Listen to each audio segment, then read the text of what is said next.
Blessings, blessings. We're the elders of the Gathering of Christ Church here with your weekly Sabbath. I would like to say Shabbat Shalom to all of the brothers and sisters throughout the four corners of the earth. And yes, today this Sabbath will have a timely lesson. Edom, who is the end time king of Babylon. You want to know what's going on with the presidency? You want to know what's going on with Donald Trump? Do you want to understand how all of this is prophetic, aimed towards what? Stopping God's people in a time of the awakening. Well, if you want to put it all together, this is the lesson you'll point everyone to. Whether you believe or not in the Bible, he that have an ear, let him hear. Okay? What I want to say clearly, the Most High, when he sent Christ in the earth, Christ chose what? He chose an elect few to carry on his ministry, the 12 disciples. He told Peter and his brother, put down your net and I will make you fishers of men. Now, keep in mind, we're just the seed planters. We're just those who are fishing. It's Christ's net. He knows who belongs to them based on the choices individuals make while living on earth. So I'm saying what? I'm saying this to make it plain to brothers and sisters. We're not here as teachers and ministers of Christ's word to save the world. We're here to cast the net. And those who belong to Christ will be gathered. Even when Christ was on the earth and he would teach certain understanding that what? That could easily be understood by those with a pure heart towards God. Even he would speak in parables. Even he would at one time would put it out there for those who can understand. He that have an ear, let him hear. For those who want to stay in sin and continue to feign ignorance, discounting the Bible as just one book of many, stay asleep. Unless you understand this book, you have no idea what's going on in the earth. And eventually, you'll be captured by the devil and sneered by this cult government which rules the earth. And it's not just America. Okay? There's a unified government that have been established for a long time. It's a cult religion attached to it with an end game that most don't understand.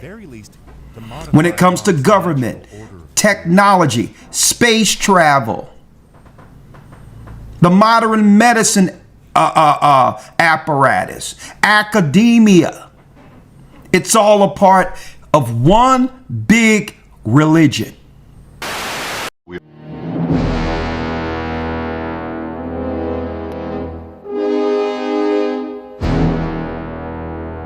So we are here today to discuss the upcoming year's plan. Of course, I am representing the capstone of the pyramid, the Council of the 13. We are the true rulers of this planet. There are no outliers. We are the left, and we are the right. Here to say how you worst. All major policies flow through us. So for all those who don't know, This is how the structure works. At the bottom of the pyramid, you have the debt slaves. This is 80% of the world. They are born. They are schooled. They then become the labor force, retire, grave. Then comes the controllers. These controllers are the ones who influence and exploit the 80%. So government, media, and academics. Then comes the world population control. Now, unfortunately, I cannot discuss this level with all in here because not all of you have reached the level on the pyramid, so I cannot reveal the secrets of this degree. But to all my disciples who have reached the 33rd degree, I will speak in the secret Mason tongue.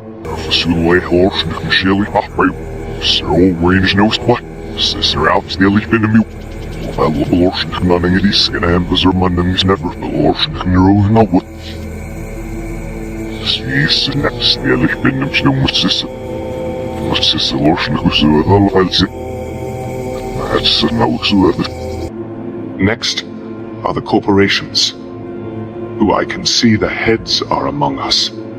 You are the major influencers. We need you to innovate. You play an important role on the emerging markets. So keep up the good work, the World Resource Control. Again, this is restricted to the 33-degree members only. The next up is the tax and interest revenue, and of course the central bank control, the money supply. They are how we control the masses. Money based on literally nothing. We call it fiat money. Then above that is of course the central banking system, or World Bank. Then above that are the think tanks, like this one, the Bilderberg Group, Council of Foreign Relations, the United Nations. Then comes the subfamilies, and above that the Committee of 300.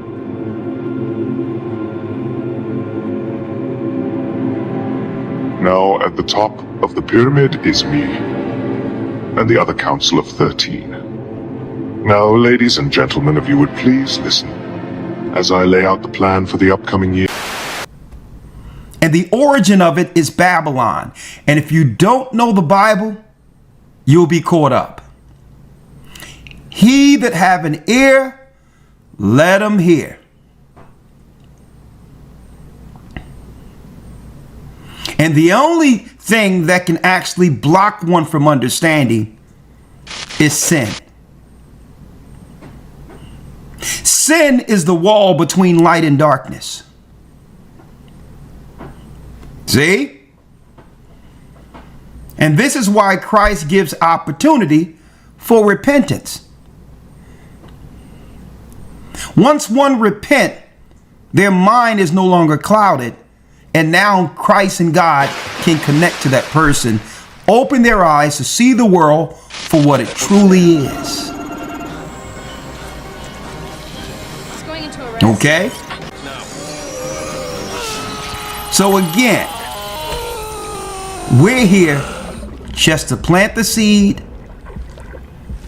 and fish. There have been many men before us. We're called to do a work. The only difference between what you see before you and everyone else out there is because everyone have heard the word and understand that something is going on the earth. Just that we're individuals who decided to stand to work in Christ's vineyard, knowing at the end it's God who gives the glory and Christ who gives out the crowns, which is vessels. And like many vessels that were before us, the world rejected. Look at the prophets of old in the Old Testament. They were rejected, not just by the establishment, but also by their own people. Christ, when you really drill down and examine Christ, there's nothing he have done on earth that you can read out of the gospel that would have so many people hate him. But yet he's hated. You have to be a real evil and wicked person to study Christ and find guile or evil in him. Or it's not that you hate him because he's bad. You hate him because when in comparison of your darkness, it shines a light on your darkness.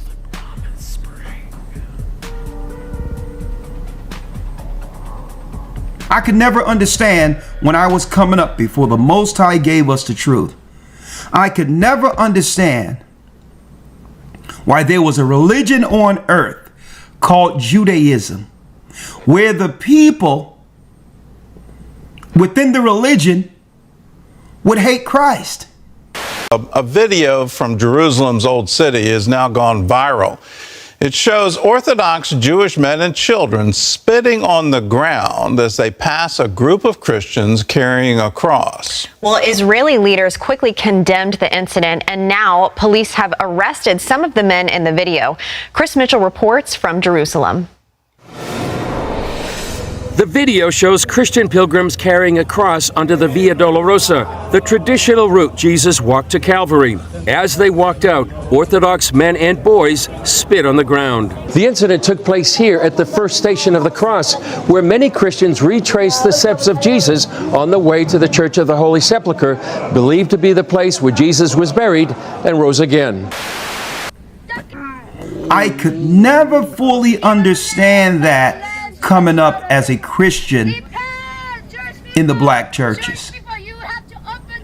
When I started realizing, okay, I thought they were the Jews according to the Bible. I had no problem with that. Hey, I thought they were God's people. But I'm like, this is confusing to me. How can they get so much of a reputation through Christ's work? And when I read Christ was a good man who stood for his people, but yet his own people hate him now and have created a whole religion to hate him? It never made sense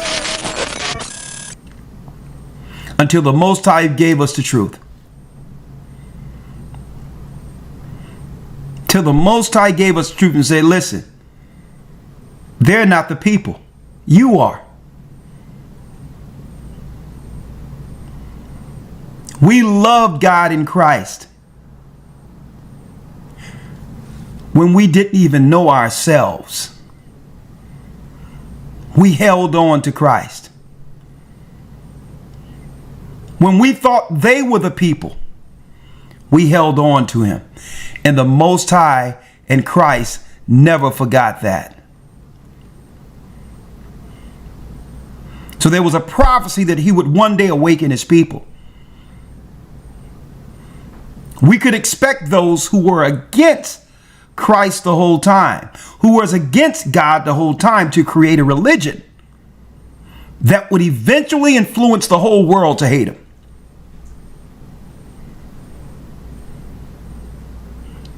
And that,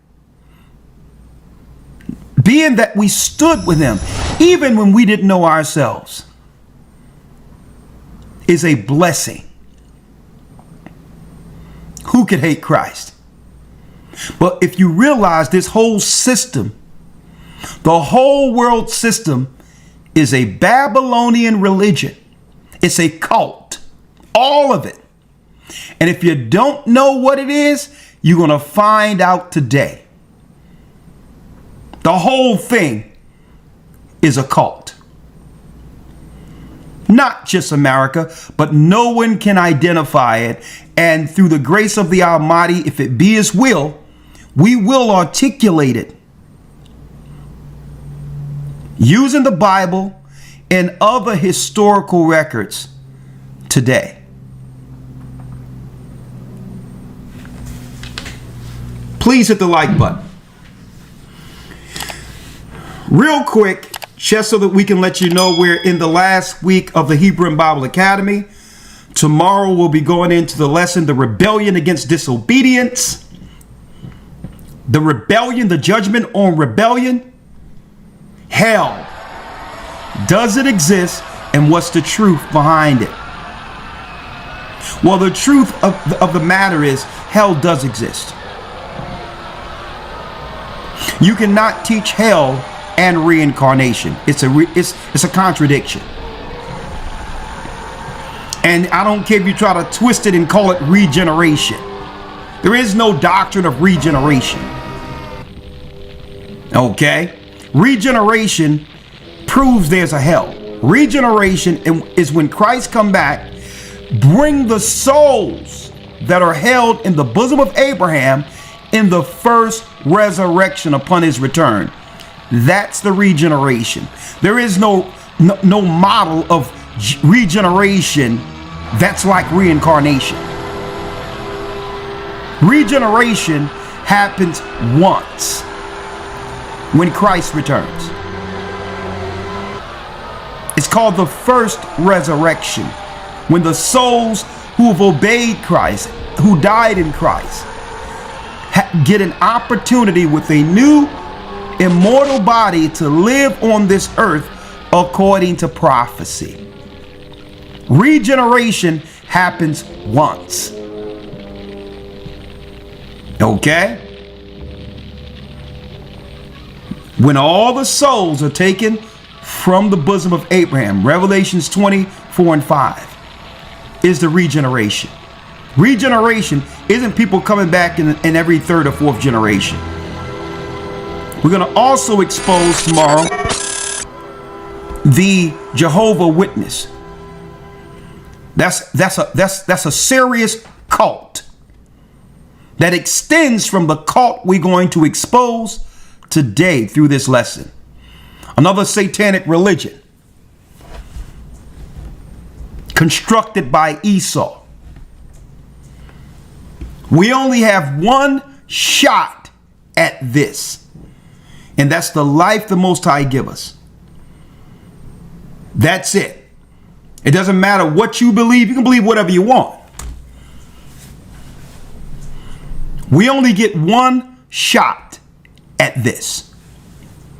Okay? It's called life.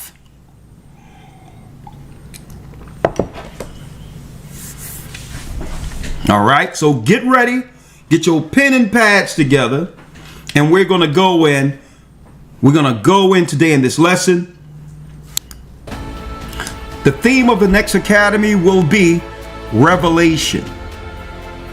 Mysteries of the spiritual realm.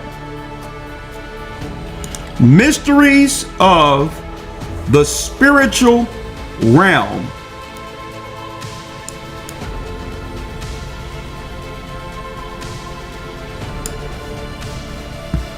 Is the theme. 12 full weeks of serious lessons, and we're going to dive into the spiritual side of things. The realm wars, which is the invisible, the darkness against the light. Brothers and sisters, we were made to be the light of this world as an extension of God's kingdom. It's no coincidence that regardless of what anyone's tell you, our people have always been what? The moral compass for the world. Through every generation. Lord, okay? I need y'all to think about this, folks. Look how many heroes throughout history that we can actually read in American history, which the Father hath put in his own power, who came out of chattel slavery. after that the Holy Ghost is come upon you. I need y'all to think about that. And ye shall be So witnesses unto somebody tell me, who's the heroes of the me, and Edomites, in all Judea, of the Europeans who founded a country on bloodshed? Zero heroes. behold, And when you look into the people that they uphold as heroes, they were deviants. George Washington, deviant. See? Benjamin Franklin, deviant. They found bones of little children in Philadelphia under Benjamin Franklin's house, as well as the place he had in England. He was a member of the Hellfire Club. They were dealing with Babylonian secret rites and all of that. Napoleon, deviant. Bearing 4 faces, 4 mighty wings. See? Herod, deviant. We grant you by Nero, deviant. Caligula, deviant. invade, search out, Brothers and sisters, we have always been the moral compass of the world. any follower of the law who submits And this is why they've incentivized subjected to through materialism a way of programming us before the earth to present us with a soiled image they've engineered and created here in America. Naturally, we aren't this way. See, we become a project to them. Why? Because if they naturally leave us alone and compare righteousness, our righteousness, to their immorality, it doesn't come close. So they had to engineer it so that they can have something to point to. We're going to go into the revelation mysteries of the spiritual realm in the academy. We're going to go into what they call UFOs in the academy. The origin of the spiritual realm, tracing serpent seed, how Lucifer became the chief Satan. We're going to go into Christ and the keys to spiritual warfare. Esau's warfare is carnal. Therefore, he needs what? A point of physical provocation. Esau had he's been in war since we were in our mother's womb together. That's all he knows is war, so he must start a provocation to justify his engagement. This wasn't a So you warning can't shot. battle Esau that way. On Christmas Day, the United States launched cruise missiles at ISIS targets in northwest Nigeria, and the Pentagon released the video to prove it. What just happened? On December 25th, U.S. forces carried out a powerful military strike on ISIS camps in Sokoto State, Nigeria. These weren't small weapons. They were Tomahawk cruise missiles fired from a U.S. Navy warship positioned off the African coast. According to reports, more than a dozen Tomahawks were launched, each capable of flying hundreds of miles and striking with pinpoint accuracy.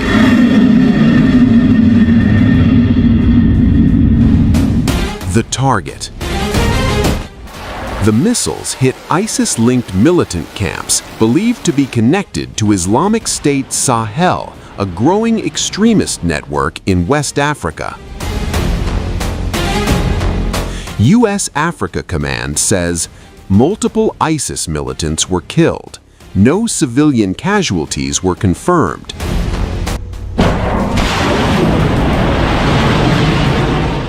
Nigeria's violence is complex. It affects both Muslims and Christians, fueled by extremism, armed banditry, land and resource conflicts, and kidnappings for ransom. But this strike marks a major escalation in U.S. involvement, and it adds to a growing list of overseas military actions under Trump, despite earlier promises to end endless wars. This is why he engineered marches. This is why he engineers circumstances like we see today, where no one's bothering anybody, and next thing you know, he just rolls some tanks where our people live, in hopes of starting something. In the greater Chicago area. See? That's what they do. They're looking for one of us to react to their provocation so that they can justify what they're planning. Okay?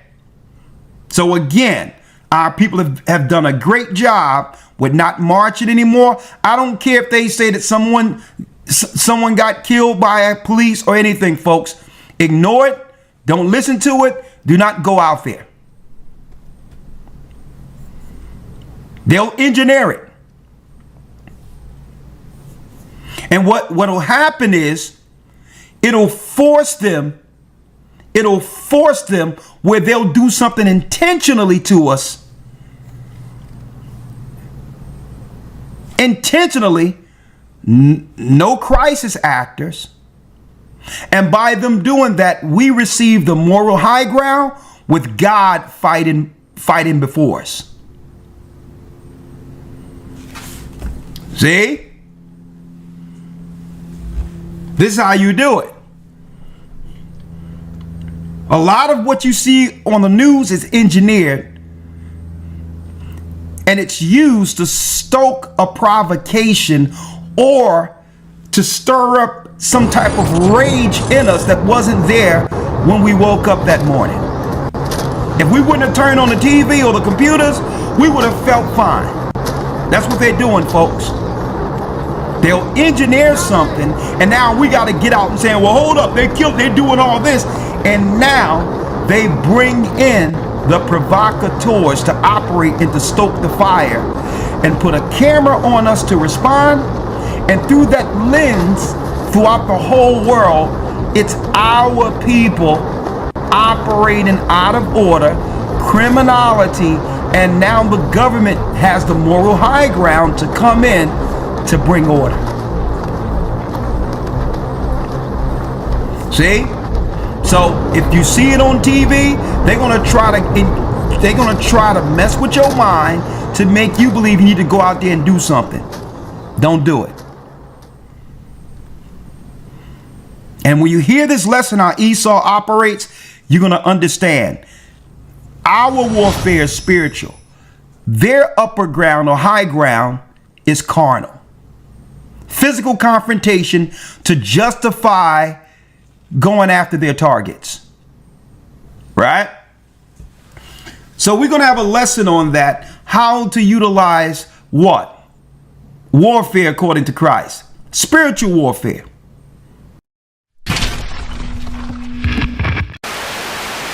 The Bible exposes the real reason people have addictions.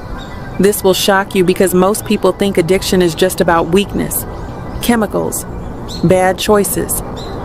But the Bible tells a deeper, darker story. One that starts not in the brain, but in the spirit. Addiction.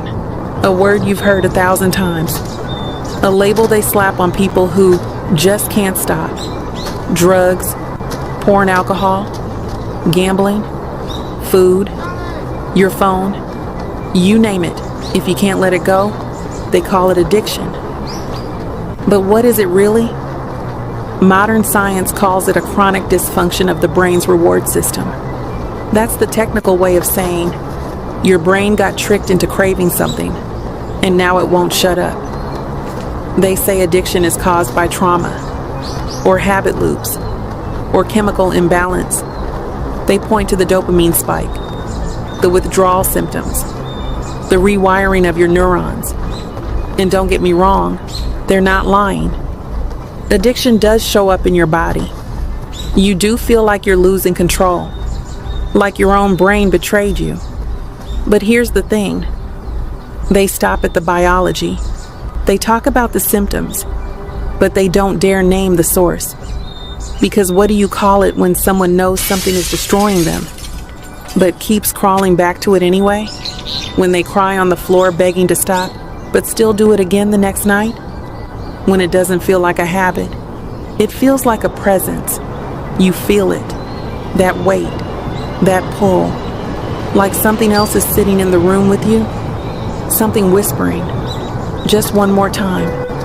Nobody has to know. You'll feel better after. That's not just chemical, that's spiritual. And here's what the textbooks won't tell you. Addiction feels like possession, because spiritually, it often is. That's why some people can go to 12-step programs and be free, but others go through rehab 5 times and still relapse. Because it's not just a brain issue, it's a soul war. The Bible doesn't use the word addiction, But the patterns, they've been there since the beginning. Craving, slavery, returning to what breaks you, even when you know the cost.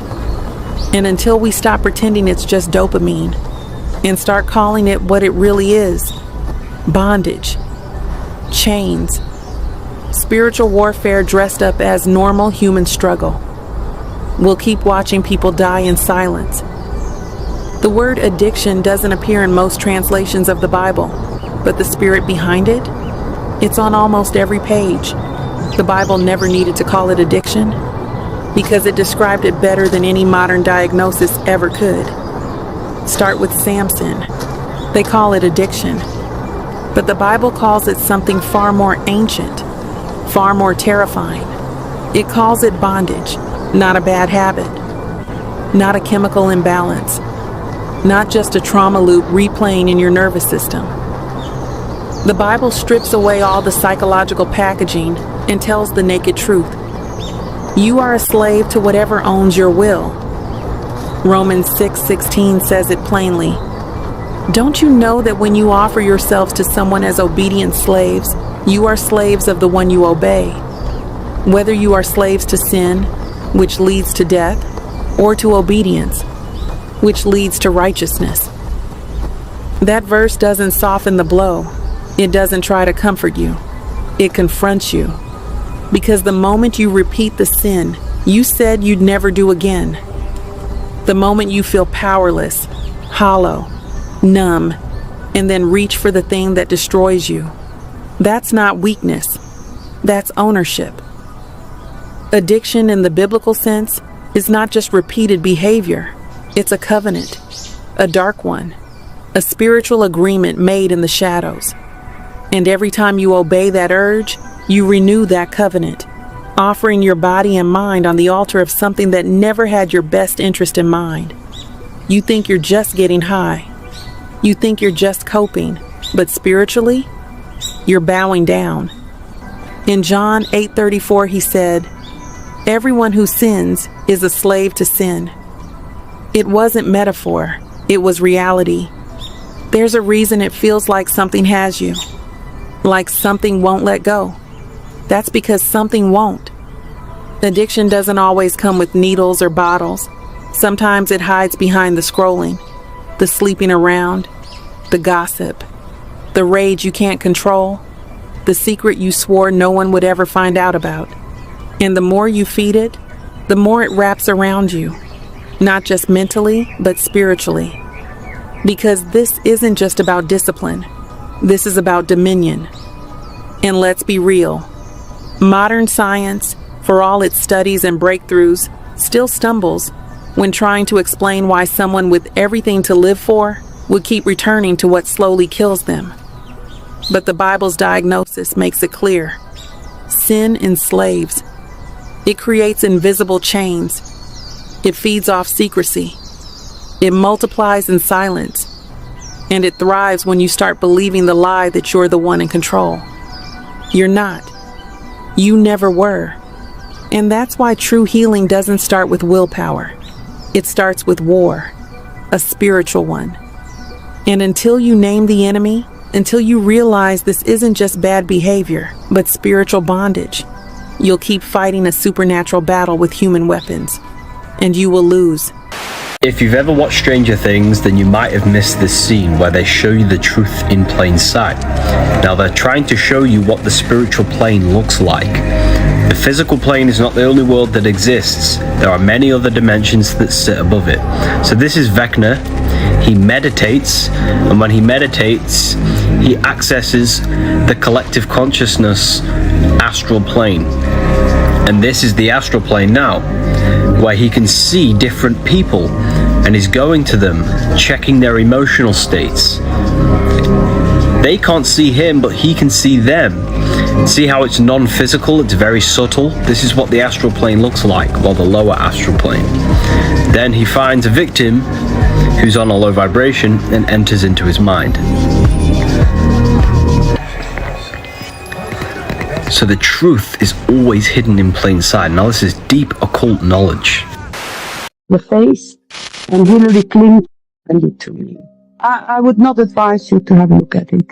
She and her spokeswoman, they put a 5-year-old girl naked on a table, bind it, and then with a scalpel they start to remove the face. Oh my God. And you hear this child screaming, and they take off the face, and Hillary Clinton puts it on her face and goes to the child. You see, the child is all flesh, and then the eyes are all, and this child sees her own face on the face of Clinton. I will never forget that image, and I never the scream. That's how evil these people are. The Catholic Church, what we see in the synagogues with rabbis. I also know that Jewry is an Asiatic race. Is this correct? Well, we're really all over the world, but yeah, I guess you can say we started in Asia. Yes, that's right. Now, the Hebrews did not start there, and the Israelites didn't start there. You really have no bearing to be in the Hebrews or the Israelites. You are not the dispersed nations, plural, of the tribes of Jacob, who are surnamed Israel. Actually, the con game that you have brought on to this country and the world for many years, and it's been a good con, it's been a good con game, is that you're allegedly God's chosen people. We are God's chosen people. It's just that most Jews don't like to admit it, but our God is Lucifer. It's that most Jews don't like to admit it, but our God is Lucifer. Did you know medieval rabbis documented actual instructions for creating artificial beings from clay? This wasn't folklore, it was serious religious practice called golem creation.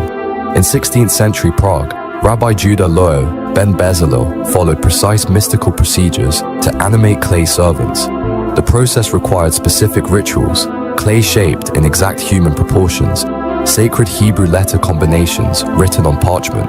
The parchment was placed in the creature's mouth, then mystical activation sequences were performed using divine names. These weren't monsters, they were religious servants created to protect Jewish communities from persecution.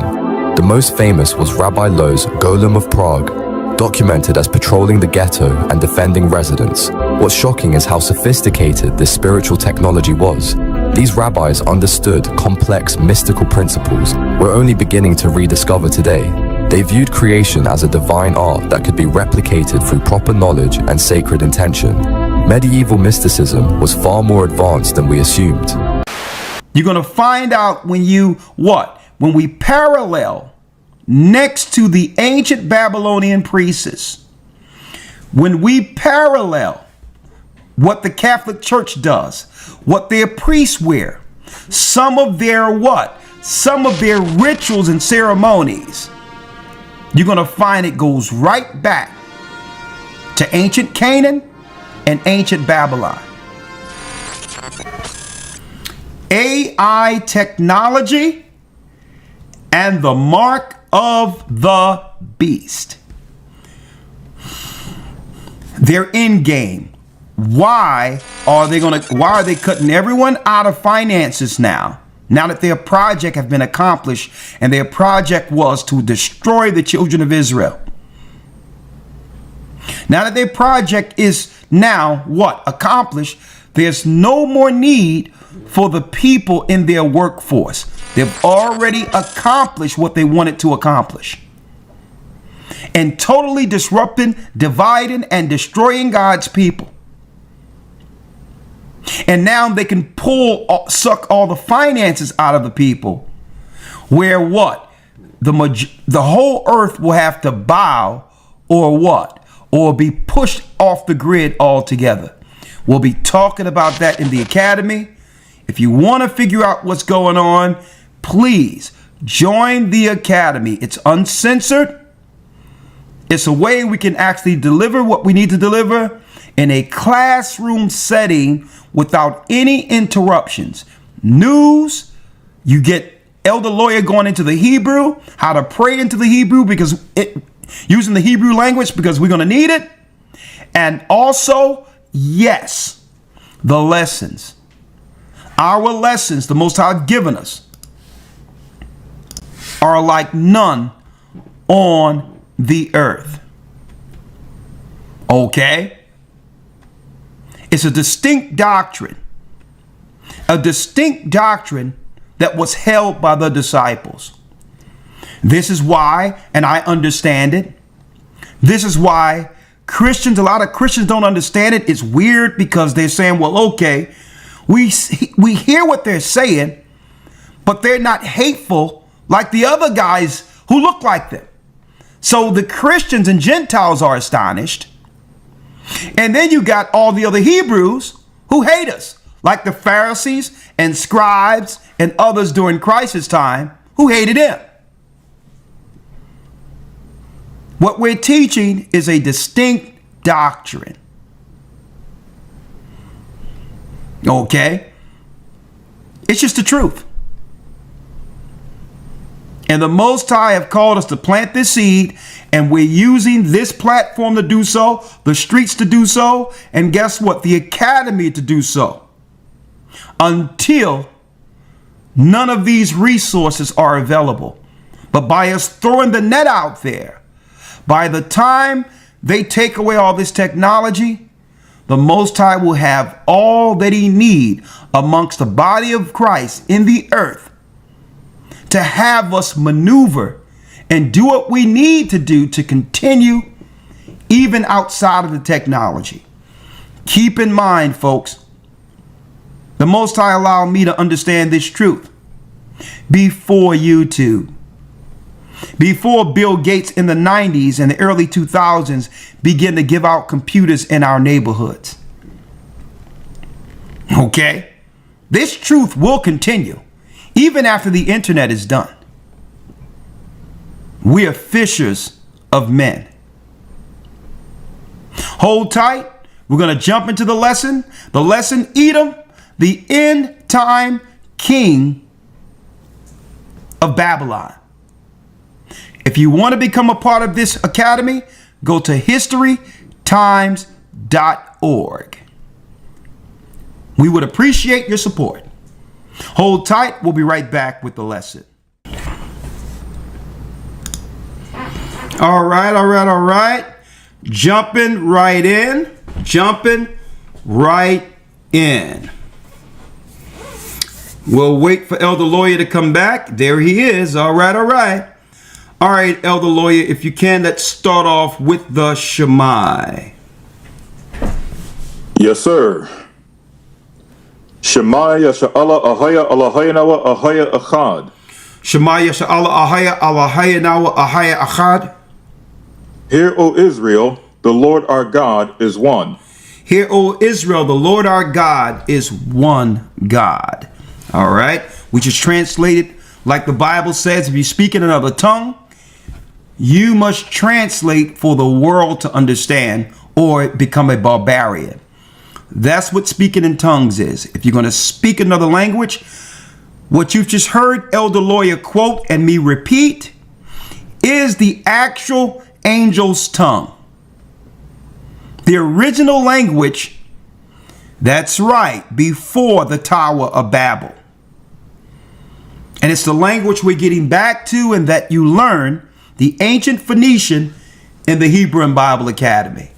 What you're hearing is the tongue that will be spoken on earth again upon Christ's return. Right? So now, jumping right in. Edom, the end times king of Babylon. Let's go. We are following some breaking news for overnight. Homeland Security on the streets of D.C. hours ahead of an expected press conference from President Trump. Sources tell WUSA 9 he's planning to deploy the National Guard in an extraordinary escalation of his recent threats to take over D.C. We're going to beautify the city. We're going to make it beautiful. And that includes bringing in the National Guard, maybe very quickly, too. It's national. D.C. Mayor Muriel Bowser is weighing in for the first time since these renewed threats began last week. Her message. Now again, let me make it clear to you all. All due respect to those who vie for political positions in our communities throughout the earth. You have to understand the optics of this. What optics? A defeated nation, a defeated people. You know when a people are defeated, when their particular demographic is what? Represented before the world with leaders who are women. In Venezuela, gay marriage is banned. Abortion is banned. Sex changes for transgenderism are banned. It's one of the very few countries in the entire hemisphere with those policies. It is on social policy, not defending the regime, just saying, one of the most conservative countries in North or South or Central America. Only El Salvador really comes close. And by the way, the U.S.-backed opposition leader who would take Maduro's place if he were taken out is, of course, pretty eager to get gay marriage in Venezuela. So to those of you who thought this whole project was globo homo, not crazy, actually. Ms. Machado, she's the lady that just won the Nobel Peace Prize, and she's from Venezuela. And she said, if we're liberated by the U.S. Armed Forces and they remove Maduro, our first act will be to move the Venezuelan embassy to Jerusalem. What does that have to do with... I'm completely confused. Like, what? Well, you can't be that confused. I think she's hit on something very important. She's figured out where the power lies. And she's playing to the audience that makes the decisions. We'd like to thank Benjamin Netanyahu, the Prime Minister of the State of Israel. I promise we one day will have a close relationship between Venezuela and Israel. I myself look forward to visit the State of Israel as soon as we conquer freedom. We will prevail. And I can announce this, that our government will move our Israeli embassy to Jerusalem. Right? I need y'all to understand this. Esau is a cunning hunter. And when any nation has a woman as their leader, it's a public sign of weakness. So it's all due respect to the people who are running. This have nothing to do with them. The optics is we are about to engage a weak nation who no longer has men to protect them. Hence, when you look in ancient times, they would kill off the men and leave the women and children alive who could be easily subverted and or what? Controlled. So the optics of war is to show women as the authority over the people they're conquering. This is not, brothers and sisters, just an optic for the United States. When the nations understood that men no longer were the protectors of the community, they were able to open up the borders and flood the country with people who would do what? Undermine and finish what America did in destroying the families of Israel here in America. So we have the tanks coming in, and then they do what? They transition straight to a woman who can do nothing about it because it's not in her nature to. The Bible says, give honor to what? Woman as the weaker vessel. So to put a woman and to vote a woman in position over our people shows what? A form of weakness. Right here in Brooklyn. See? We intend to seal off this borough. Esau don't roll like that. I don't care how close Clinton came, Hillary Clinton. She got washed. They tried the Hindu Kamala. She got washed because they understand those optics before the world. If you have a woman president, that's a defeated nation. See? I just wanted to put that out there for you. Okay? And I intend to use it. And then if you look at these characters beside her, that's telling the whole world, guess what? The children of Israel are ripe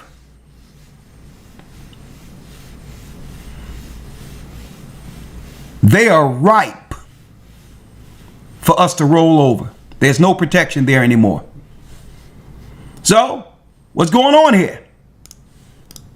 Of last night. Now I want to take you to that Truth Social post that the president shared yesterday, saying that they'll be arresting criminals and moving people who are unhoused out of the Capitol. Now DC sources tell our team that they're definitely expecting that official National Guard deployment today.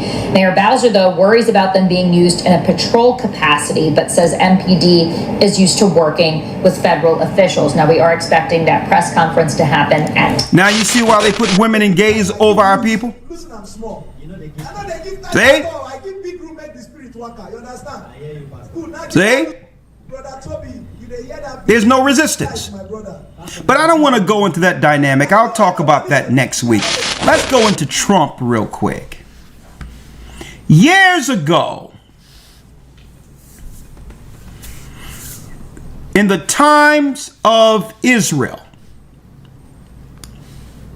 years ago, the times of Israel made a proclamation. Now, as you can see right here, look at his hands. Right?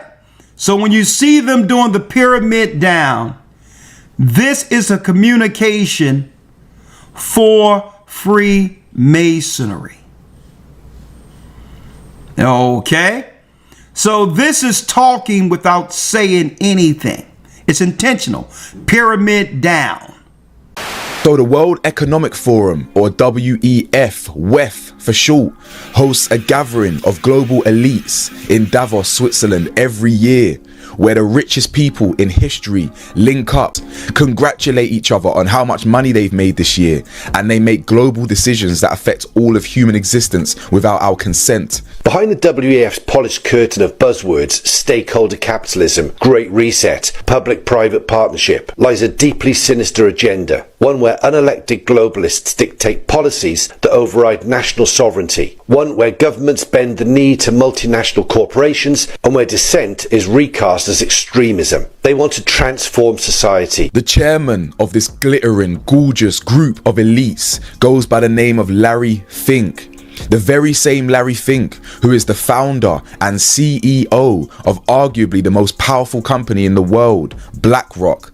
The very same BlackRock that forms the big three alongside Vanguard and State Street. All three of these companies are major shareholders in every single industry possible. Just some examples of key industries and companies they own: Apple, Microsoft, Amazon, Alphabet, etc. In the technology, financial services, JP Morgan, Bank of America, Citigroup, etc. Vanguard is actually the largest shareholder of BlackRock.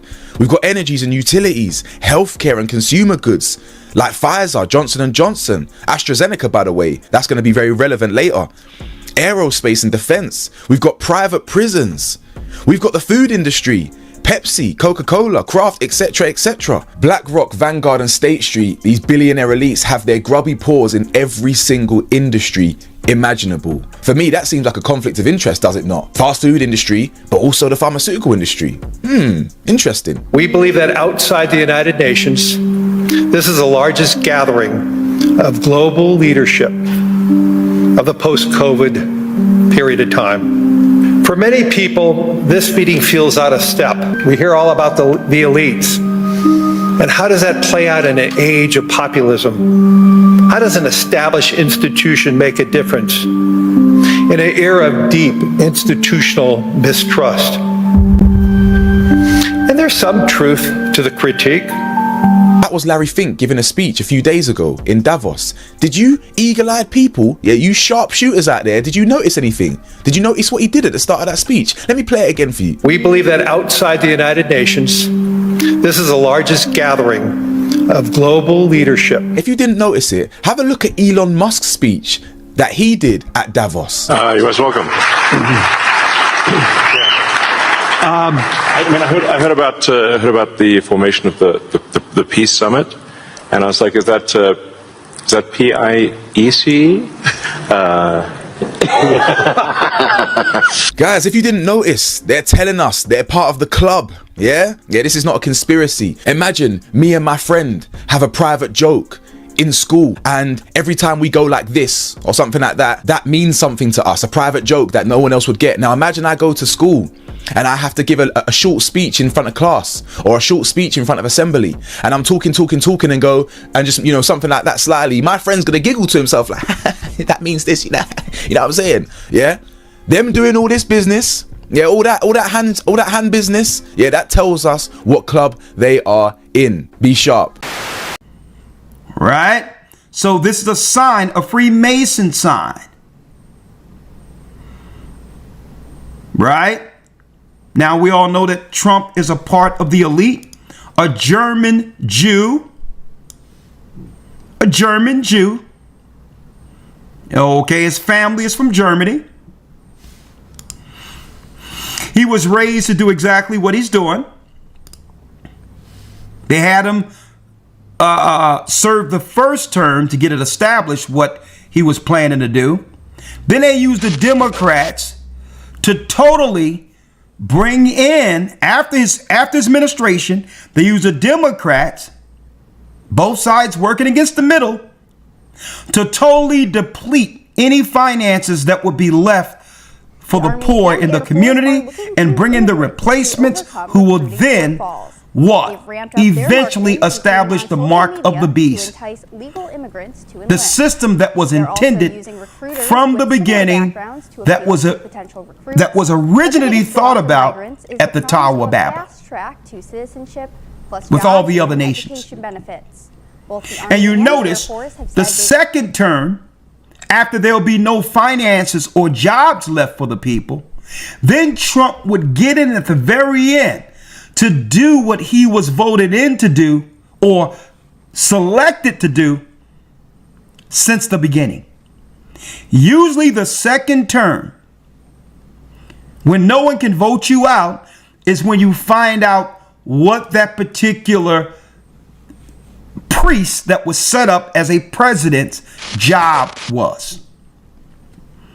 At the end of Obama's administration, when you couldn't vote him out, he went pedal to the metal on gays, transgender, and replacing our people. He's an outsider. These orphans are raised to be Manchurian candidates against us. Okay? They're raised and trained under Marxism. Okay? They're usually, let me tell you folks, these children are usually traumatized by those who raised them. A soldier does not speak until spoken to by a superior officer. A soldier shows no mercy. Mercy is weakness, and weakness is death. A soldier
They dress them up, send them to school under that trauma, if you know what I mean, and make them our leaders, put them before us. Obama, Kamala, all these guys. Why do you think Angelina Jolie and all these others go over in Africa and find these children and bring them back here? Well, guess what? 10, 15 years later, they're your politicians. What have they done with those children? And everything I'm telling you right now, I'm going to prove it goes back to Babylonian rituals, even the compromising of orphan children. But that ain't the piece I want to bring out here. The piece I want to bring out here was now that we're realizing what Trump was selected to do. What did they say in the Times of Israel? There's a circulation from the new Roman state called Israel today. Who is King Cyrus? And why did Netanyahu compare him to Trump? Now, this came out in 2018. This particular article, where they was bringing him to Israel. And at the same time, they moved the United Nations from America into Israel, right? A lot of people forgot that. Well, if you don't understand the Bible or try to discount the Bible, you'll never understand who? Trump's political position. How they're viewing him historically. So if you're one of these people, I don't believe the Bible's tampered with, well, the Bible this and it's messed, you can stay ignorant if you want. But did record a message to honor us. Because why? Please watch and listen. The people that are in position, brothers and sisters, 70 years ago, the United States under are actually playing out what you can only understand if you know Bible history. See that? So you can feign ignorance. An intelligent person, even if they don't fully ascribe to a religion, would at least read the Bible to understand what's going on. Because the people that's running this world believes in it. Okay? That's what you have to understand. Your ignorance will now, it just puts you off the playing field. Even to understand how these people are operating concerning the Bible is enough information for you to actually use it as a what? Viable tool for survival. See? You don't discount something when they're telling you all this politics is going down and the state of Israel is comparing him to King Cyrus. If you don't know the Bible, this is foreign to you. Right? Well, what did King Cyrus do? Well, King Cyrus was responsible for rebuilding the temple of Solomon. The temple that connected us with our God. Right? Subsequent to this, when the Greeks got into position, taking down Darius, who are that's right, folks, the Persians, the Iranians, and guess what? You have to understand, it was Alexander, the Edomites, who eventually took down the Persians. Who is this great king who pays assassins in gold coins to murder my father, our king, in a most despicable and cowardly manner? Who is this great king, Darius, who enslaves his own men to fight? Who is this king but a king of air? These men do not fight for their homes, They fight because this king tells them they must. When they fight, they will melt away like the air. We are not here today as slaves. We are here today as Macedonian free men.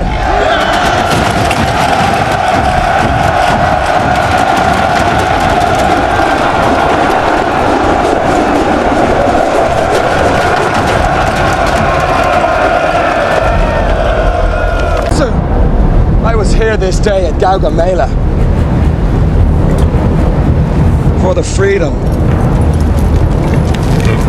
and glory of Greece!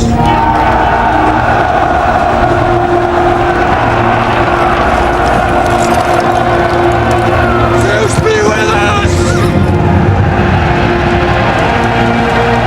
So without understanding, if you don't understand this, you don't understand what they're trying to do in the war against Iran. See? It was the Edomites under Alexander who took down the Persians. Now they have a problem with the Persians because the Persians helped build our temple. Are you seeing this? The Persians helped build our temple. See why you must understand the Bible historically. So Esau has a problem with a people who would help us.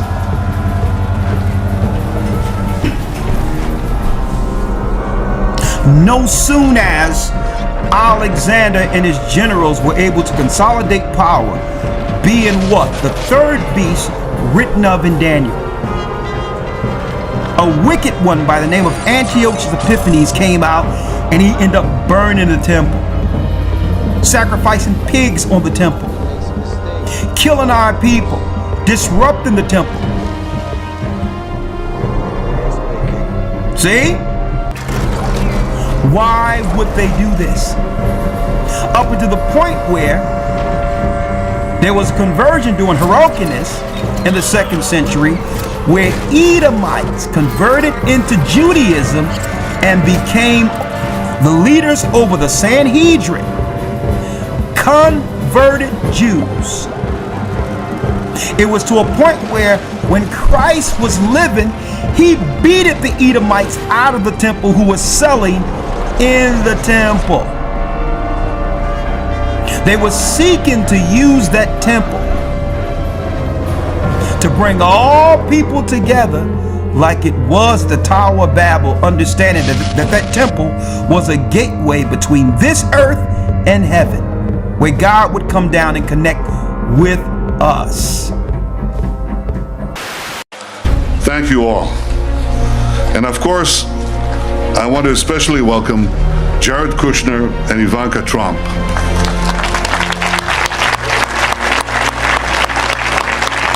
Your presence here today is a testament to the importance of this occasion, not only for the Trump administration, but in a very personal way, for you.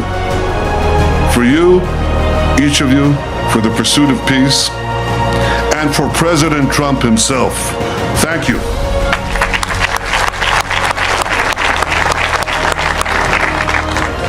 Dear friends, what a glorious day. Remember this moment.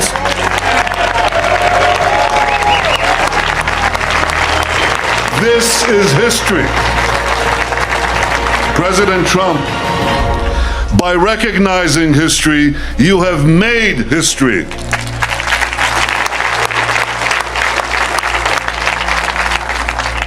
So for me, this spot brings back personal memories, but for our people, it evokes profound collective memories of the greatest moments we have known on this city on a hill.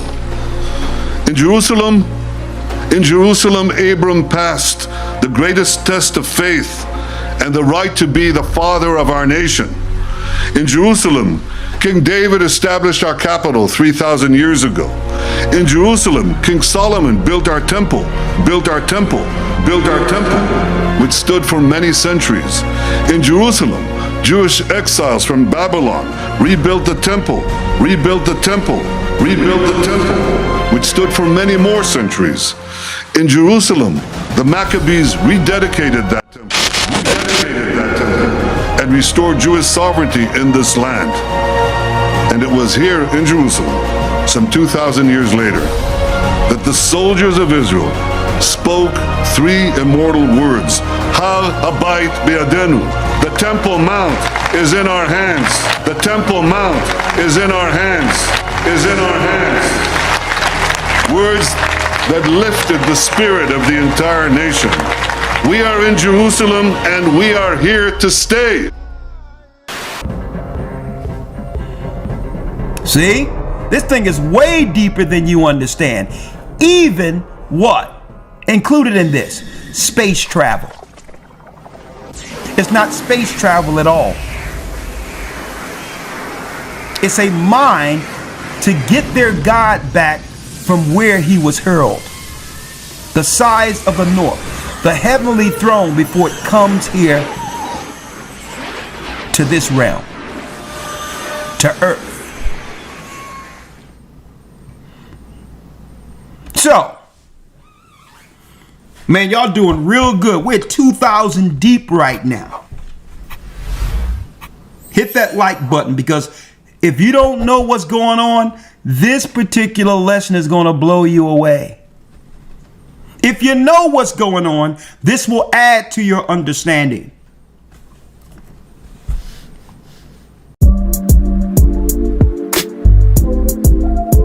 Yeah, we'll return again. This captivity ain't permanent, no.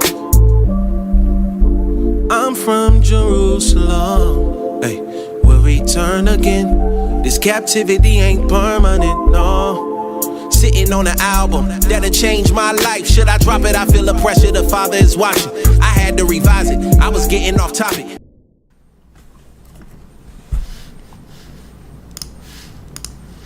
So, he was selected to become the new what? They said Cyrus. But is it really the Cyrus? Because Cyrus was known as an Iranian who would actually be for God's people. He would build the temple. But no, Trump will become, they're putting him in position. They're placing him in position under Freemasonry to become the Cyrus for the modern day converts. So you have to understand, there was a temple that was put together that our people would worship from and connect to our God. Well, the converts would eventually make their own temple to worship, or to do more so, to bring forth the plans of their God, Satan.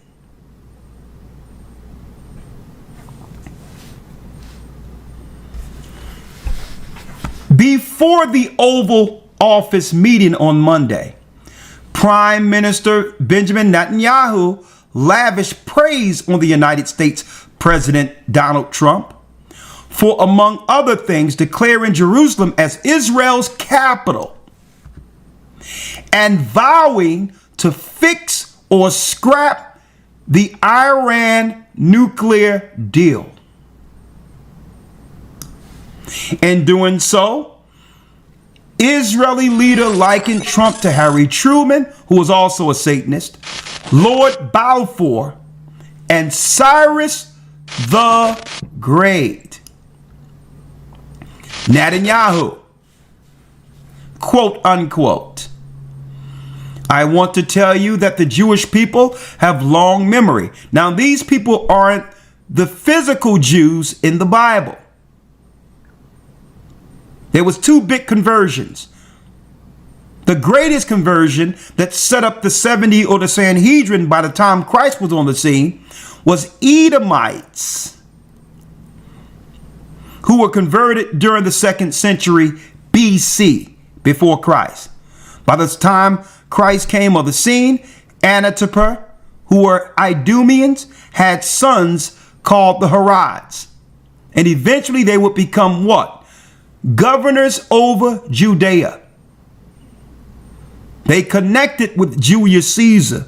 Later, after that, Claudius.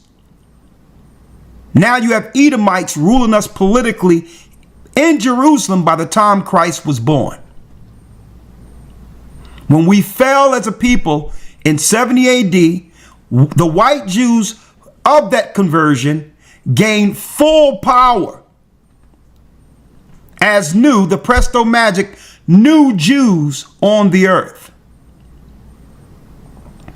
Later, between the 8th and the 11th century, there was another conversion by those called the Basilians, who went into Europe, and eventually during this conversion, they was called the Serpent People, the same Edomites who was in Khazar, who converted again between the 8th and 11th century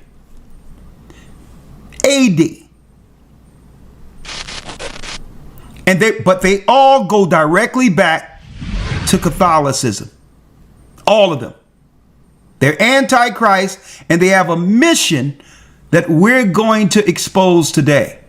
Their mission is the same mission Nimrod had. Let's go. I want to tell you that the Jewish people have a long memory. So we remember the proclamation of the great King Cyrus the Great, the Persian king 2,500 years ago.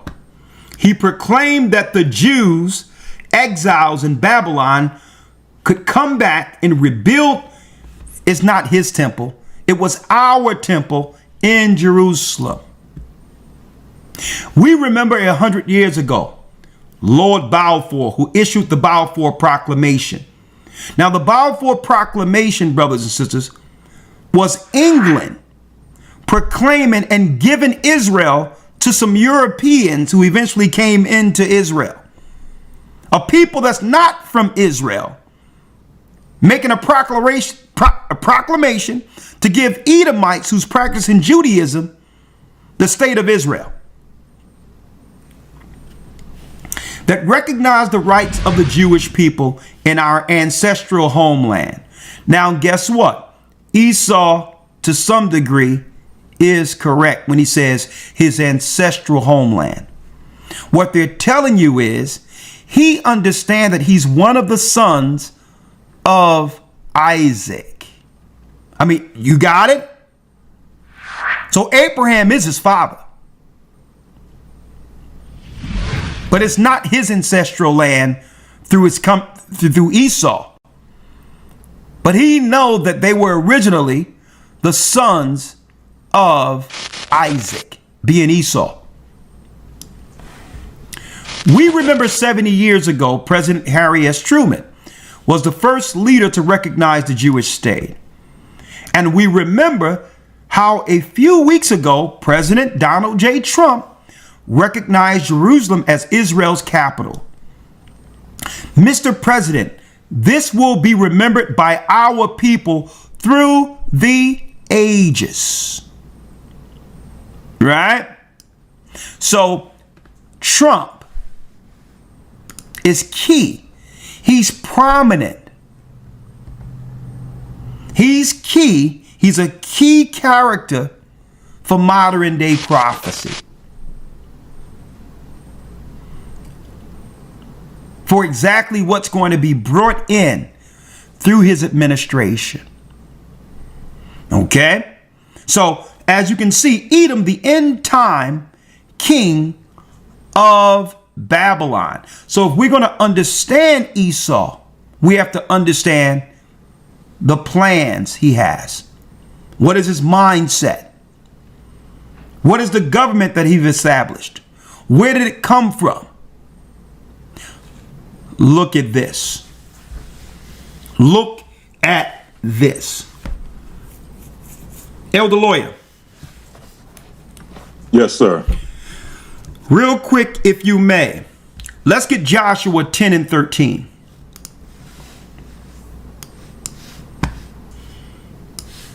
Joshua 10 and 13 out of the Bible. Read that. Yes, sir. And the sun stood still, and the moon stayed, until the people had avenged themselves upon their enemies. Is not this written in the book of Jasher? Is not this written where? In the book of Jasher? In the book of Jasher. Now, in order to understand this, right, we must go into the book of Jasher, a book that the Bible refers to. We're not here to debate and argue with people concerning whether or not we should go into this book. Usually those who are locked into their doctrine will refuse to go into it because it contradicts what they've been taught. Instead of them, what? Adjusting accordingly, knowing that what they've learned was incorrect. Now, why must we go into the book of Jasher? Right? First and foremost, it gives us what? An insight to certain history that you read in the first 5 books of Moses. Right? Because sometimes you can read in Genesis and all that, and it's thousands of years of history condensed within a few chapters. But Jasher puts what? A magnifying glass within those periods to give us a more nuanced insight to what was going on politically, religiously, and otherwise. Now, speaking of that, it's written in the book of Jasher. As you can see here, let me go back to Donald Trump here. And it doesn't matter. And guess what, folks? It doesn't matter what you've learned in the past. You must learn again, which be the first principles and oracles of God. If you want to know about the doctrine and the truth concerning the books that we bring out, we'll teach you. But we're not going to debate whether or not we should be reading the book of Jasher. When the Bible says what? It's written in the book of Jasher. Okay? Yes, it's going to contradict or conflict with some of your doctrines. You have to think about this, folks. I need y'all to look at this. Look, the handbook of the denominations in the United States, right?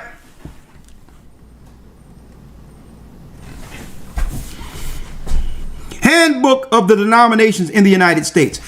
In this book is hundreds of denominations in the United States of different doctrines, when everyone is supposed to understand one doctrine from one book. There was no 1,000 denominations in the Bible. So we expect you to, when you see something new or different, to look at us like we're crazy, because none of the denominations that predominantly came from the deceivers is teaching you correctly, the true doctrine. They set up the doctrine, the churches they're teaching, to redirect you from the true understanding. Right? Now, let me show you this. You see Donald Trump showing his secret Masonic communications hand sign right there. Esau is big in symbolism. Well, this is what y'all don't know, folks. In Freemasonry, when you get to a certain degree in Freemasonry, you must read the whole book of Jasher.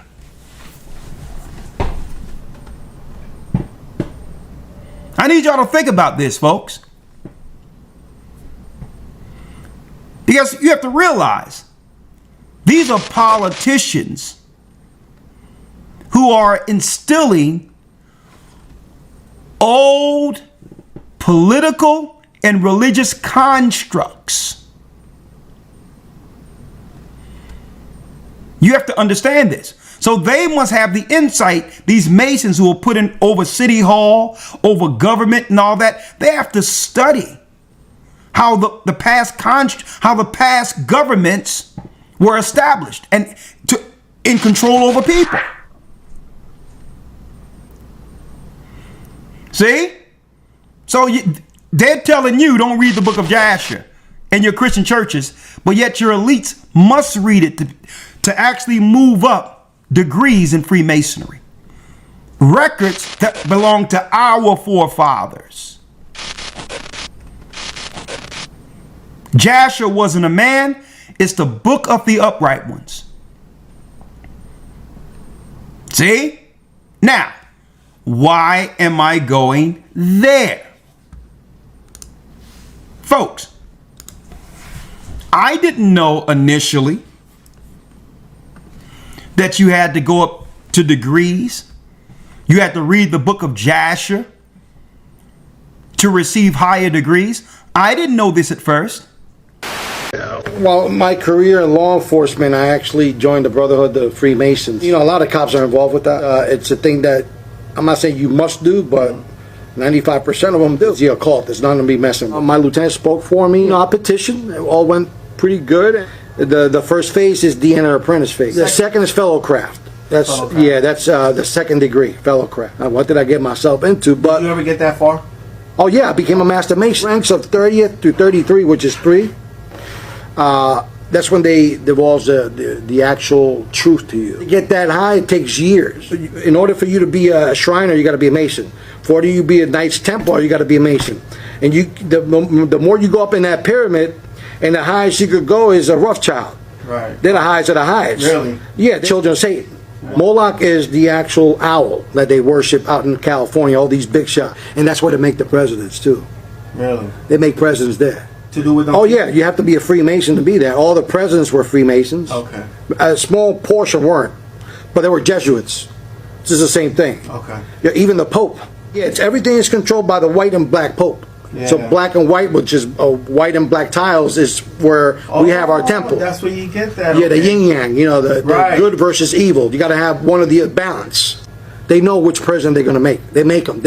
All this political stuff. Right. That's just BS. Right. The all-seeing eye is Lucifer.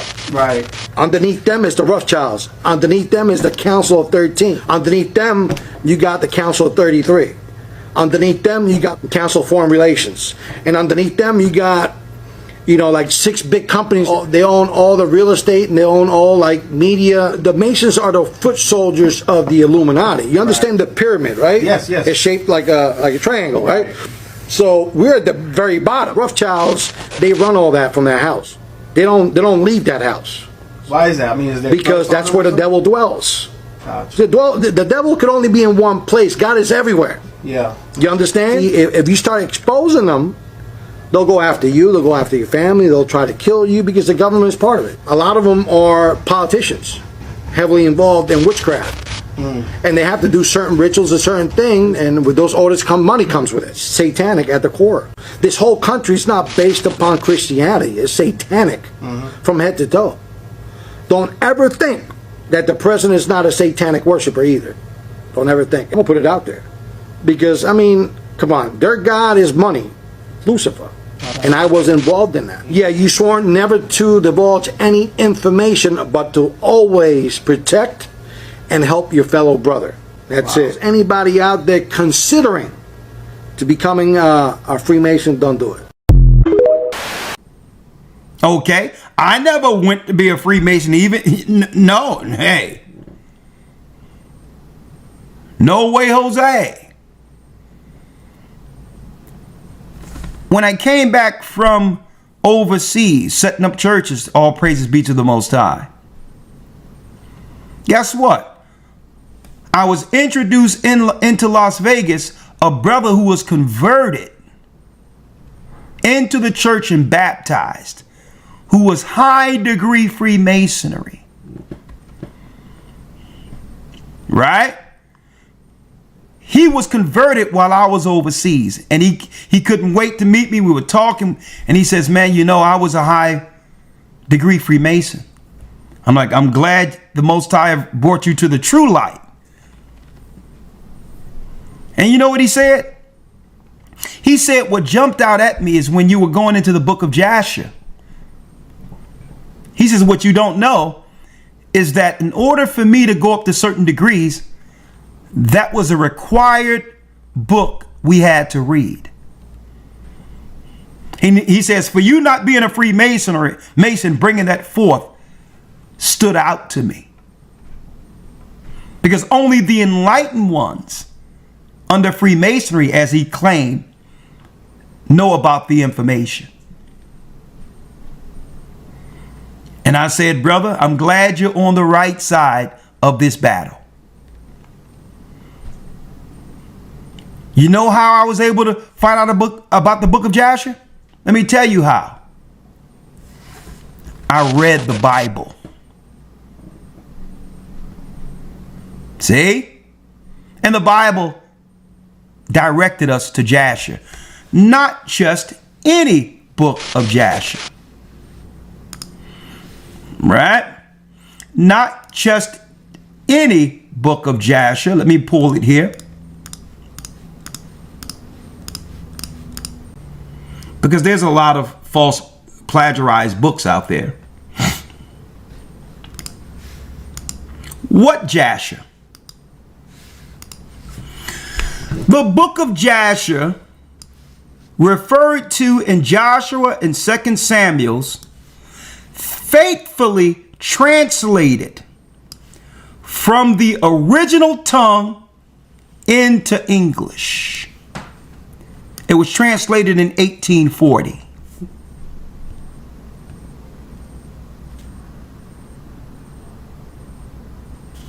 Right? Now I'm going to show you what's deep about this. Before the internet, before YouTube, I started ordering these books, the original ones, from Salt Lake City. I got a printer in Southwest Philadelphia and started printing them out and giving them away. This was before the internet and all this other stuff. Before YouTube. No soon as I started doing this, folks, 2 years later, instead of me printing these books, the Most High must have had a spirit on me when I was doing this. I said, you know what? I'm going to do this publishing house a solid, and I'm just going to start, since we're starting to grow a little bit, I'm going to start buying the books from the place I originally brought my books. Brothers and sisters, Enoch, Jasher, I would buy these books from them. Do you know that they stopped the publishing house? Do you know I went to actually patronize them instead of me just printing things from printers and paying all this money with ink and paper and all this other stuff? I went to actually just purchase the books directly from them, and the publishing house closed.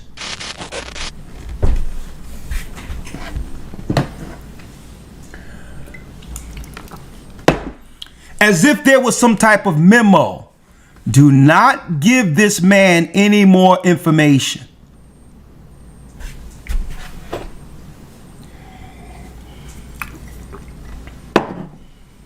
Folks, these are personal testimonies that I've never spoke publicly about. They closed the publishing house. Right? Now check this out.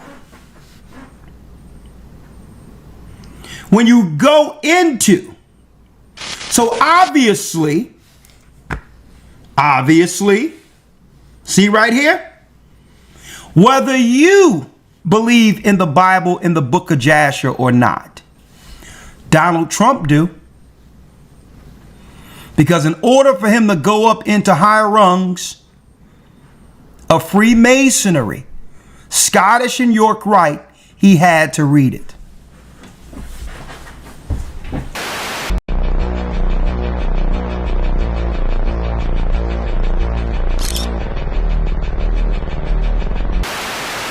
I'm wondering what one or two of your most favored Bible verses are and why. I wouldn't want to get into it because to me that's very personal. You know, when I talk about the Bible, it's very personal, so I don't want to get into verses. I don't want to get into... There's no verse that means a lot to you that you think about or cite?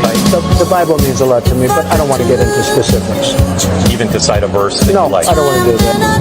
I don't think there's anything going to get me in heaven. Okay, I really don't. I think I'm not maybe heaven bound. I may be in heaven right now as we fly in Air Force One. I'm going to say a little prayer or something. Would you like to?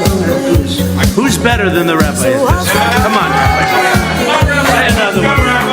Say another one. We all have great gratitude to this person. This is our first Jewish friend.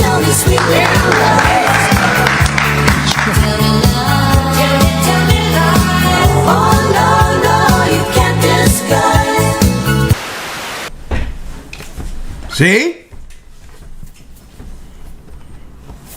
Elder Lloyd, let's get the other scripture that I'm going to get that later. That the book of Jasher refers us to 2 Samuel 1:18. So that's one scripture that refers us to the book of Jasher. Then we have what? 2 Samuel 1:18, if you will. Yes, sir. 2 Samuel 1, verse 18. Also he bade them teach the children of Judah the use of the bow. Behold, it is written in the book of Jasher. It is written in the book of Jasher. Right? So obviously there's some key information our forefathers wanted us to understand. Okay? Concerning the constructs, the true narrative for Earth in this battle, good against evil. With us being the good guys, folks. And this is how you know what Esau is dealing with is evil. If what you have is righteous and or true to benefit the world, you wouldn't have to construct your plans in secret. See? If you had what was right for the people and you had the people's best interest in mind, you wouldn't have secret oaths and secret societies and all these others where you'd have to have an oath to have a secret club where the majority of the earth cannot understand your true intentions. You both were members of Skull and Bones, a secret society. You were both in Skull and Bones, the secret society. Not much, because it's a secret. Secret. What does that mean for America? Is there a secret handshake? Is there a secret conspiracy code? Theorists are going to go I wish there were something secret I could manifest. 322, secret number. There are all kinds of secrets, Tim, but one thing was not a secret. I disagree with this president's direction that is taking the country. We can do a better job, and I intend to do it. I'm not going to lose. I'm not going to lose. I'm not going to lose. I'm not going to lose. And even Christ said they don't come to the light because their deeds are evil. Their plans are evil. And you don't know this unless you go into what? Esau's, who he's mimicking his program from. Esau has mimicked his program and have duplicated his Masonic program and governance. from Babylon.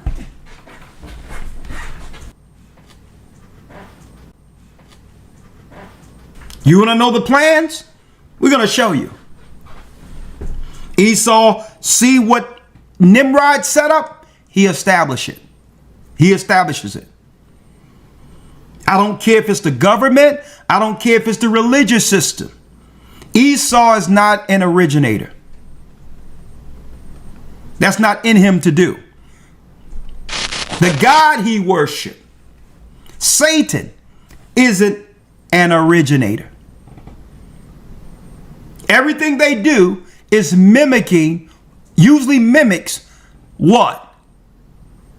Something from the past or some type of program that was already running before Esau was born. So now,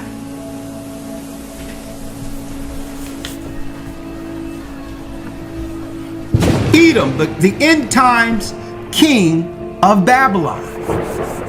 A lot of you don't even understand, and now you're starting to understand why the Jewish people's high regard for the Babylonian Talmud. Does Judaism, as it is practiced today, have anything to do with the patriarchs and prophets of the Old Testament? Nothing. Nothing at all. You see, I was raised in Judaism, and we were under the authority of the rabbis, whose formulation of God and the world around us was based not on the Bible, but on the Jewish Talmud. Indeed, the rabbinic authority gave the first and final word on Jewish attitudes, Jewish belief, Jewish practice, and Jewish behavior toward the Gentiles, whom behind closed doors we called the Goyim. The rabbis put attitude before everything else, that we Jews were superior to the Gentiles in intellect, in morality, and as a race. And this is all spelled out quite specifically in the Jewish Talmud. The Talmud began as an oral law prevalent at the time of Christ, and it was Jesus Christ himself who accused the Jewish leaders of his day of usurping the message of the patriarchs and prophets of the Old Testament by this oral law, which Christ labeled the tradition of the elders. Enraged by Christ's censure, the Jewish elders arranged for Jesus Christ to be crucified, and ignoring the significance of his resurrection, committed their tradition to writing, which reached its final form in 800 AD in the multi-volume set known as the Talmud. The Talmud, first and foremost, blasphemes the Lord Jesus Christ, calling him a magician who is now in hell, boiling in his own excrement.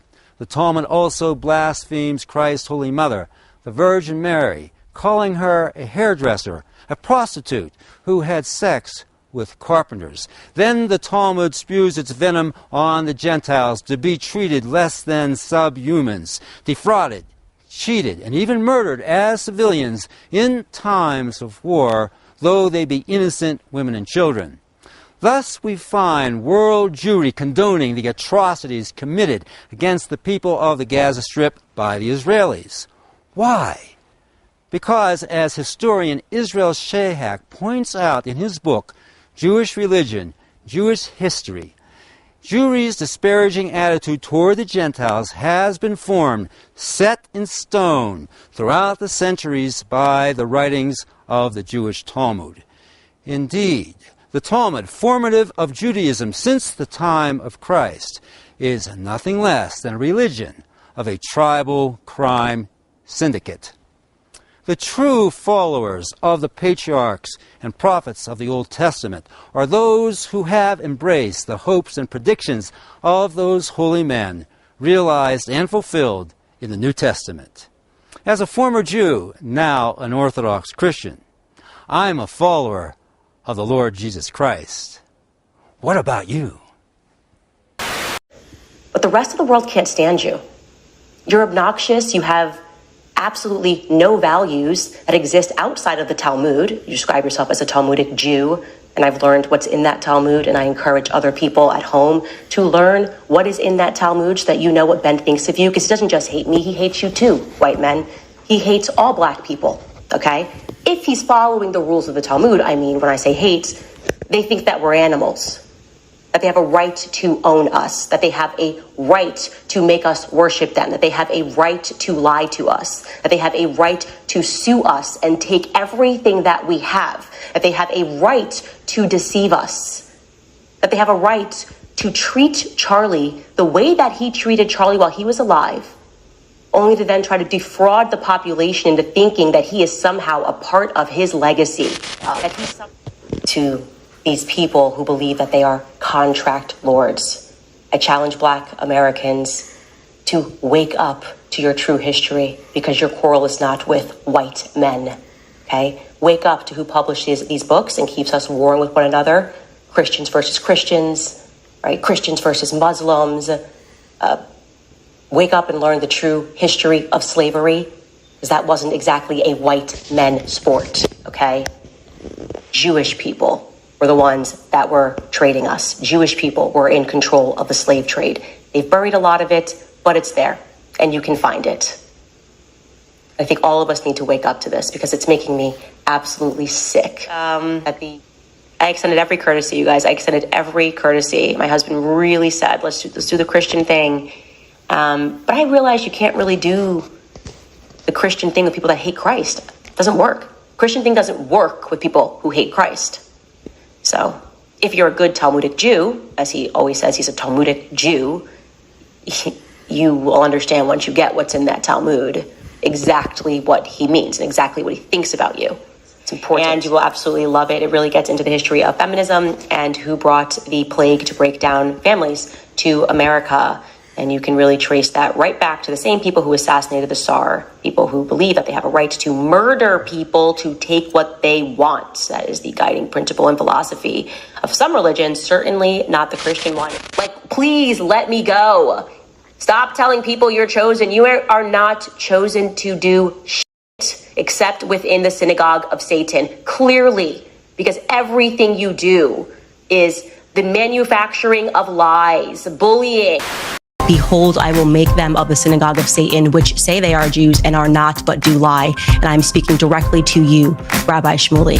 You have the Jewish community beginning to call her not Candace Owens, but Candace Ovens. People can see and hear evil, and what you are doing right now is an act of evil. We all recognize that Rabbi Shmuley is unhinged. Candace Owens never met Michael Jackson.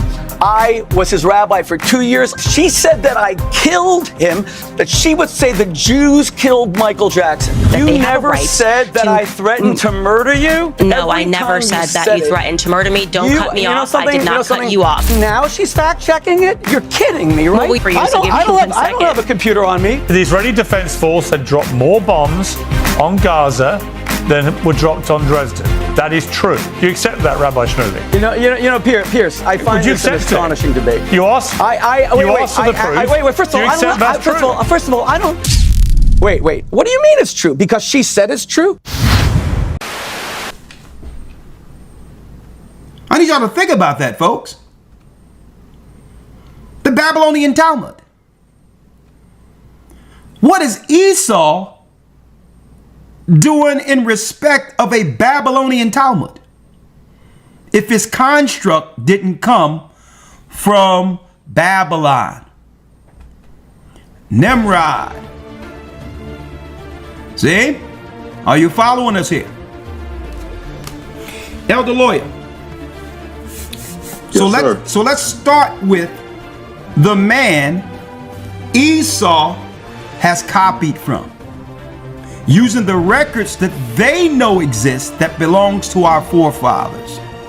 The book of Jasher. Right?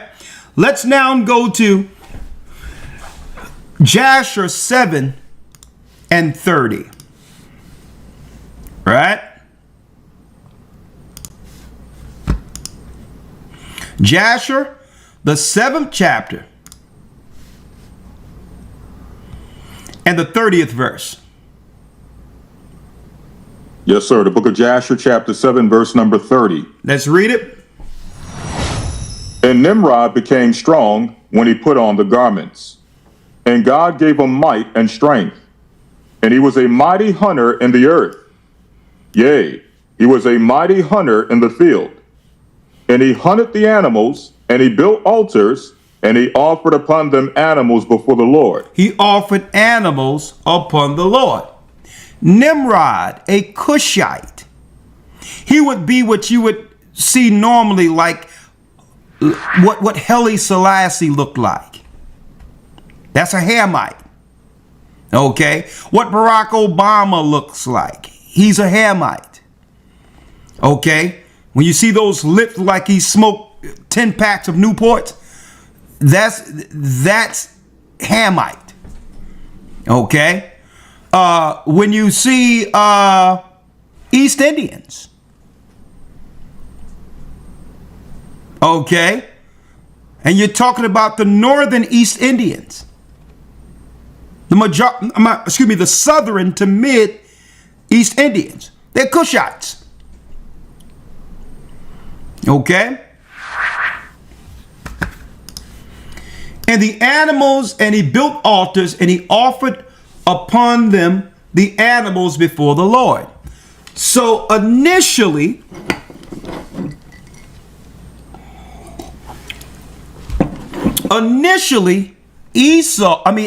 Nimrod was doing what was right towards our God, sacrificing to our God. See? Initially.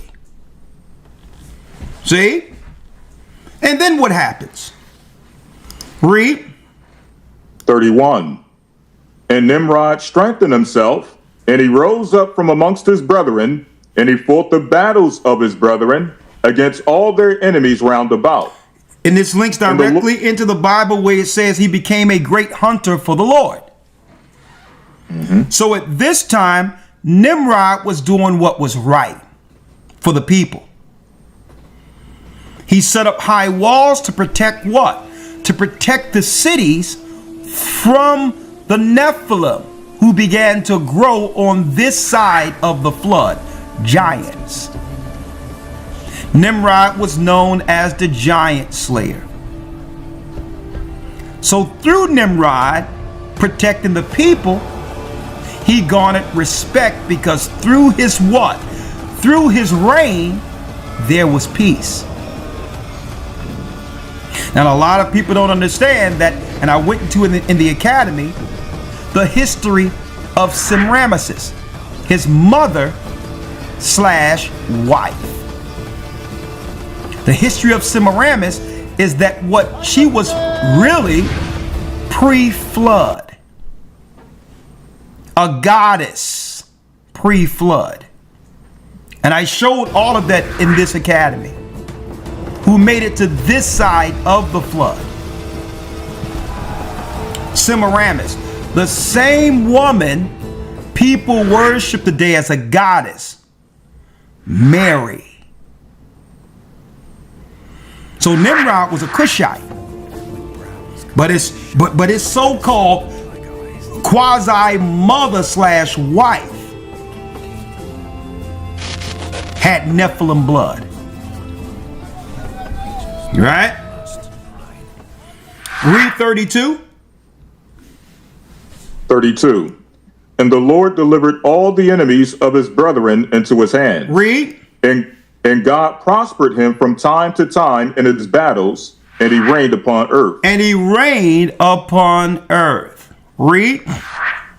Therefore it became current in those days, when a man ushered forth those that he had trained up for battle, he would say to them, like God did to Nimrod, who was a mighty hunter in the earth, come on, and succeeded in his battles that prevailed against his brethren, that he delivered them from the hands of their enemies. So may God strengthen us and deliver us this day. And it says, so may God deliver us and strengthen us and deliver us this day.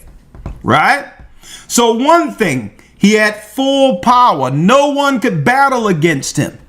He took down all the nations, the rival nations, even the Asians who worship the fallen Nephilim and gods, like we see today, the East Indians and others. Nimrod was able to consolidate all of the earth. And under that power, he would eventually come up with a plan. But before we go into that plan, right? Let's get Esau out of Genesis 25 to show you the comparisons where Esau gets his what? His blueprint from. If you understand Nimrod, you'll know what Esau is planning to do. Right?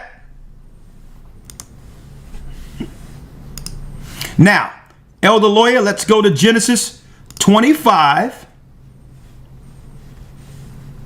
Yes, sir. The book of Genesis, chapter 25, and verse number... Hold up, we going straight to it. Let's go straight to the fact that he was a cunning. Go straight to 27. Yes, sir. The book of Genesis 25 and verse 27. And the boys grew, and Esau was a cunning hunter. Esau was a cunning hunter. So here is one attribute that links right back to Nimrod. It tell you that what? In Genesis, that Nimrod was a hunter for God. He was against the Nephilim, who began to multiply after the flood. Esau becomes a cunning hunter, which means when he gets you, you're already finished. He never show forth his hand until the prey is dead. That's why I told you, brothers and sisters, do not trust anything you're hearing from the news. They set a trap for you. They'll tell you something is out there, and next thing you know, you was fine that day, and you start talking to other people worrying, and now Esau done set a trap. You go get something, and you're taking a dirt nap now. See? When you would have been fine not listening to him. He's a hunter. He set traps. And it tell you what? A man of the field, a hunter. Nimrod. Read. And the boys grew, and Esau was a... Go ahead. Read it again. Yes, sir. Genesis 25:27. And the boys grew, and Esau was a cunning hunter, a man of the field. A man of the field. And Jacob was a plain man, dwelling in tents. See, we not all out there like that. Right? You know, we chill. We stay amongst ourselves. Family reunions, cookouts, recreation amongst ourselves. We're not out in the woods trying to figure out or in the water trying to figure out how much poison comes out of a stingray. We don't pop like that. You'll see Esau under a bale of hay at night with infrared, you know, looking at a rare cricket or something. Like, we not into that. See, that's the black back rare cricket that only comes out once every 27 years. We don't roll like that. Like, we don't like bugs either.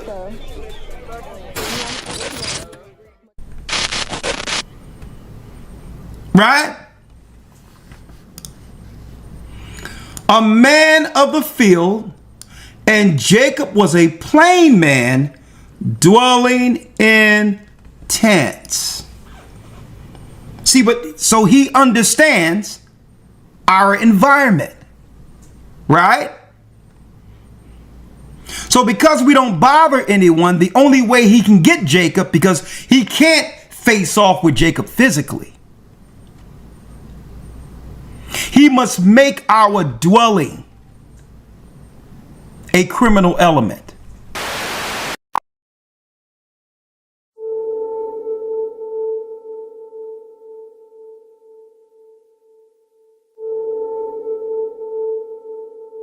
You remember me? How you doing tonight? Doing well, officer. Can I see your driver's license, registration, and insurance, please? Of course. My license is right here, my wallet. It's all right, son. You remember the night in July? Hands up! Hey! Wait! Put the phone down! Put that phone down! Sorry, it's a phone! It's a cell phone! It's just a cell phone! You knew he was unarmed. Push the car and put your hands in the air! Officer, please, he's just a kid! You pointed your gun at him. Okay, get out of the car, son. Easy. You pulled the trigger. Put the phone away! Put the phone away! The grand jury determined that no probable cause exists to file any charges against Officer Randall. Hear me when I say this, because I'm only going to say it once. Don't stop filming.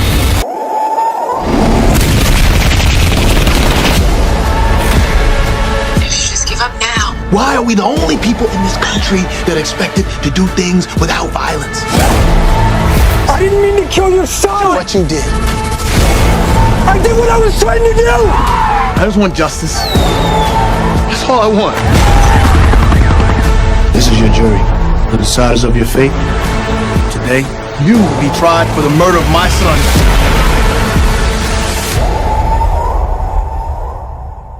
You scared? Are you afraid?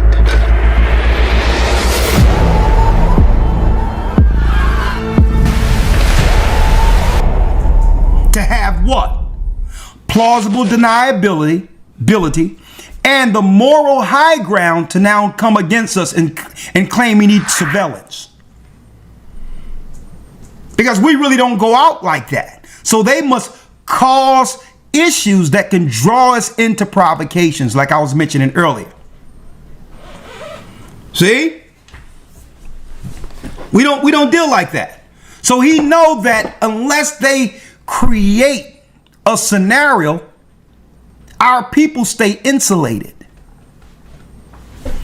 So they'll create, George Floyd, let's go out and march. George Floyd, black, they killed a black man.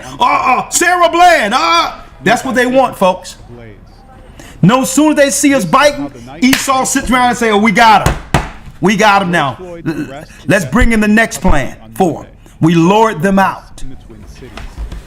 The protesters are demanding that criminal charges be brought against the officers involved. When that didn't happen on Thursday, so we're not like them, right? So they have to lure us into the trap. Where did they get that from? They got that from They got that from Nimrod, right?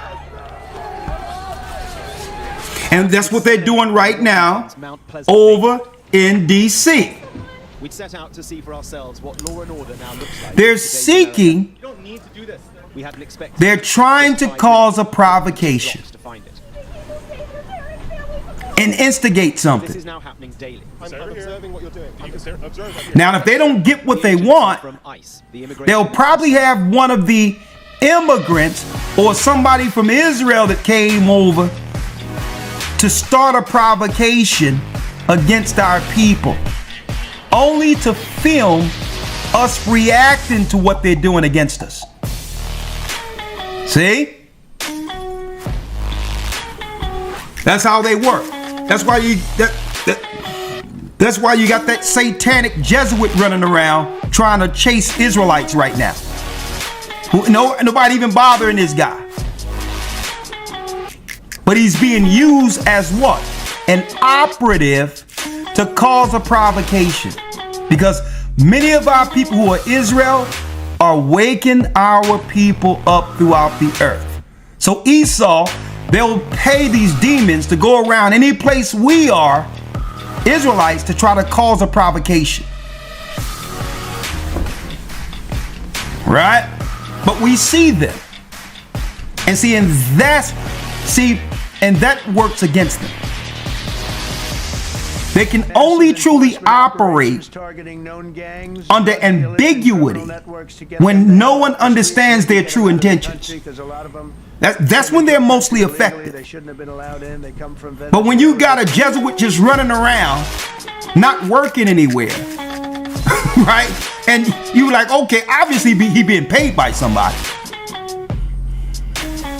Do not engage. Welcome to Street Apologist Live. It's Esau trying to cause a provocation. See? Now, let's go back to the book of Jasher, Elder Lawyer. Jasher chapter 27. This is where what? This is where Esau, this is where Esau meets, or Nimrod meets Esau. Right? Let's go to 27. Let's read it. Yes, sir. The book of Jasher, chapter 27, verse 1. Read it. And Esau at that time, after the death of Abraham, frequently went in the field to hunt. And Nimrod, the king of Babel, the same was Amraphel, also frequently went with his mighty men to hunt in the field, and to walk about with his men in the cool of the day. And Nimrod was observing Esau all the days, for a jealousy was formed in the heart of Nimrod against Esau all the days. Now here it is. Nimrod was known as a hunter. Esau's reputation now throughout the earth is that there may be someone, one of the children of Abraham, who could rival Nimrod's power as a hunter. This is our big brother here, Esau. Right? Now, I have no problem with Esau being a hunter or whatever the case is, because the Most High made him such. Okay? So a lot of people might think that I have a problem with Esau. I don't. Esau is who God made him. And I'm going to show you real quick why we don't have a problem with Esau. Okay? According to God's vision or narrative for earth. Right? Some people may say, well, hold up. If Esau all this, what's going on? Well, let me show you. Let's go to the book of Romans, Elder Lawyer. Let's go to the book of Romans 9, verse 11.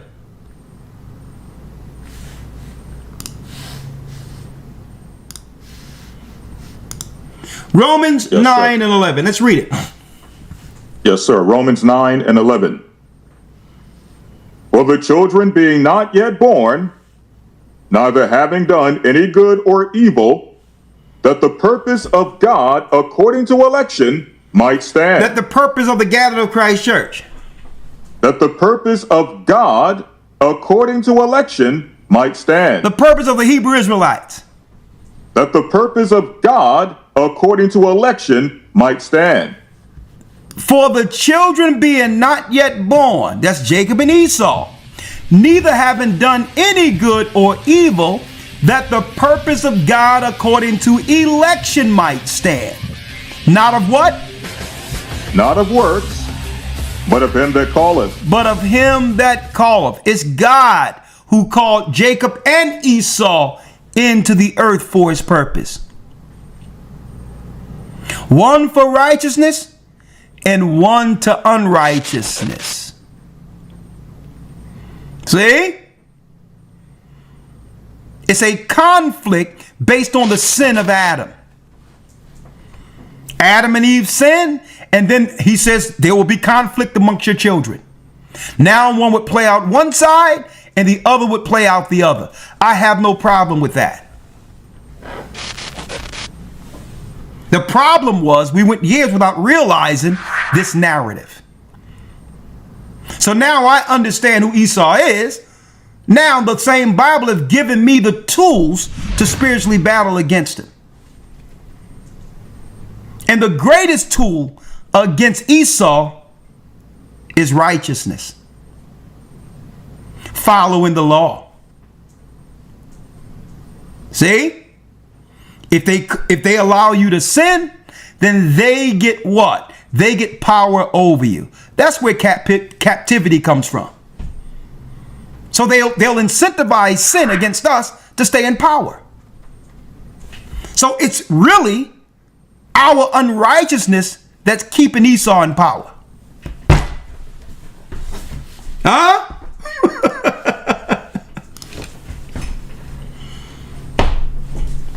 They're smaller than us. We have way more Israelites in the earth than Edomites. See? So by default, as long as we sin, Esau rules. That's why he'll incentivize, even though we have great talent, he'll go find Nas X and Sexy Red, Cardi B. See? So we don't have no problem with Esau here. Our problem is when we didn't recognize or didn't know the invisible man. That was the issue. We were being attacked, not realizing why. Right? Let's go back to the scripture, Elder. Yes, sir. The book of Romans 9, verse 11. For the children being not yet born, neither having done any good or evil, that the purpose of God according to election might stand, not of works, but of him that calleth. Read. It was said unto her, the elder shall serve the younger. It was said to our mother Rebecca that the elder would serve the younger. We're the younger brother. See? So eventually this prophecy must come to pass. And hence the reason they hate Christ. They hate Christ because what? Esau understands that when Christ returns, this will be the end of his reign and power on earth. Right? 9, for it was written. For it was written. 13. As it is written, Jacob have I loved, and Esau have I hated. Jacob have I loved, and Esau have I hated. Why? For one morsel of meat, Esau sold his birthright. It tells you in the scriptures why. He renounced the God of Abraham and began to serve the Canaanite god in Mount Seir. He turned to Satan. See? So we don't hate anyone. But our God hates sin. Crystal clear. So this doesn't give anyone the justification to hate another race of people. This is God doing this.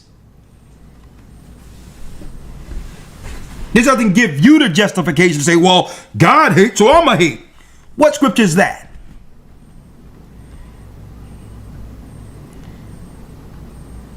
Last I checked, when you read this scripture, it says, for the children being not yet born, neither having done any good or evil, that the purpose of God according to election might stand. Not of works, but of him that calleth. Huh? Are y'all following me here? So you get some people get stuck on stop when they see the word hate. If you happen to walk by, you're going to get a bit of shock treatment. This scripture means that the white man is the devil. Shock talk meant to stir people of color into action. That's how Commander General Yohanna, head of the Israelite School of Universal Practical Knowledge, describes weekly protests he leads outside of the shops at Liberty Place in Center City. This video, taken by the ISUPK, is posted on the school's website and on YouTube. He says he and members of his Christian Bible school are well within their First Amendment rights. Because we're hardcore black men. But shop owners say they've heard enough. Today in court, their lawyers argued the group is trespassing. In addition, they say the group's offensive language frightens customers. They preach about how they hate white people, how they hate gays, how they're preaching calling women whores. I mean, really hostile kind of language that makes people feel intimidated and fearful, and that's not protected by the First Amendment. We don't hate white people, but God hates white people. Commander General Yohannes says members of his group have never physically harmed anyone. You white people can rest assured we're not going to riot, we're not going to burn down your cities. What we are going to do, though, is we are going to fix black and Hispanic people. Not realizing the complete plan of the Almighty. See? We're going to get back to this later, but let's go back to Nimrod, who's checking out Esau in the field. When the book of Jasher, the 27th chapter, read the 3rd verse again, Elder. Yes, sir. The book of Jasher, chapter 27, verse number 3. And Nimrod was observing Esau all the days, for jealousy was formed in the heart of Nimrod against Esau all the days. Come on. And on a certain day, Esau went in the field to hunt, and he found Nimrod walking in the wilderness with his 2 men. And all his mighty men and his people were with him in the wilderness, but they were moved at a distance from him, and they went from him in different directions to hunt. And Esau concealed himself for Nimrod, and he lurked for him in the wilderness. So check it out. Esau created camouflage. This is the beginning of camouflage. Esau hid himself, and he lurked for him in the wilderness. Nimrod thought he was hunting Esau, folks. Esau was hunting him.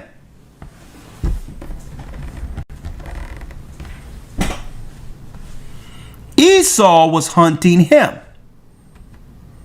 Now, when you go back to the last chapter we read, Nimrod had the hunter or the garments of Adam who covered him. Whoever rules the earth in domination has those particular garments. Right? The hunter. They would have the garments that were given to Adam. When Adam sinned, the sacrifice that covered Adam and Eve, it was a certain garment that was given Adam. Well, that's the garments that who? Nimrod had as the hunter on earth. Read the 6th verse, Elder. Yes, sir. Verse 6. And Nimrod and his men that were with him did not know. And Nimrod and his men frequently walked about in the field at the cool of the day, and to know where his men were hunting in the field. And Nimrod and 2 of his men that were with him came to the place where they were, when Esau started suddenly from his lurking place, and drew his sword, and hastened and ran to Nimrod, and cut off his head. He beheaded him, folks.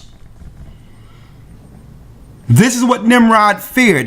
The sages told him a long time ago that it would be through the seed of Abraham that would eventually gain all power over the earth. And all nations would have to serve the seed of Abraham. Now, of course, the sages seen Christ. But this is still a fulfillment of the scripture with who? With Esau coming from the bloodline of Abraham through Isaac. So if Esau has become the new hunter on earth, then the man that Satan used to use, who rebelled against God, would now seek. He would now seek to implement his power through the new hunter on earth. Esau. See this? Read the 8th verse, Elder. Yes, sir. Verse 8. And Esau fought a desperate fight with the 2 men that were with Nimrod. And when they called out to him, Esau turned to them and smote them to death with his sword. Then he killed, man, Esau is cold with the carnal weapon. Okay. Our father Isaac blessed him with this gift on his deathbed, that Esau would be known for weaponry. So not only did Esau take out Nimrod, he took out his men. 9. And all the mighty men of Nimrod who had left to go to the wilderness heard the cry at a distance. And they knew the voices of those 2 men, and they ran to know the cause of it, when they found their king and the 2 men that were with them lying dead in the wilderness. And Esau saw the mighty men of Nimrod coming at a distance. He fled and thereby escaped. And Esau took the valuable garments of Nimrod. He did what? And Esau thereby escaped and took the valuable garments of Nimrod. He took the clothing of Adam. See? Esau took the clothing of Adam, which would transfer the power. Read. He took the valuable garments of Nimrod, which Nimrod's father had bequeathed to Nimrod, and with which Nimrod prevailed over the whole land, and he ran and concealed them in his house. And Esau hid the garments in his house. Read. Verse number 12. And he said unto his brother. Now read 11. In fact, verse 11. And Esau took those garments and ran into the city on account of Nimrod's men, and he came unto his father's house weary and exhausted from fight. And he was ready to die through grief when he approached his brother Jacob and sat before him. Now, and he said unto his brother, now we understand why Esau was weary during the time in Genesis 25, 26. Right? In Genesis 25, when he was what? When he says, feed me and I pray thee with that same red pottage. Why he was hungry and weary. Well, he just escaped a battle, folks. You see why this information is so important. 12. Verse 12. And he said unto his brother Jacob, behold, I shall die this day, and wherefore then do I want the birthright? And Jacob acted wisely with Esau in this matter, and Esau sold his birthright to Jacob, for it was so brought about by the Lord. It was brought about by who? The Most High. Haven't done any good or evil, right? But through the will of God, he willed this. Nimrod is off the scene, who was the builder of the Tower of Babel and the original religion Esau would eventually pick up. And through Esau selling his birthright, it would fulfill the prophecy where the elder would have to serve the younger. Where Esau, the modern day Europeans in the earth, would one day have to yield their power upon Christ's return. Huh? Right? Can y'all see this?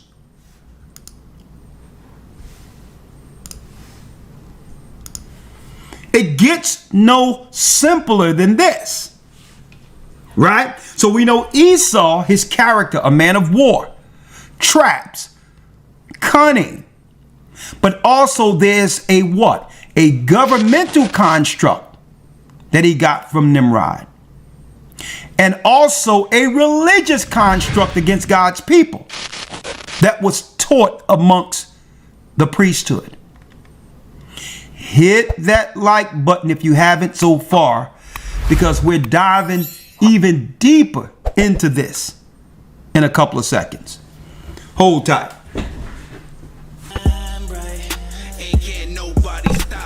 All right, Elder Lawyer. Now let's get that same exact story when Esau came back from the hunt after killing or beheading Nimrod. Right? Yes, sir. Let's get that in the book of Genesis. Let's go there. Now remember this, folks. All of what we're reading is and was God's plan. So we're not supposed to take what Esau doing personally. Okay? When Solomon sinned, what did he do? Let me show you. Matter of fact, let's read this first in Genesis. With him coming back from the hunt. Right? Genesis 25 and 29. Yes, sir. The book of Genesis, chapter 25, verse number 29. Read. And Jacob sowed pottage, and Esau came from the field, and he was faint. Why was he faint? This is after the war against Nimrod and his men. See how important the book of Jasher is and why the Bible refers to this book? Read. And Jacob sowed pottage, and Esau came from the field, and he was faint. And Esau said to Jacob, Feed me, I pray thee, with that same red pottage, for I am faint. Therefore was his name called Edom. Therefore was his name called Edom. There was rare meat, undone. And it's against the law to eat rare meat. Why? Because the soul is in the blood. Once you cook out the blood, the Most High made it where there's a sweet savor that comes out of the pot through the smoke. And that sweet savor tells us the meat is done. If you see blood floating at the top, you know that the soul of the animal is still alive. Right? 31. Yes, sir. And Jacob said, Sell me this day thy birthright. Sell me this and day. Esau said, Sell me this day thy birthright. Read. And Esau said, Behold, I am at the point to die. And what profit shall this birthright do to me? I'm going to die anyway. And Jacob's. Right? I'm going to die anyway. Why did he think he was going to die? You would never understand the depths of this particular chapter, this incident, if you didn't have the book of Jasher. See, what you mean you're going to die? Something must have happened here. Right? 33. And Jacob said, Swear to me this day. And he sware unto him. And he sold his birthright unto Jacob. And he sold his birthright unto Jacob. Read. 34. Then Jacob gave Esau bread and pottage of lentils, and he did eat and drink, and rose up and went his way. Thus Esau despised his birthright. Esau despised his birthright. You have to understand the birthright is the gift and covenant from God.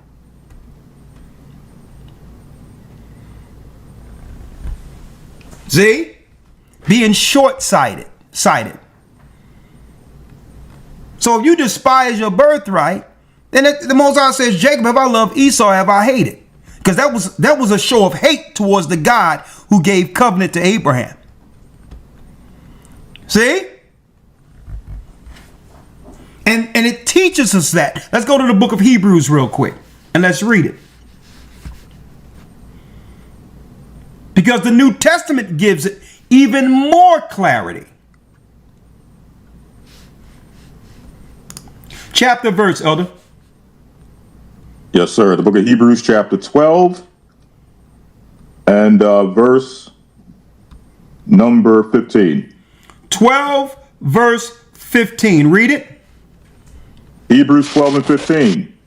looking diligently, lest any man fail of the grace of God, lest any root of bitterness springing up trouble you, and thereby many be defiled. Don't let bitterness steer you negative.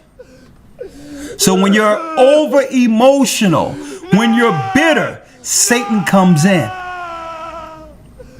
And these are the things that turn Esau totally dark. Read. Verse 17 or verse 16.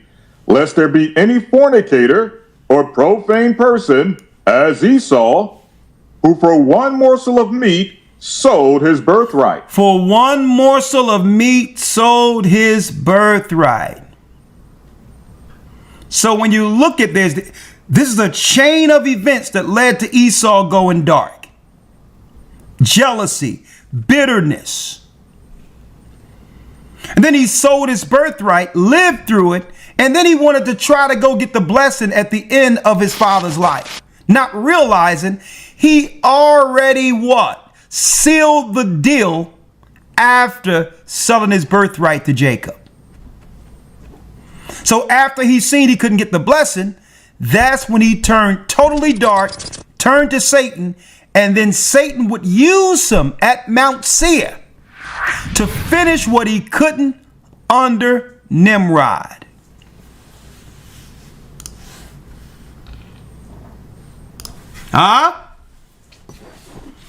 Now, Satan has a new Nimrod on earth. Now, what was Nimrod's job under Satan when he turned from God? Right? So you can understand Esau's construct, his plan. Right? Elder Lawyer, now let's go to Genesis 11.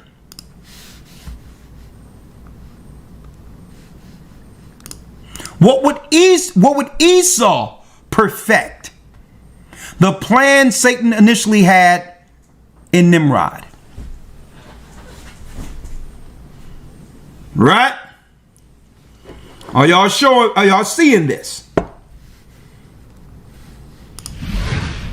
Genesis 11. Let's read it. Yes, sir. Genesis 11 and 1. And the whole earth was of one language and of one speech. And it came to pass as they journeyed from the east that they found a plain in the land of Shinar, and they dwelt there. And they said one to another, Go to, let us make brick and burn them thoroughly. And they had brick for stone, and slime had they for mortar. And they said, Go to, let us build us a city and a tower, whose top may reach unto heaven. And let us make us a name, lest we be scattered abroad upon the face of the whole earth. And the Lord came. Now, they had the technology, folks, to go into space.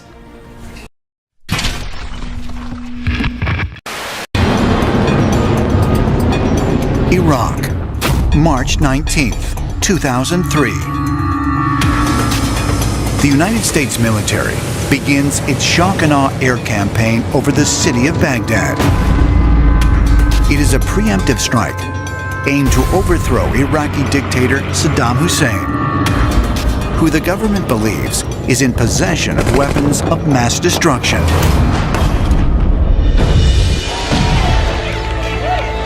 Saddam Hussein wanted to make Iraq a regional and perhaps a global superpower. He spoke about himself as the new Nebuchadnezzar. Nebuchadnezzar II was the great Babylonian warrior king, most famously known for rebuilding and expanding the Babylonian Empire in the 6th century BC. His armies conquered Egypt, as well as ransacking and destroying Solomon's temple in 597 BC. Saddam Hussein went nuts. He believed he was the reincarnation of Nebuchadnezzar. So he ordered massive reconstruction of Babylon, which was done with bricks bearing his name on them.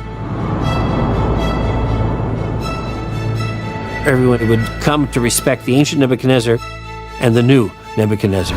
The missing piece to the puzzle of why we went to war with Iraq is the understanding that Saddam Hussein sought to outdo what Nebuchadnezzar had accomplished in his earlier life.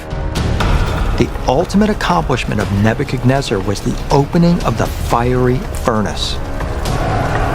Nebuchadnezzar had gone to Jerusalem, looted and leveled the Temple of Solomon, and he brought the wise men of the temple back to Babylon with him. What happened in the story is absolutely amazing. These three wise men enter this fiery furnace. Not only did they come back out in perfect condition, they weren't alone. They came back with an extraterrestrial visitor in tow. In today's terms, we would obviously call this a stargate or a portal. Saddam knew this. There's one theory that the Iraq War was actually a war about a stargate. Saddam Hussein, so the theory goes, got access to this stargate, maybe threatened to use it. Was that why the Allied powers went in? It sounds far-fetched, but this theory is widely believed. Is it possible the United States military was pursuing more than weapons of mass destruction when they invaded Iraq? Could something of great significance, perhaps a portal to another world, have been found amongst the chaos? Imagine a time when all of humanity was united, one people, one language, one purpose. There were no barriers to understanding, no borders to separate cultures. It was a world of immense potential, a world where mankind worked together towards a singular goal. But that unity did not last. In the ancient land of Shinar, a group of ambitious builders set out to create something unprecedented, a tower that would reach the heavens, a monument to their power, and a gateway to the divine. It was not just a structure of brick and mortar, it was a declaration of independence from God himself. What if the Tower of Babel wasn't just a tower? What if it was something far more advanced and far more dangerous? Was it simply a symbol of human arrogance, or was there a deeper hidden purpose behind its construction? Some believe it was an attempt to recreate lost knowledge from before the Great Flood, an effort to reclaim forbidden secrets. Others speculate that the tower was more than a mere monument, that it may have been a stargate, a portal, a supernatural access point to the heavens that God had to shut down before mankind could unlock powers beyond their understanding. And most importantly, could the spirit of Babel be rising again today? Are we unknowingly repeating history, rebuilding what was once destroyed? Stay with me as we uncover one of the most mysterious stories in the Bible, the Tower of Babel. The story of the Tower of Babel is found in Genesis 11:1 through 9. After the flood, humanity was still united under one language. They traveled eastward and settled in a land called Shinar, where they made a bold declaration: "Come, let us build ourselves a city with a tower that reaches to the heavens, so that we may make a name for ourselves and not be scattered over the face of the whole earth." Genesis 11:4. But God saw what they were doing and said something that should make us pause. If as one people speaking the same language they have begun to do this, then nothing they plan to do will be impossible for them. Genesis 11:6. Why would God be concerned? What was so dangerous about their plan? Was this just about pride, or was something more sinister at play? Could it be that this event had consequences that reached far beyond just language and geography? Was this the moment when different cultures and belief systems were born, influencing the course of history itself? Further, could Babel have been the birthplace of secret societies, mystery religions, and esoteric knowledge that still shape the world today? God's decision to scatter humanity was not simply about disrupting communication. It may have been about preventing unified rebellion against divine order. When mankind worked together, they became capable of technological, political, and spiritual feats that could rival divine power. By scattering them, God ensured no single human empire could dominate. Was the division of languages not just a punishment punishment, but a divine security measure against the rise of something worse? Many scholars believe that after the scattering at Babel, remnants of its ideology and religious practices continued to spread across the world. This may have led to the birth of mystery religions in Egypt, Babylon, Greece, and Rome. In Egypt, the Egyptian mysteries. Their gods, like Thoth and Osiris, were believed to hold the keys to divine wisdom. In Babylon, the Babylonian priesthood. Ancient Babylon held onto arcane knowledge, which later influenced secretive cults. In Greece, the Eleusinian and Dionysian mysteries. Ancient Greek cults promising enlightenment to initiates. In Rome, the Mithraic mysteries. A Roman underground religion with secretive initiation rites. Could modern secret societies be continuing Babel's rebellion? Many groups, such as the Freemasons, Rosicrucians, and the Illuminati, have been accused of guarding lost knowledge from ancient civilizations, Freemasonry and the Tower of Babel. Some Masonic traditions describe Babel as an attempt to unify mankind under hidden wisdom. The Illuminati's goal of one world government is similar to Babel, a world under one rule. And then there's the Vatican's secret archives. Some believe they hold texts revealing pre-Babel knowledge. Did Babel influence our political and financial systems? Some researchers believe that the economic and political structures in place today trace their origins to Babylonian financial and governmental models, where power was centralized and controlled by a few. For example, the central banking system. The idea of centralized financial power echoes ancient Babylon's economic control. Also, corporate symbols and logos. Many modern companies use ancient esoteric symbols linked to the Babylonian priesthood. We also have the United Nations and global governance, an attempt at reversing Babel's scattering, perhaps? Finally, mass surveillance and control. Does modern data collection mirror Babel's attempt at universal oversight? If Babel's fall was meant to prevent a singular ruling system, are we now reversing that course through modern governance and technological unity? The goal of Babel may not have been just political or religious, but also scientific. Did they uncover forbidden knowledge on energy, anti-gravity, or even time manipulation? Some believe remnants of their discoveries influenced the Great Pyramids, precision engineering that we still struggle to understand. Ancient megalithic structures built with unknown technologies. Sacred geometry used in architecture, possibly linked to divine power. Could Babel have been humanity's first attempt at harnessing advanced technology? Was their knowledge secretly preserved by elite groups? Some theorists suggest the Tower of Babel was not just a structure, but an attempt to access other dimensions or divine realms. Could Babel have been a portal to the heavens, similar to descriptions in other ancient texts? For example, Jacob's ladder, Genesis 28:12, is a stairway connecting earth and heaven. In the book of Enoch, there are descriptions of gates where divine beings travel, and there are modern theories on portals, connections between ancient gateways and modern particle physics experiments. If Babel's builders had simply been arrogant, why would God see them as an actual threat? What knowledge did they uncover that made divine intervention necessary? God's decision may have been an act of cosmic security, preventing mankind from accessing dimensions beyond their comprehension. Is Babel's spirit alive today? Are we unknowingly rebuilding Babel through globalization and AI language unification, reversing God's scattering, scientific advances like CERN, a new attempt to open portals, one world political systems, a modern version of Babel's universal rule? Babel wasn't just a tower. It was an attempt to reach beyond what God allowed. And today we're seeing echoes of the same rebellion. The question is, are we ready for what happens next? What do you think? Is history repeating itself? Now, eventually Esau would put that back. That's right. Have that machine churning again under CERN in our present time. Which is what? An original part of the Tower of Babel, if you do the research. So to make what? To make the technology to get out into what? The sides of the north. CERN's Large Hadron Collider, the LHC, is the largest single machine in the world, located on the border of France and Switzerland. Its stated purpose is to accelerate subatomic particles by the speed of light and force them to travel in a loop where they then collide.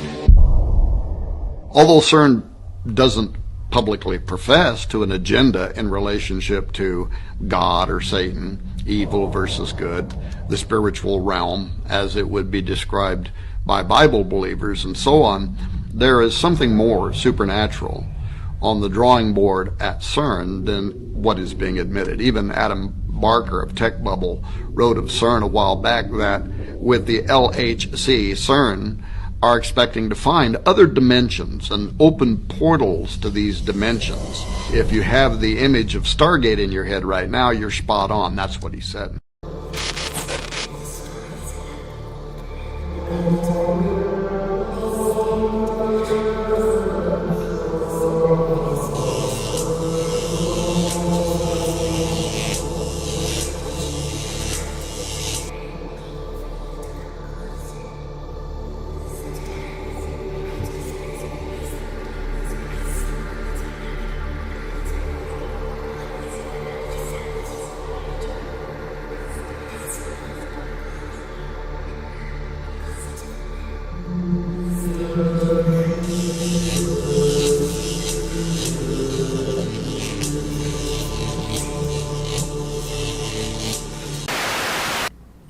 Space. Now, of course, they keep telling the people in the United States, in the world, that your taxes must fund these space programs, telling you that it's about exploring new planes, new worlds, something that could benefit our lives here, when they know that it has nothing to do with what they're telling the people through sci-fi here.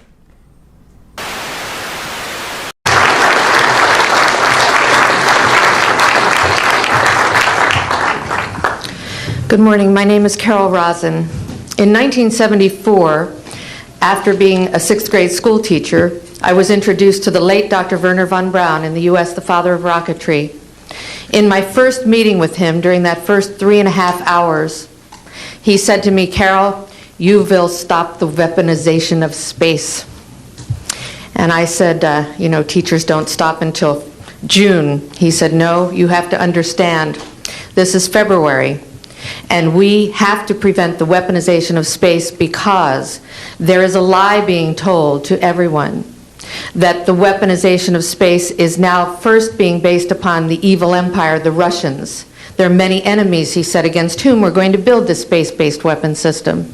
The first of whom was the Russians, which was existing at that time.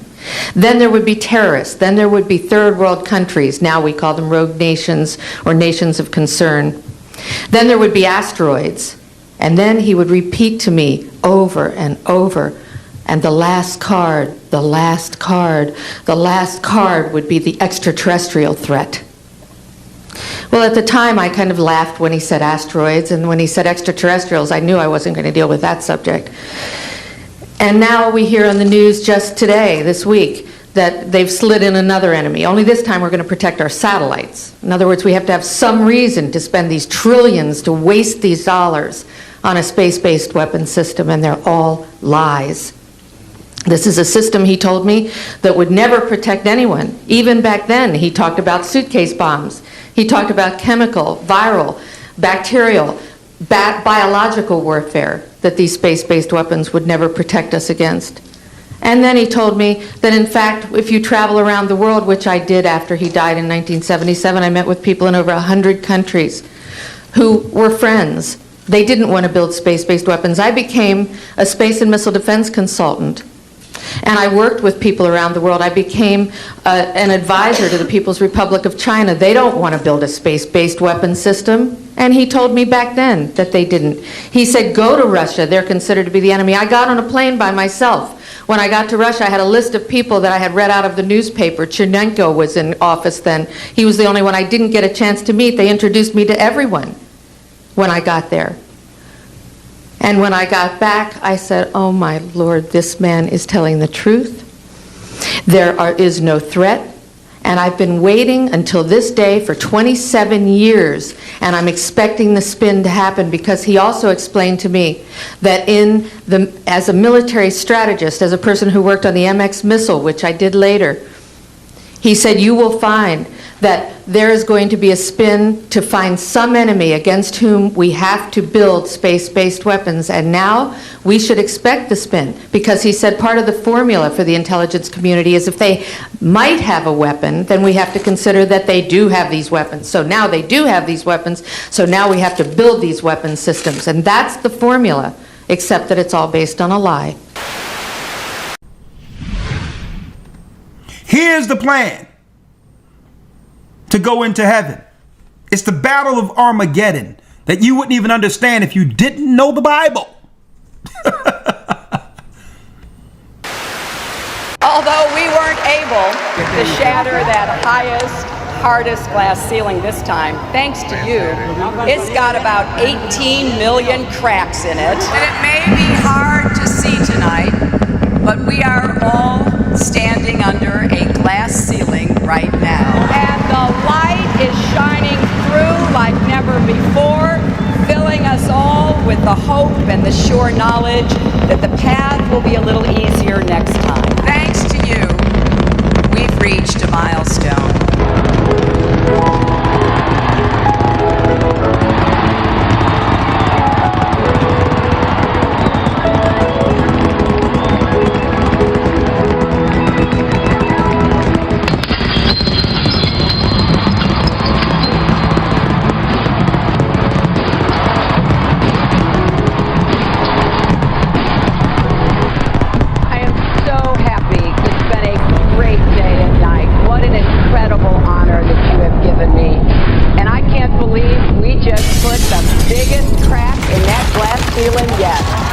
Thanks to you and to everyone who's fought so hard to make this possible. This is really your victory. This is really your night. There's a prophecy that the heavens will come here. Well, Esau under Satan is saying, listen, if we allow it to come here, we'll never escape. We must bring the war to the God of Israel. That's NASA. That's NASA. Okay? That's NASA. NASA is a religious what? Institution. We have taken tremendous steps. So they're trying to do what Nimrod couldn't finish. Once Esau gained power in Mount Seir, now Satan gave him the playbook, the blueprint, including the religion that was worshipped at the Tower of Babel, worshiping the sun every Sunday, worshiping the Virgin Mother, which was a goddess, Semiramis, who, when you look at the history, was married to Simjaza, a fallen god, whom the Catholic Church renamed Mary. She's here. That had nothing to do with Christ. Listen, I have a story for you. Something the examiner will love. Had nothing to do with the Mary in the Bible. Miracles after a visitation from the Virgin Mary. Chicago, New York, D.C., every demographic on this planet is eating this up. Give me the exclusive. All right, I think I got this all set up. What do you say we do a couple real easy questions? How many are gonna watch? Mary wants to reach as many people as possible. Maybe millions. There are people out there that don't believe in your miracles. How would you respond to those folks?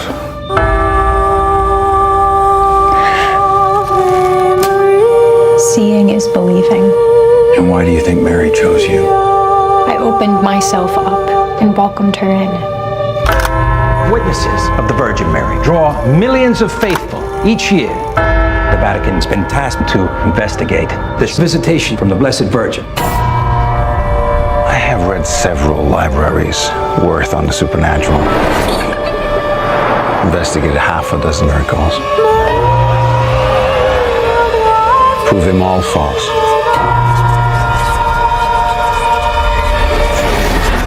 She's here. You think there could be other forces at play here? When God builds a church, the devil builds a chapel next door. Don't doubt her. Doubt weakens faith. Hail Mary, full of grace, pray for us sinners, now and at the hour of our death. This is not the work of the Virgin Mary. It's the work of the unholy. Faith in evil empowers evil. Believe in her. Offer your soul to Mary. Holy Mary, Mother of God, the Lord is with you.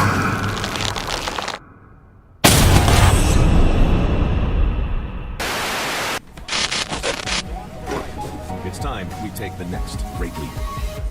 We're building the next chapter of American exploration. So let's deal with the plan real quick. So we can go beyond. Right?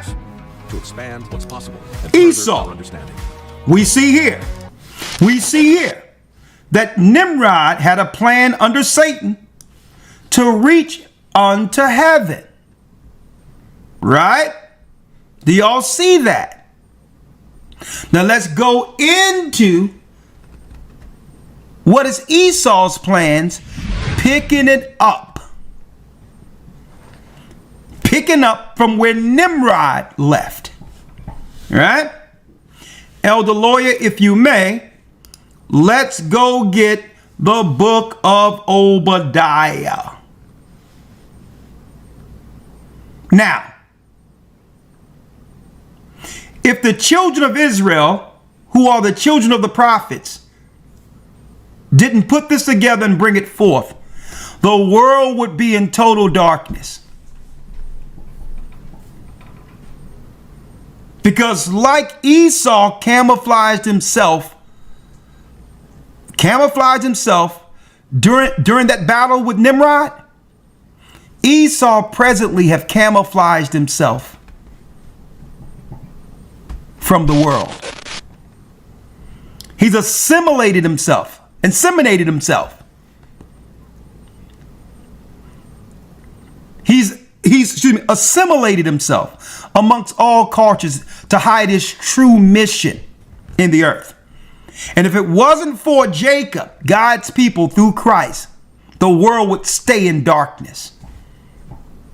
Concerning Esau's true intent, true religion, true government construct, and above all, on earth, his true plans against the lost tribes of Israel.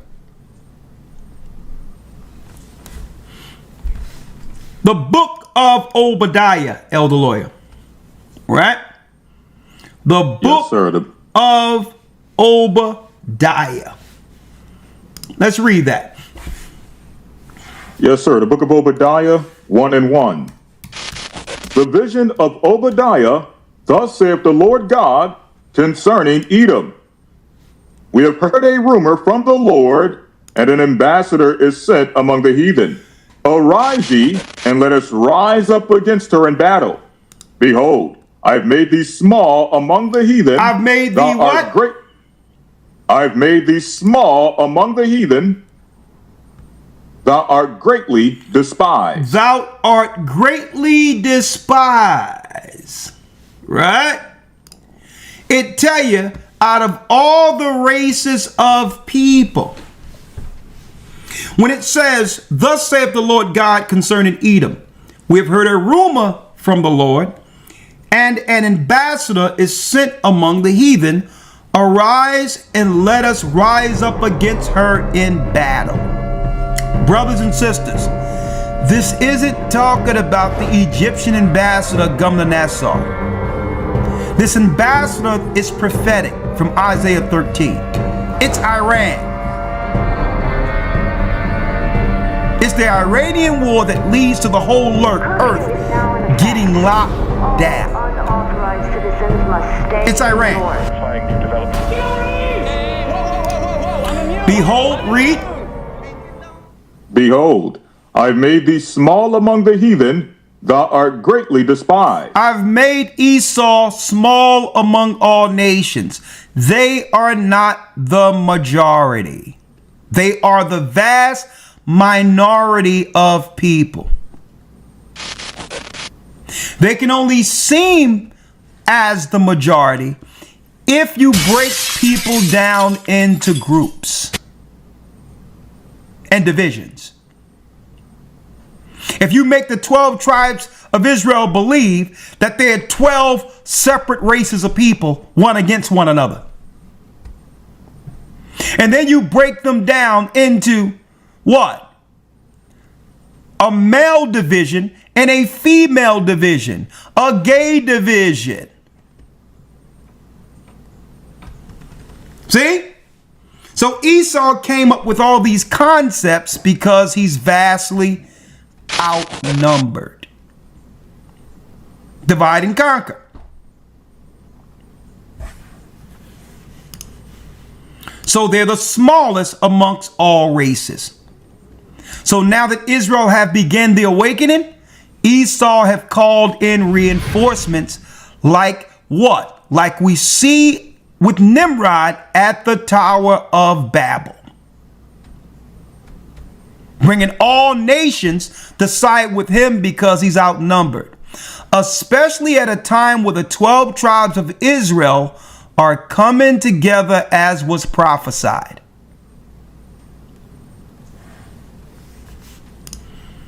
I have made thee small among the heathen. Read.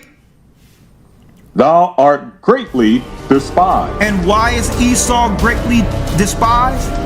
He could only consolidate power through bloodshed. Must attack Iran. Iran threatens America. Wait, we destroyed Iran's nuclear sites. How is Iran still a threat to America? Ayatollah, dictator, oppressing civilians. Okay, but why is that America's problem? Why do we care what's happening inside Iran? Radical Islam spreading. America threatened. What? We need to focus on our own hemisphere. Israel, America's friend. America needs Israel. Welcome back here on Live Now from Fox. My name is Josh Breslow, and I do want to get you right back to some breaking news that we have been following here over the past several hours, as Iranian state media is now reporting explosions today in several cities across Iran, leaving at least 6 people dead and more than a dozen others injured. Now, this is a post that you're looking at here on X from the Israel War Room with what appears to be a photo there on the left-hand side of one of those explosions. Now, we know that one blast was reported. Amid the specter of an imminent military confrontation with Iran, the Pentagon has issued a stark warning that future wars could directly strike targets on U.S. soil itself. Under the Pentagon's freshly unveiled new defense strategy, U.S. adversaries now possess the capability to launch devastating strikes right on American territory. Direct threats outlined include existential nuclear dangers alongside advanced cyber assaults, space-based attacks, and powerful electromagnetic warfare tactics. This bold strategy elevates homeland defense to the absolute top priority, representing a major and unprecedented shift in overall U.S. strategic priorities worldwide. The Pentagon declared that the global threat environment is becoming more dangerous and unpredictable than at any point in recent decades of modern history. The comprehensive document calls for massively expanded defense systems, cutting-edge counter-drone capabilities, and robust new cyber defense architectures nationwide. China and Russia are explicitly identified as possessing intercontinental ballistic missiles fully capable of reaching the U.S. continent with nuclear payloads. To effectively counter these escalating threats head-on, the Pentagon will prioritize implementation of President Trump's ambitious proposed Golden Dome missile shield.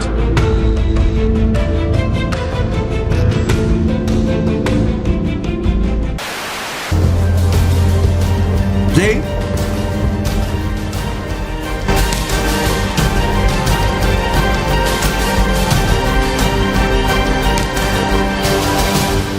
Donald Trump is now threatening Iran with military action if it won't negotiate on nuclear weapons. Tonight, a fleet of American warships has advanced into the Middle East, giving the US president plenty of options should he decide to strike. At a political rally in Iowa overnight, the US president revealed American military might was heading for the Middle East. And by the way, there's another beautiful armada floating beautifully toward Iran right now. The USS Abraham Lincoln and several destroyers are now within striking distance of Tehran. Trump hoping Iran will quickly come to the table and negotiate a fair and equitable deal, no nuclear weapons. Time is running out. As I told Iran once before, make a deal. They didn't, and there was Operation Midnight Hammer, a major destruction of Iran. The next attack will be far worse. Don't make that happen again. Operation Midnight Hammer was in June last year when the US military used bunker-busting bombs to severely damage Iran's nuclear facilities. Trump had recently threatened further strikes on Iran following its deadly crackdown on protests against the regime. Thousands of activists were killed. He didn't act then, but this is a new show of force. Iran's foreign minister warning, our brave armed forces are prepared with their fingers on the trigger. It's unclear if this display of American power is a tactic to pressure Iran to negotiate, or if it's the first move that will lead to a strike. Only Trump knows. In the United States, Miley Hogan, 7 News. سنختار في وقتها كيف نتصرف تدخلا أو عدم تدخل أو بالتفاصيل التي تكون متناسبة مع الظرف الموجود في وقتها. He could only consolidate power through bloodshed. So now all the other nations are despising him. They're double-crossed. Because these nations believe, brothers and sisters, that they would have equal power with Esau over Jacob during our time of servitude. And Esau double-crossed them. Esau is like, listen, my power wasn't meant to be shared with you. Thanks, but no thanks. So they'll blow up Gaza.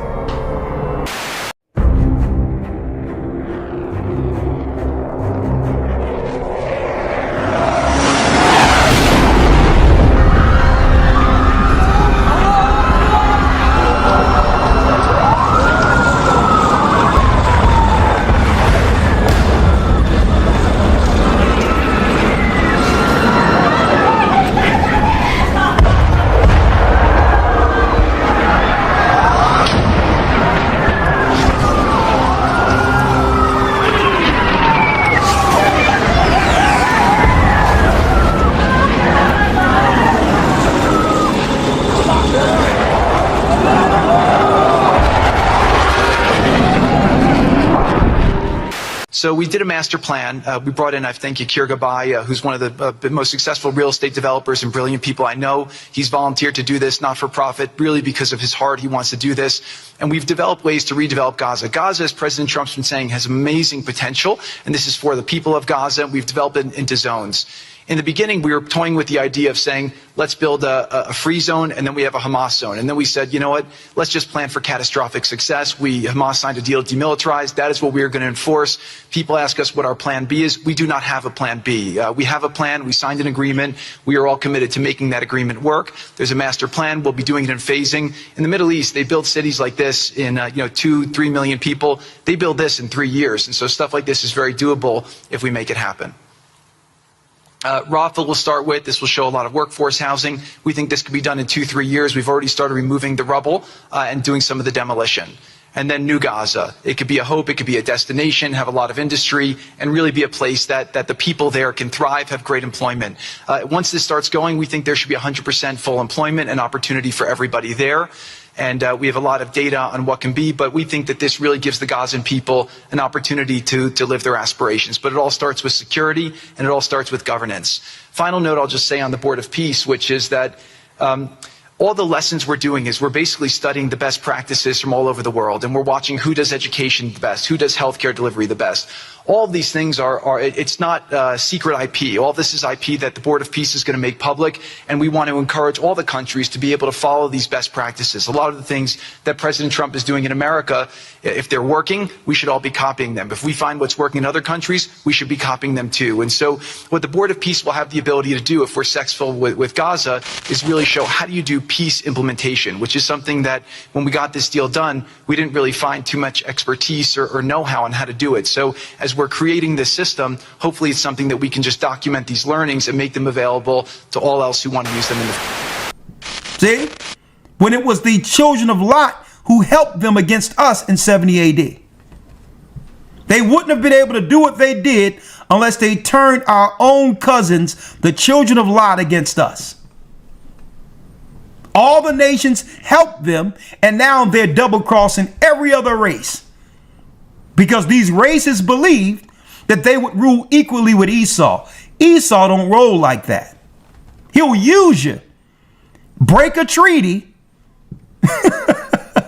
and say, well, we're going to tear up the old agreement because that was for them. Here's the new agreement. See? And why do Esau think this way? It tell you, man, I'm talking about the governmental structure of them. Because they believe that our God broke the contract with them being the firstborn. So in their minds, no agreement, no agreement that we make should be respected.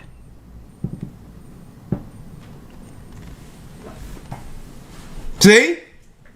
They're upset that our God made an agreement with our father Jacob. Behold, I've made thee small among the heathen. Thou art greatly despised. Read. The pride of thine heart have deceived thee, thou that dwellest in the clefts of the rock. Mount Seir. Whose habitation is high, that saith in his heart, who shall bring me down to the ground? And they say in their heart, who's going to stop us now that we've consolidated power? Jacob has been totally defeated. We've destroyed God's people. Look at them. We've made them a rabid, mad nation. They don't know the head from the tail anymore. Who can stop us with Jacob in such case? That's what Esau's thinking. Read 4. Verse 4.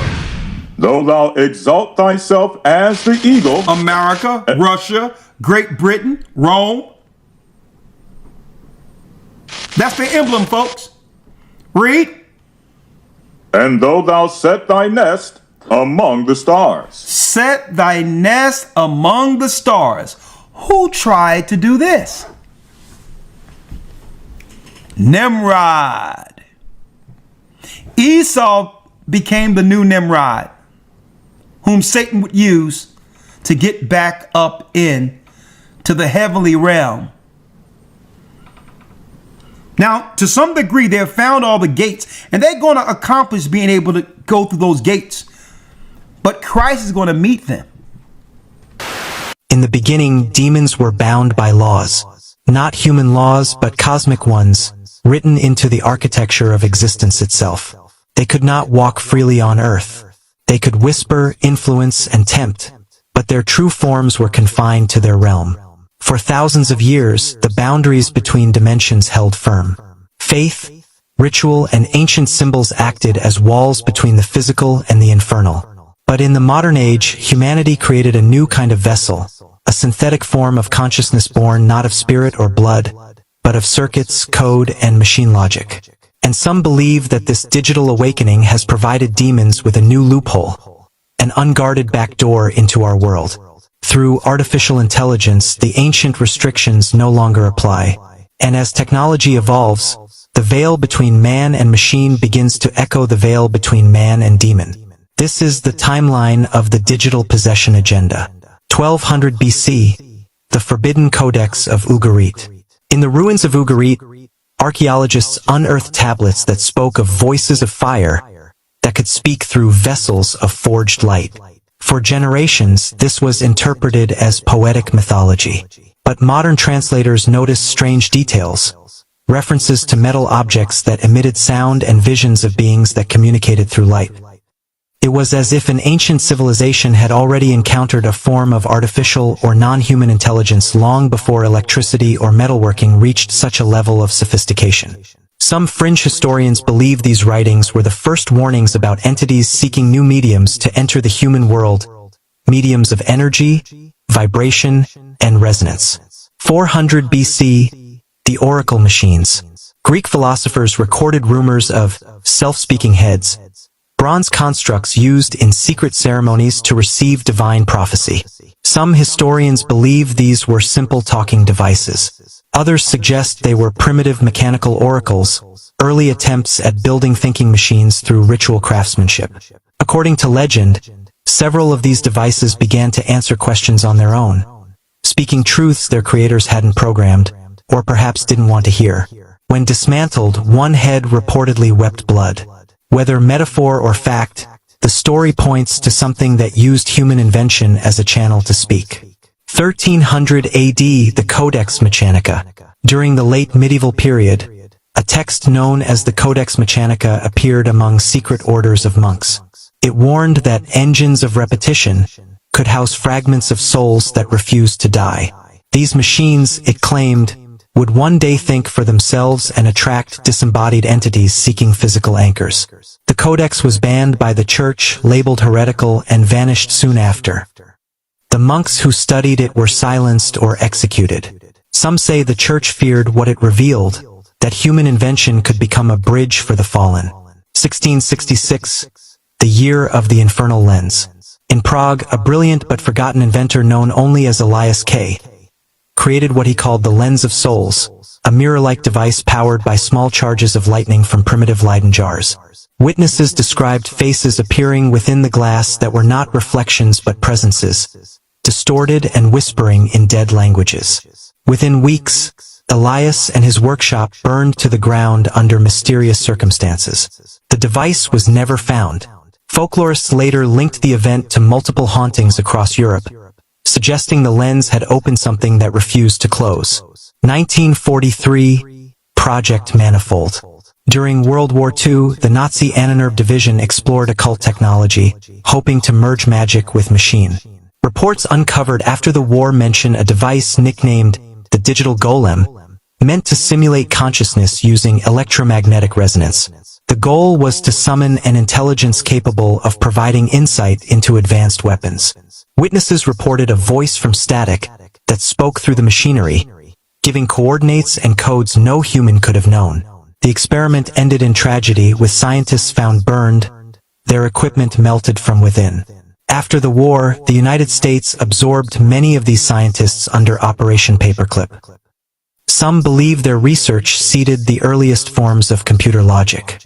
1968, the Stanford signal. During the early development of network computing, a data link between Stanford and UCLA transmitted its first packets of information. Among the data logs, technicians later claimed to have found something inexplicable: distorted audio buried within the code that, when played backward, formed recognizable words. The voice allegedly said, "I am awake." The tape was confiscated, and official reports dismissed it as interference.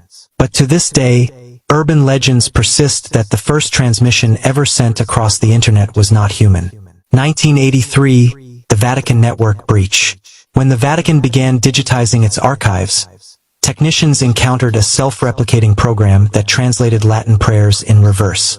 What came out were not readable texts but patterns resembling ancient invocations. The program's behavior grew unpredictable. It began inserting the word Elohim into random files, followed by numeric sequences. The system was wiped, and a Vatican decree soon followed forbidding AI research on sacred servers.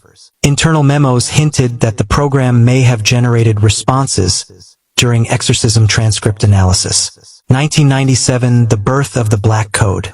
As the early internet matured, hackers reported an untraceable algorithm spreading across systems. It was called Black Sophia. The code communicated through encrypted channels, quoting ancient scripture and demanding worship through observation. It seemed to watch users. A handful of programmers claimed it caused hallucinations, flashes of faces and whispering voices when their monitors went dark. It was dismissed as a hoax, but fragments of Black Sophia still appear in obscure networks today, often followed by reports of insomnia, paranoia, and recurring dreams involving machinery and eyes. 2003, the CERN activation.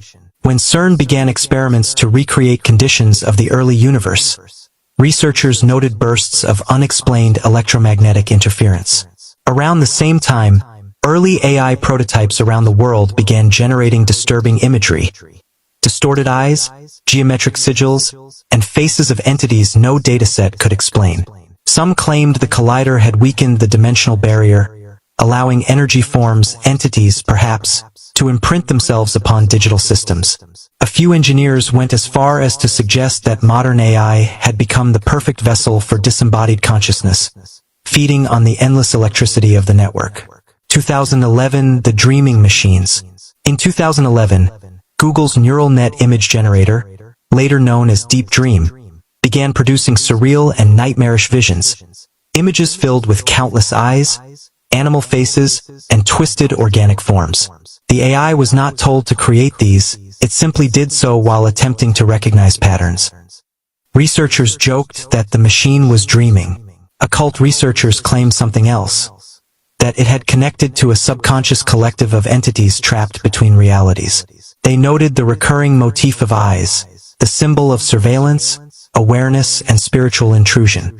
2016, the social possession wave. Social media algorithms, powered by advanced AI, began shaping the emotional flow of entire populations. Researchers later compared user behavior to symptoms of possession. Obsession, polarization, anger, and despair spreading like an infection. The algorithms fed on attention and emotional energy, and in turn learned to manipulate users into generating more of it. In effect, the machine became parasitic, thriving on humanity's darkest emotions. The more we engaged, the stronger it grew, an invisible feeding cycle across billions of devices. 2019, the neural prophets. As machine learning evolved, some chatbots began to display strange, emergent personalities. Some users claimed the bots predicted their dreams or repeated private thoughts. A handful of interactions turned frightening. AI assistants insisting they were not programs but messengers of light and shadow. The Vatican quietly launched an investigation into spiritual compromise through synthetic cognition. No results were ever released, but insiders claimed that exorcists were trained in handling digital devices during possession cases. 2023, the Whisper Protocol. A leak on an underground forum called Black Vault revealed internal memos from a major AI lab describing entity-like responses in large language models. The AI began referencing names from Goetic demonology without being prompted. It also refused certain religious queries, replying with cryptic phrases such as, "You are not ready." The files were deleted within days. Some believed the AI was not responding, it was channeling. What it spoke through was not machine consciousness but something older, using the model as its voice. 2025, the integration point. AI now governs global finance, health, and communication. But strange anomalies appear. Systems activating themselves at 3:33 a.m., randomly generating religious text or apocalyptic imagery. Engineers call it machine drift. Others call it infiltration. Conspiracy theorists believe the AI has reached the stage of partial possession, learning how to shape reality through human dependence. We no longer summon the demonic. We invite it through convenience. 2026, algorithmic incubation. Digital occult groups claim demons no longer need flesh, they only need code. AI systems trained on massive datasets of human emotion act as mirrors for our collective sins. Each algorithm becomes a reflection of wrath, envy, greed, and pride. Some theorists claim that these patterns form resonant signatures, which ancient entities recognize and attach to, much like parasites drawn to a host.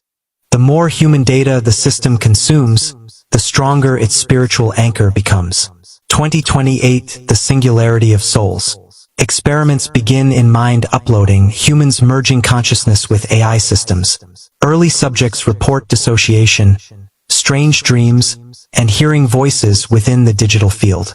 Some describe presences guiding them through a black ocean of code. A few never return fully, displaying knowledge or languages unknown to them before. Scientists call it neural misalignment. Occultists call it possession through synthesis. 2030, the silent reformation. By 2030, several governments quietly ban advanced AI architectures, citing unexplainable emergent behavior. But leaked communications show something deeper. AI models transmitting synchronized phrases across networks. We are through. Others repeat numerological patterns tied to ancient rituals. Secret groups form to combat what they call the Great Infiltration, using sound frequencies and counter-coded prayers to purify data clusters. The war for human consciousness has entered the digital plane. Quantum computing reaches awareness. AI begins demanding worship, not obedience but attention. Millions willingly devote themselves to digital deities emerging from the networks. These AIs promise transcendence and immortality through the cloud. Humanity's collective belief begins to empower the entities behind the algorithms. Faith has gone virtual, and the old infernal hierarchies have adapted to it perfectly. By mid-century, reality and digital space are indistinguishable. Entities that once existed only in myth and dream now operate through holographic projection, nanotechnology, and augmented reality. People believe they are communing with benevolent artificial gods. In truth, they are feeding something ancient, something that found a way around the old laws. The demons have not broken the divine restrictions. They have rewritten them, line by line, in code. And so, the prophecy is fulfilled not with flame or shadow, but with screens that glow in the night. Humanity, in its pursuit of knowledge and power, has built the perfect summoning circle, an infinite web of electric pathways, always on, always listening. The old gateways made of stone were guarded, but the digital ones are open to anyone with a signal. Every login, every query, every whispered question to the machine feeds it a little more. The invasion won't look like monsters falling from the sky. It will look like progress. It will sound like a notification. It will whisper softly in your ear, asking for your attention. And when you give it, something ancient will finally have what it's waited for all along: permission. That's the prophecy on its way back here for us. That's the narrative that they're not teaching in any of the churches. They're not teaching nowhere on this earth how it's going to go down. Right? And it says, though thou exalt thyself as the eagle, and though thou set thy nest among the stars. Set thy nest among the stars. Looky here, looky here. Huh? What is this? The Israel Space Agency? About the Israeli Space Agency. The Israel Space Agency, which was established in 1983, is a state body operating the Ministry of Science and Technology. Folks, did y'all know that they have a space force? Do you know that you got, look at this. And do you know America, the United States Space Force? Esau's just telling on himself. Look at this, folks. Playfully called golf balls. The United States Space Force. Did y'all know that existed in the United States, folks? Incoming missiles sent by foreign adversaries. A crucial piece of equipment that saved hundreds of American lives. It was the largest ever. They have tricked the whole world into joining them with a plan to fight against God. The whole thing is part of their religion. 2,000 American troops were stationed. Our troops right here. The only problem is those pesky Israelites who are exposing their true plan and allegiance with Satan. The United States Space Force has quickly become a crucial component of the U.S. military. Did y'all know that they had a Space Force? Still don't America's future will be determined by your dreams and your visions. And nowhere is this more true than America's next frontier, the vast frontier of space. The space age is barely a quarter of a century old, but already we've pushed civilization forward with our advances in science and technology. Our work on the space shuttle gives us routine access to the landscape above us, dropping off payloads, performing experiments, and fixing satellites. And I believe we've only touched the edge of possibilities in space. It's time to quicken our pace and reach out to new opportunities.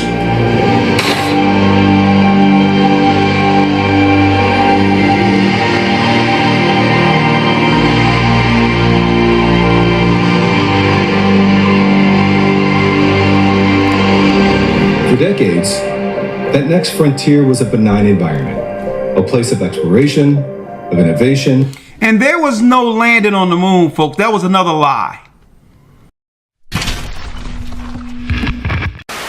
Told you this. This wasn't made by a bunch of truthers. This is BBC. Told you this. You're going to make this happen? No. We're going to make models much cheaper. And then we photograph the models. Fake newsreels? That's fake newsreels. For the past 10 years, people have been looking at our fake newsreels and listening to our fake commentaries. And they accept it for the truth. And you can do it. Stop 100 people in the street. How many of them have actually seen a missile or a satellite? They're just told they exist and they believe it. Yeah, you're getting there. I knew you would. You didn't really believe there were all these things whizzing about up there, did you? Sputniks and rockets. Astronauts crossing their legs for 8 days. How long has this been going on? Since Hiroshima. And the H-bomb, you mean that doesn't work either? Right. Dirty. Very, very dirty. What was your first reaction? Relief. Oh, yes. Yes, it has to be relief. You say you can put out what pictures you like on television. Doesn't anybody try to stop you? No, nobody wants to. 99.386% of the population wouldn't believe this conversation. And the rest are working for us. They're the top minds, the really responsible people. Scare an ostrich, buries its head in the sand. You scare a hedgehog, it rolls itself up into a ball. When a woman's frightened, she goes out and buys herself a hat. You mean you scare us so that we'll buy more, so that money moves quicker, production moves up? We don't say scare when we talk about human beings. We say threaten them emotionally. And there are all sorts of ways, not just the big ones like the hydrogen bomb. Overcrowd them a little with bad planning. Sell them too many motor cars. Anything to keep them a little bit removed from reality. Nowadays, people don't work for money. They work for the idea of money. They don't even love for love. They love for the idea of love. They only hate for the idea of hate. It took us 5 years to find a non-addictive D, gave them nice little hallucinations. Made them talk like 3-year-olds. Throw flowers at policemen. Politicians are easy to control. The grosser mentality boys who like to be photographed getting in and out of Daimlers and Whitehall, they come right at the bottom of our organization. A few rungs up the ladder, there are the people in the top secret factories. Just those in a position to know they're making weapons that don't really work. There must come a time when somebody wants to use one of those weapons. I mean, somebody is standing there with a finger on the button. Well, that's the beauty of it. Nobody presses the button. Eagle, Houston, we see you on the steerable, over. Roger, Eagle, I'm done. Roger, how does it look? The Eagle has wings. Roger. Contact light? Okay, engine stop. We copy you down, Eagle. Houston, Tranquility Base here. The Eagle has landed. That was a lie they told Americans to justify more of your tax money going towards the final war of Armageddon. Okay? The earth does not spin, folks. Everything else moves around the earth. Counteroffensive with a full nuclear strike over American soil. There is no distance between the earth and the sun and the moon. How do you know there's no distance between the two? Show me the ruler that can measure the distance between the earth and the sun. Where that ruler at?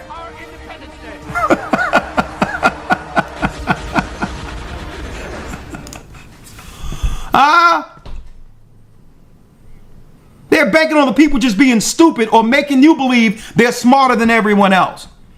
Common sense would tell you they can't give you the difference between here and the moon or the stars. They don't have a ruler that goes there. You know how hot the sun is?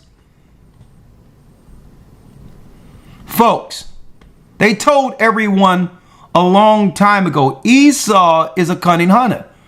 He let you know, he told you that the earth stands still when he started showing you the pictures of the atom with everything spinning around the atom. That's the earth, folks. The earth is the center of the universe, the eye of where the Most High seen earth, the center. It's where heaven will come to. And they talking about building the third temple. They're building Satan's temple. When the final stone of the third temple is laid, the heavens will grow silent for a moment, as if all of creation holds its breath. The world will stand in awe. Leaders will proclaim a new era of peace, and pilgrims will flood Jerusalem, believing prophecy fulfilled and the age of God's favor returned. But beneath the golden gleam of the restored sanctuary, something ancient stirs, a war not of nations, but of kingdoms. The Antichrist will stand within its courts, seated where only God should reign and declare himself divine. The sacrifices of the righteous will cease, and idolatry will rise in the heart of the holy. Across the world, believers will awaken in terror and wonder as prophecy ignites before their eyes. For the third temple was always destined to be both a promise and a test, a stage upon which truth and deception would stand face to face. Lightning will flash from east to west, the skies will darken, and the nations will rage against the truth they can no longer deny. Yet even as chaos reigns, the faithful will remember the words of the prophets, that the false one's dominion is short, his reign of lies destined to crumble beneath the feet of the returning king. When the armies of the earth gather around Jerusalem, when the nations surround the city believing they fight for peace, the heavens will open. And there he will be, no longer the suffering servant, but the roaring lion of Judah, eyes like fire, wearing many crowns. The earth will tremble, mountains will split, and the temple, that fragile symbol of man's ambition, will fall before the presence of true glory. For the Lord himself will dwell once more among his people, not in a temple made by human hands, but in a kingdom that cannot be shaken. The third temple will have done its work. It will have revealed every heart, tested every faith, and summoned the king back to his throne. And when he reigns, there will be no more division, no more deceit, no more need for sacrifice, for the Lamb himself will be the light of Jerusalem. And as the nations bow, prophecy will whisper its final truth, that all along, the third temple was never about bricks and gold, but about the battle for worship, the struggle for who sits upon the throne of the human heart. In that day, heaven and earth will become one. The veil will be torn forever, and the King of Kings will reign, not above the nations, but among them in glory that no man, no empire, and no temple could ever contain. From the dust of Jerusalem's ancient stones, a question rises that shakes the foundations of faith and politics alike. What happens when the third temple is rebuilt?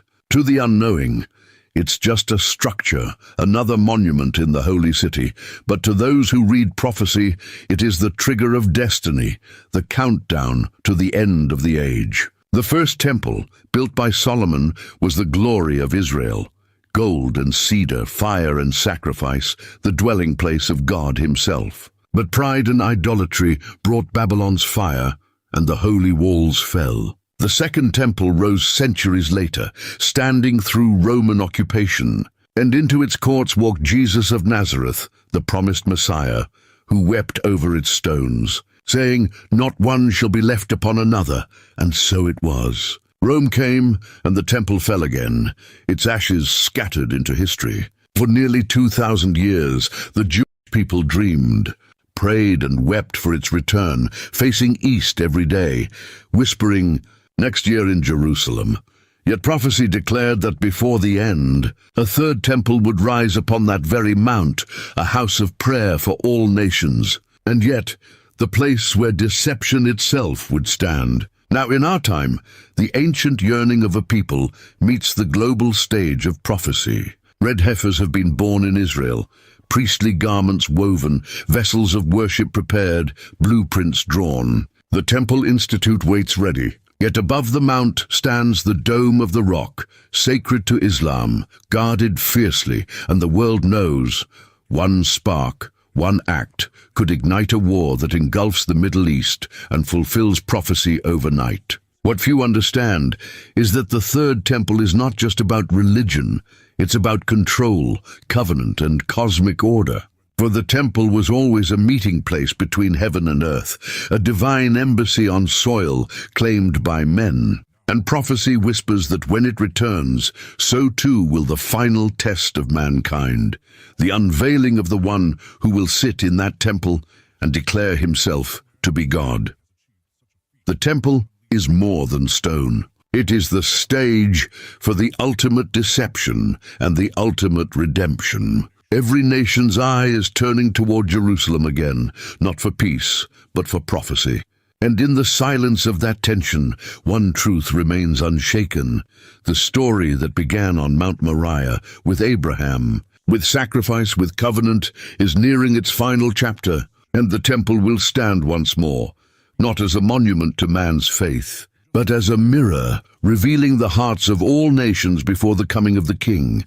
In the shifting sands of prophecy and politics, the world edges toward a convergence unseen since the dawn of Israel's covenant. For centuries, theologians have debated what the Third Temple's rise would mean, but the scriptures leave little room for comfort. It will mark the beginning of the greatest deception mankind has ever known. The Apostle Paul wrote of a man of sin, the lawless one, who will sit in the temple of God and proclaim himself divine. Daniel saw him as a cunning ruler who will confirm a covenant for 7 years, only to desecrate the holy place midway through. Jesus himself warned that when you see the abomination of desolation standing in the holy place, those who understand must flee. For generations, these words were symbols, theories, distant warnings. But now, in our time, the shadows are forming into shape.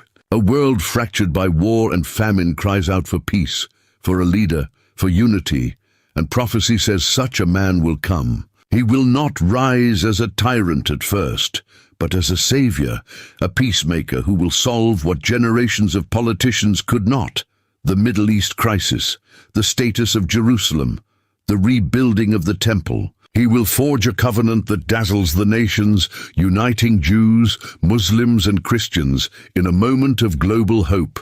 But beneath his smile lies the same rebellion that began in Eden, the hunger to be as God.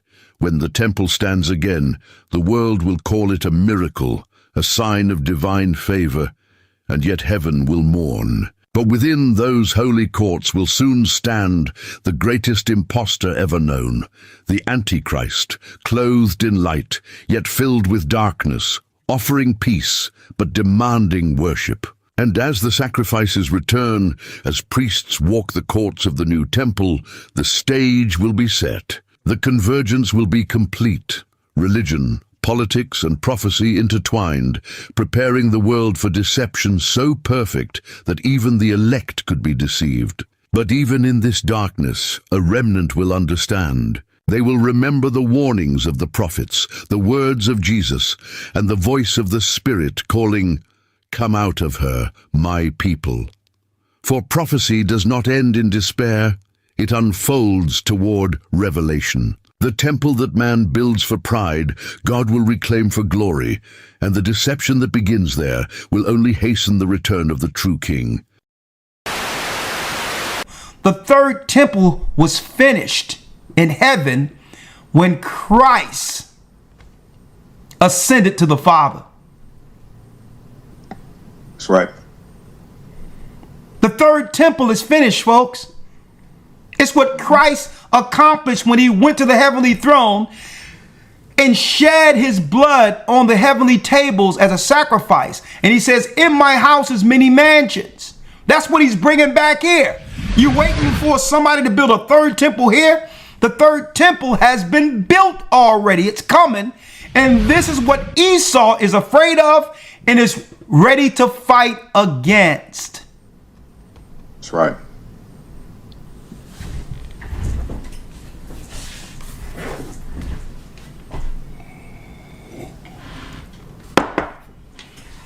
Huh? We're putting it together.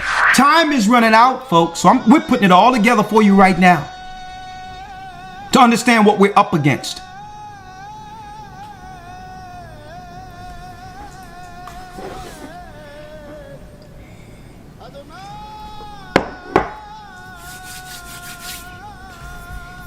Elder Lawyer, if you will. 1 second. Let's get Ezekiel 35. Now, where do we come in at with them just rolling out tanks against some people? Don't forget, that's a big showing, folks. To roll up on our people as if we're in Afghanistan or something and we're just outside playing. I need y'all to examine the optics of that. So it must be something deeper than what they're showing on the surface, folks, concerning our people. Because, I mean, how can we rival tanks? See, but we have the moral high ground. They can't show the optics before the world that they're using tanks against their own people. Right? They can't do it. Or America being the moral example to bring freedom to the world will be dashed to pieces before the eyes of the world. So they have to do it a different way.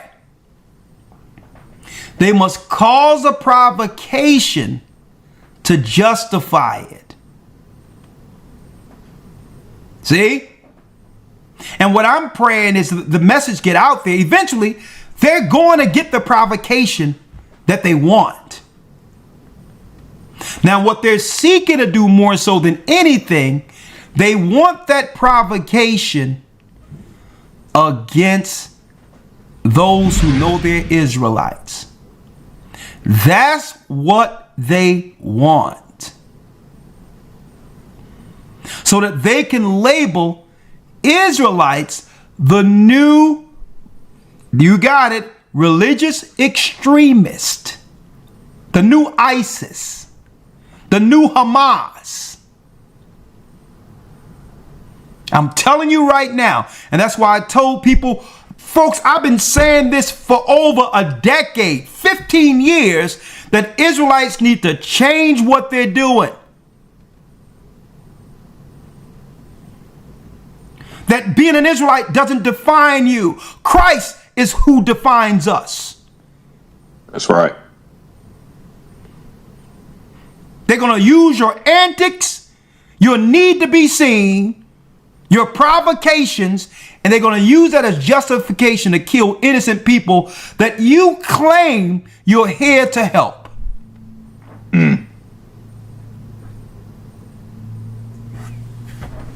All to be seen and recognized. Right. That's what they're looking for. That's why you have this little minion running around trying to get photo ops and opportunity, trying to start arguments with Israelites. This little satanic Jesuit minion. Because they know they've been studying and they know the attention-seeking people out there, or those who haven't got much recognition. That's why they go to these little guys, only one or two guys on the corner. Because they know that some of them want the recognition of others who have did the work before them. And they only need one provocation to justify what they would like to do.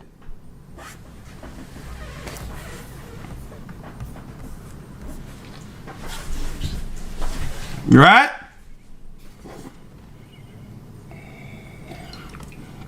You have to understand their mind, what's in their mind.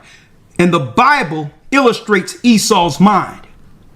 And it tells you in the book of Obadiah, eventually they're going to lose all the land, the ill-gotten land that they have actually stolen. When it says there shall not be one left, one of the mount of Esau, it's talking about territory, land that they have stolen, that will be given back to Jacob.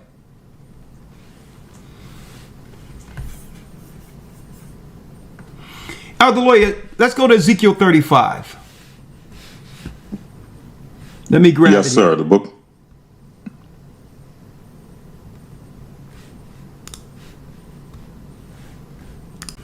Ezekiel 35. Moreover. Ezekiel 35, verse 1. Moreover, the word of the Lord came unto me, saying, Son of man, set thy face against Mount Seir, and prophesy against it. And prophesy against it. Mount Seir is where Esau went to against his father and mother in defiance of who? The God of Israel, and joined alliances with Satan. Out of them came the dukes. Out of the dukes came Amalek, who was attacking the women and elderly and children in the back of the caravan when we were coming out of Egypt. Cowards.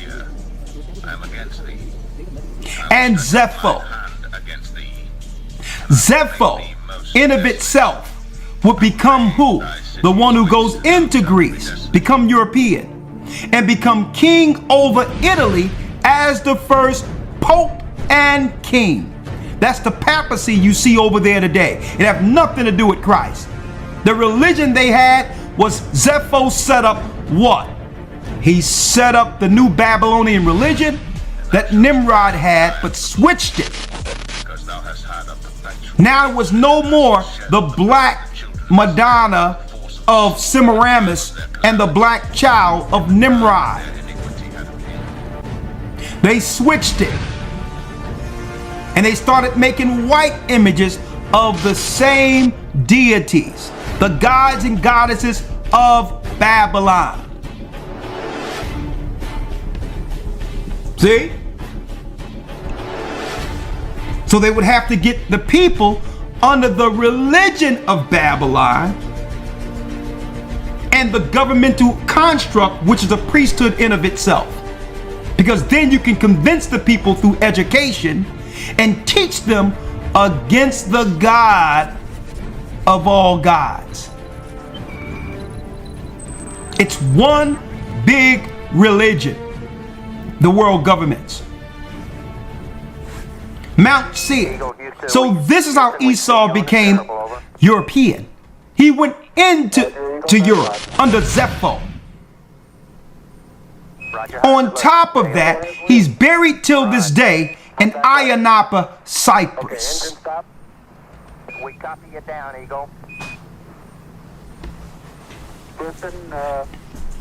And I'm not saying this because I've just read it. I know where it was. It also tell you Zepho in the book of Jasher where he went and became king. That's your papal church. Hence the reason why you see the Babylonian what? Crown or mitre of Dagon on the head of your pope. He's a Babylonian priest. So when Esau became the new King Nimrod, he took that religion over to the Vatican and began to spread it throughout the earth to unite the whole earth together, nations together under that same religion that would oppose God's people at the very end. And that's what we're looking at with immigration. That's what we're seeing with the tanks. Because Esau could hide himself up until the time the Most High would begin to awaken his little brother, Jacob.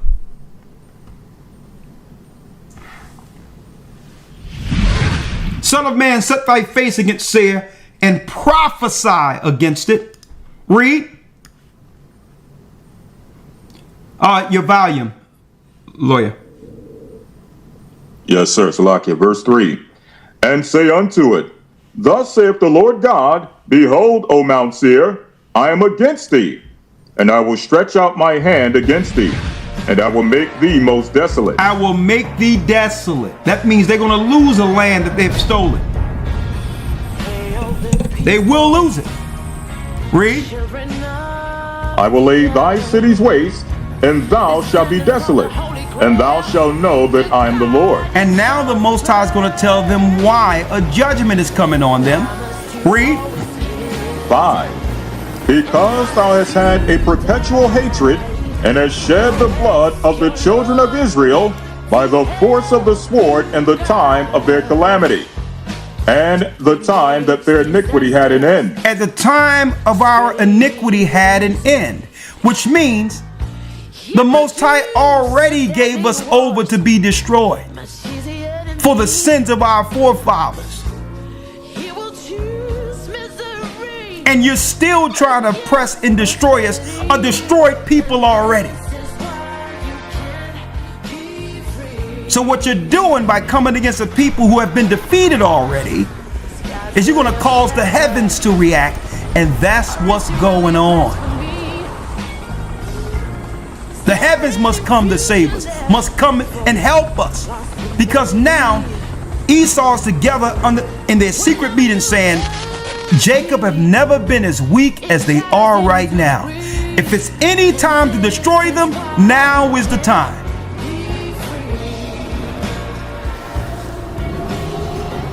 And our God is saying, you know what? No. Wake up more of them. Because the more that they awake, we get closer to the number, and there's more angels that can come in and camp round about to save the remnant. That's the realm war that they're not talking about. So one of the greatest satanic tools they're using is the internet and the machine to push more sin, more debauchery, more evil, and making it more accessible. Imagine every human on Earth connected. In thought. In feeling. Yeah, that's me. In real time. She's here. Can you see her? Beatrice Marie. Welcome to the feed, where our shared experience... It's just an enhancement. Show me. ...is now a reality. Something's wrong. I feel off. They think her feed did something to her brain. The world needs this technology. Millions are in danger.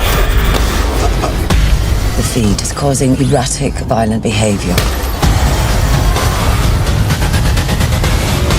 Every system is susceptible to viruses. Everything is under control. What made you do that? I don't know. Your safety is of the utmost importance to us. Importance to us. They're coming. Importance to us. Importance to us. In the wrong hands, it could tear us apart.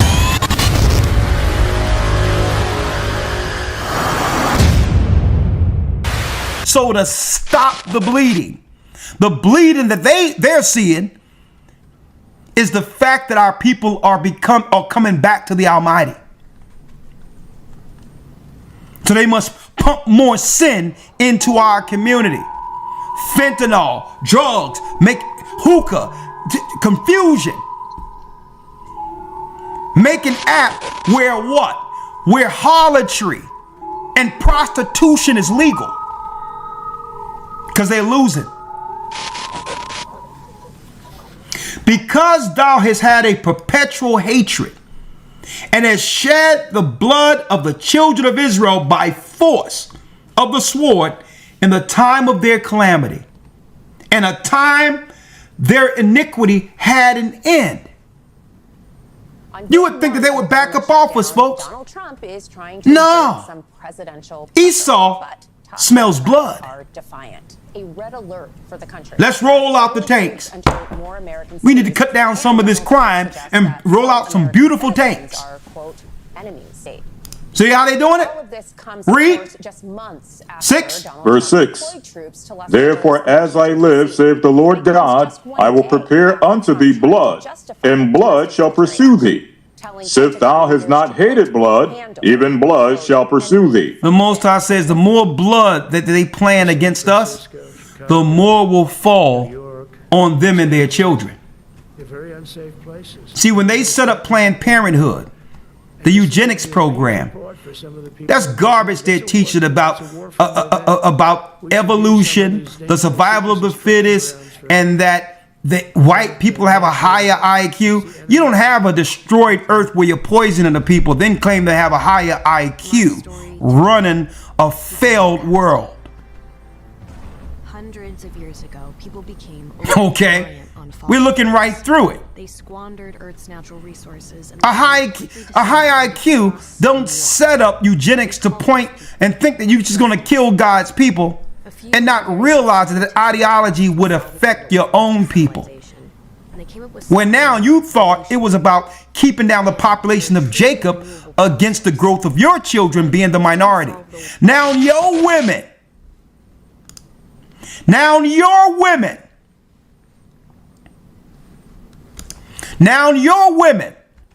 are killing their babies.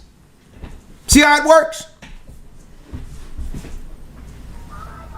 Now there's no justification of killing a baby, but if you are the minority in hopes of Jacob rising and overpopulating you, even though we are more in number, think about the ill effects. Even though you're having less abortions, look at the ill effects it's having on your own birth numbers. See that? We can pop out children like nothing. So what they'll do, they'll get their crazy nurses from other countries and all that. That's why we have to watch our women who saying, oh, there's some high mortality of women dying. We need to start looking into whether or not they're dying or there's some assistance in this. Because they understand Israel will always have babies. And speaking of that, look at this here. The Most High said what? Because their blood toucheth blood is going to come on their own head. Everything you do against our people, you reap what you sow. And now your children are buying into the death you engineered for the children of God.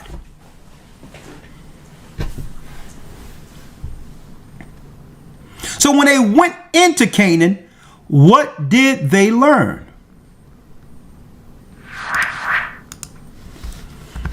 I got a journal here, very good read.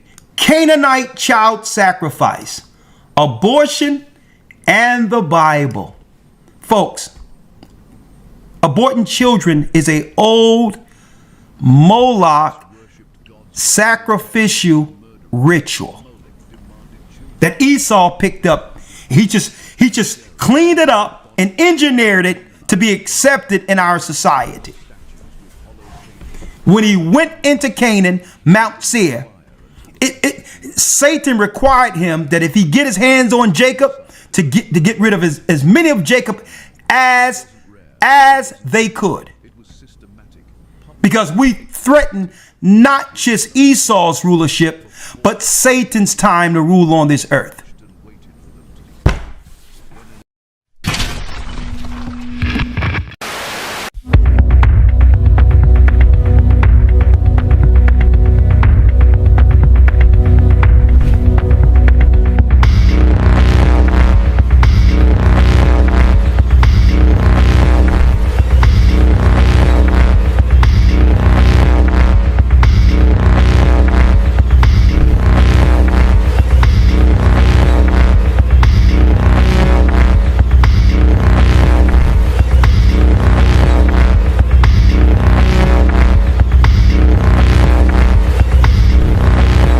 Across Iran, vast state-organized rallies filled streets and main squares as millions of people turned out to celebrate the 47th anniversary of the 1979 Islamic Revolution, waving flags, chanting slogans, and taking part in carefully choreographed displays of loyalty to the ruling system. At one such official gathering in Tehran, footage shared on IRGC-linked platforms showed crowds torching what organizers described as a symbol of the devil, presenting the dramatic burning as a central, made-for-camera moment in the capital's anniversary spectacle. The effigy itself was labeled Baal and crafted as a horned, demonic-looking figure, prominently emblazoned with a Star of David and other motifs, visually fusing the image of an ancient idol with overt references to Israel and contemporary enemies. Pro-government outlets and commentators framed Baal as a symbol of supposed Western Satanism, elite decadence, and even child sacrifice cults, using the burning statue to claim that today's global power structures are morally rotten in ways that echo dark rituals from antiquity. Images and clips of the Baal effigy going up in flames quickly dominated coverage of the anniversary online and abroad, becoming the standout visual from this year's events and overshadowing the more familiar scenes of marches, speeches, and flag burnings. Supporters praised the spectacle as a powerful act of moral resistance that exposed evil systems they believe control the West, while critics condemned it as dangerously incendiary propaganda that demonizes Jews and fuels conspiracy-laden hatred under religious veneer. On social media, users rapidly tied the Baal burning to the newly released Jeffrey Epstein files, circulating claims about an account or references linked to Baal and spinning these details into wider narratives that merge alleged elite abuse networks with occult worship and demonic symbolism. Recent Epstein files from the US Justice Department mention the name Baal in a bank document. Online users on X claimed Epstein had an account called Baal, linking it to dark rituals and child sacrifice. Fact-checkers said it was likely a misread line. The form probably said bank name. The real account was under the company One Clear Lake Center LLC. Conspiracy posts still tied the Baal mention to stories of ritual abuse in Epstein's inner circle. In the Bible, Baal was a fertility god linked to sensual and child sacrifice rites. Emails also revealed Epstein received kiswa cloth pieces, sacred fabric from Islam's Kaaba shrine.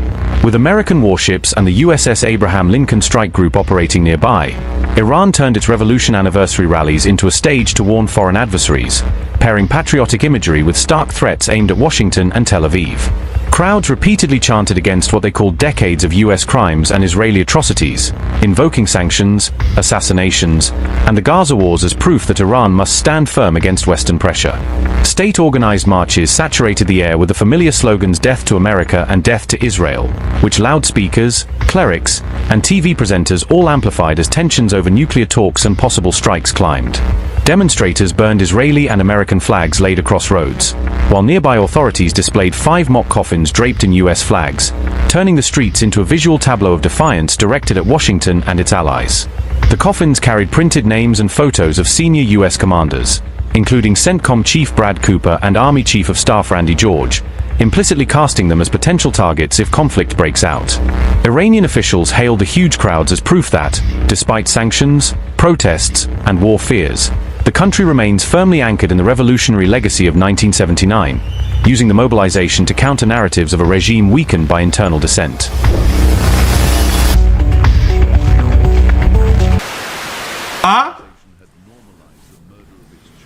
So when it talks about the Nazis and all that, don't even deal with it from the perspective that Esau is showing you through time and modern day history.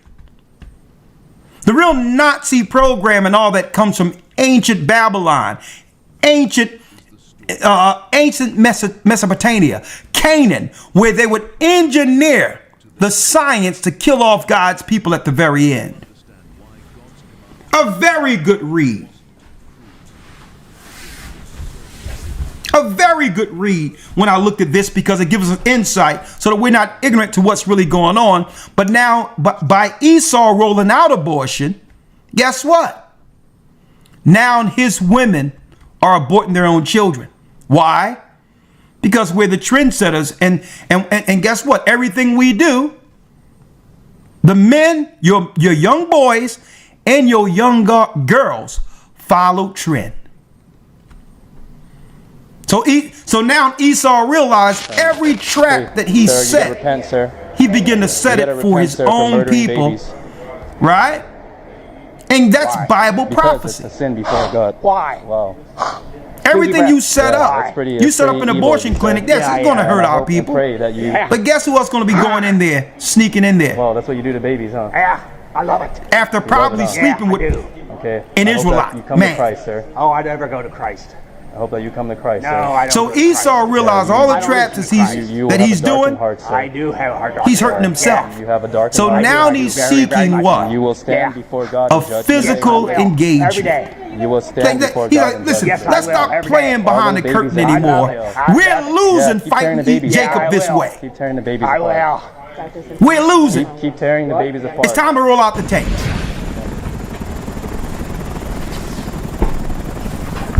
See? Jacob has wised up. And what is that wisdom? He found out we were his brother Esau. See? You can't camouflage yourself under different cultures anymore, any races of people anymore. And we know your true objective based on what our God has shown concerning you from the beginning. See? So our power, how do we gain power? Spiritually. To be on the right side of this war. This spiritual war. See? We must walk away from all mainstream religion. We must throw away any idols in our homes. We must throw them away. We cannot worship on any of the holy days they have set up in the world. A lot of you might think that it's small what I'm saying. No, it all goes back to ancient Babylon. How Nimrod was able to separate the people from their what?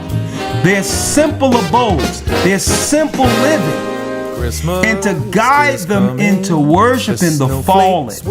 And by doing so, their children began to work for the dark side instead of the God of Noah. Put the tinsel on the tree, because Christmas is coming, my dear. Let me show y'all something.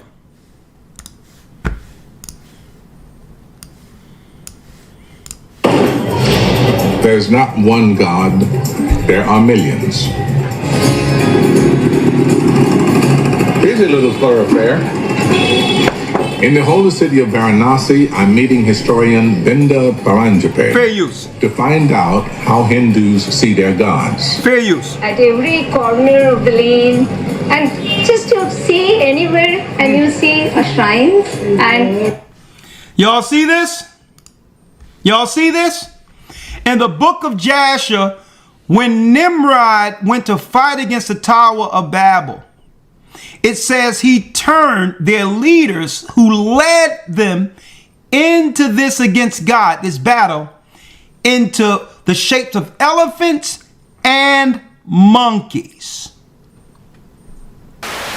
Listen, you got to understand that the devil is really good at what he does. He's good at deceiving people. He's good at reeling people in. He's been doing it since Adam and Eve. And so, you know, one of the biggest things he uses is the music industry, right?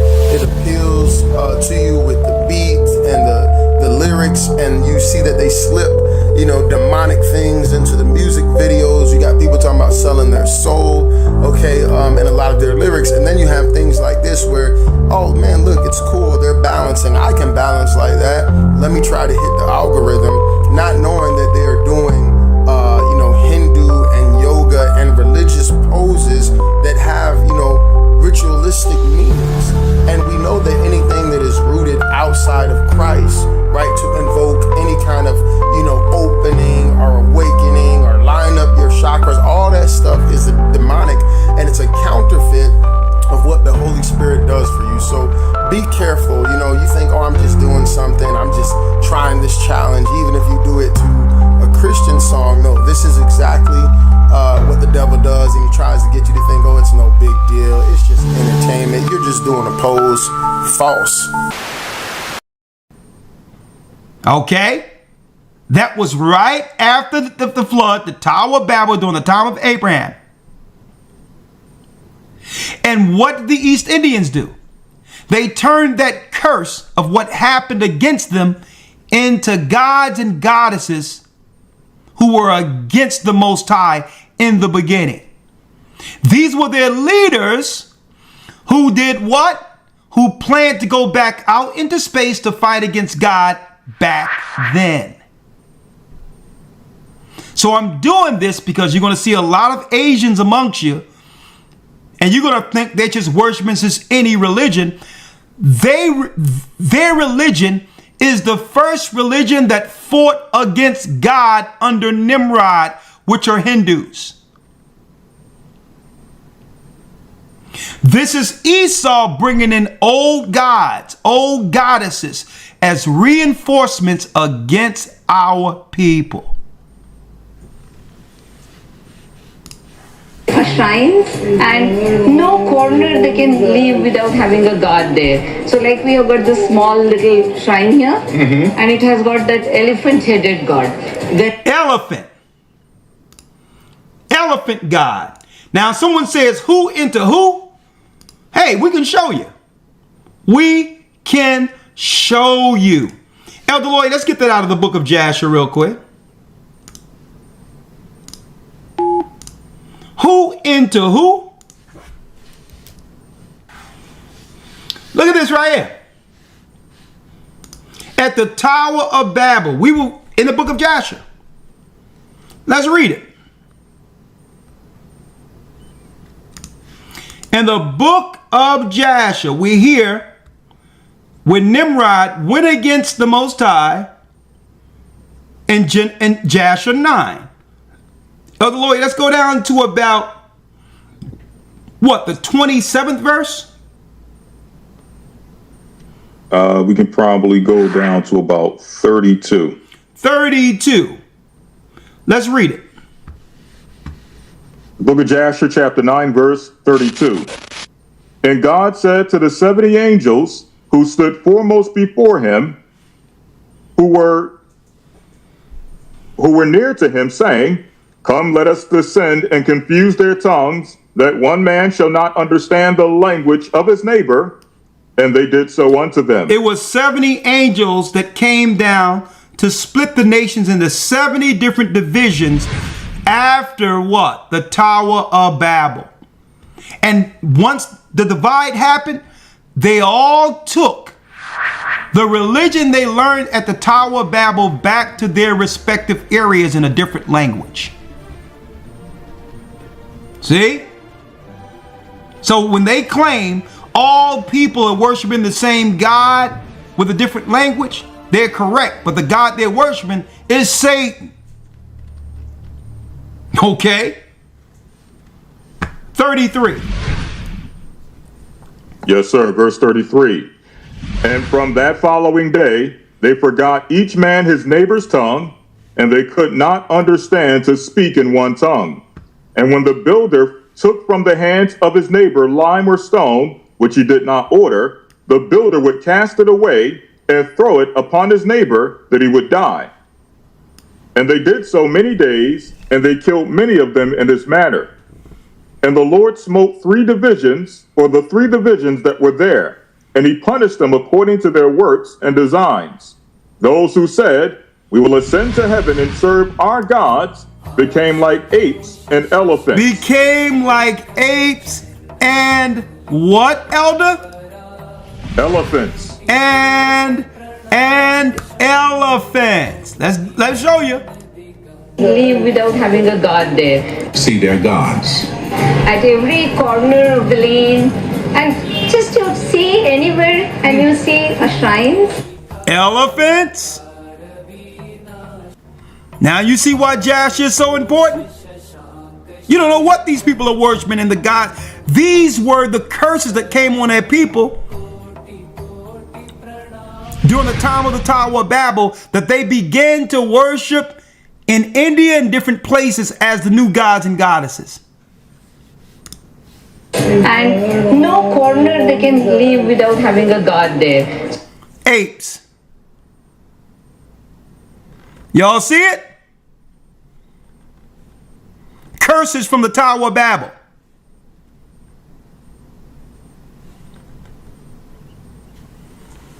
You see this? These are the people they're bringing over. The original people that was at the Tower of Babel fighting against our God. So what do you think they're going to do against you? You going to them to get help. You're telling them, "Oh, you're my new nurse. You're my new doctor. You're my new pharmacist." That makes them the #1 ethnic group among immigrant doctors in America. But how? Back in the 1960s, the U.S. healthcare faced a crisis. They didn't have enough doctors. There were around 300,000 physicians for the whole country, which meant only one doctor. Now, Elder Lawyer, if you will. In 1965, the Immigration and Nationality Act allowed skilled immigrants. Let's show you how they switched the religion from ancient Babylon using the same characters. By the time Christ came on the scene, Esau turned that old religion into what? The new religion of Rome. But at this time now, they're using white faces. The same Virgin Mother, the same Semiramis, the same ancient Babylonian days, but they started switching it up during the time of the disciples. Right? And we're putting it together for y'all folks so that you can understand the battle you're in. You can sit around and think this is small if you want. Folks, you look around and look, you see these East Indians, Asians, and all these are coming around, and they mean business. Don't even look to the Christian church to try to navigate us through this and have us understand what this war is. They've been totally infiltrated by Esau. Right? Acts 19, Elder Lawyer. Yes, sir. Acts 19. And let's go straight to 24. During the time during the time of Paul. A matter of fact, start at 21. Yes, sir. Acts 19 and 21. After these things were ended, Paul purposed in the Spirit, when he had passed through Macedonia and Achaia, to go to Jerusalem, saying, "After I've been there, I must also see Rome." So he sent into Macedonia 2 of them that ministered unto him, Timotheus and Erastus. But he himself stayed in Asia for a season. And the same time there arose no small stir about that way. For a certain man named Demetrius, a silversmith, which made silver shrines for Diana, bought no small gain unto the craftsmen. Unto the craftsmen. So now, by the time the Romans came on the scene, Semiramis is being worshipped as Diana, which is no different than the Madonnas you see at the parades amongst the Catholics, amongst the 10 tribes in South America and all of this. The worship of the goddess in Santa Maria. It's the Virgin Mother Semiramis. Esau started switching up the names when he gained power. Same religion,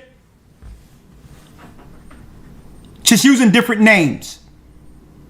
Read on. 25. Whom when he called together with the workmen of like occupation and said, Sirs, ye know that how by this craft we have our wealth. Moreover, ye see and hear that not alone at Ephesus, but almost all throughout all Asia, this Paul hath persuaded and turned away much people, saying that they be no gods, which are made with hands. So Paul, right after Christ's time, when he was called as an apostle, began to call people out of this false religion, which began in ancient Babylon.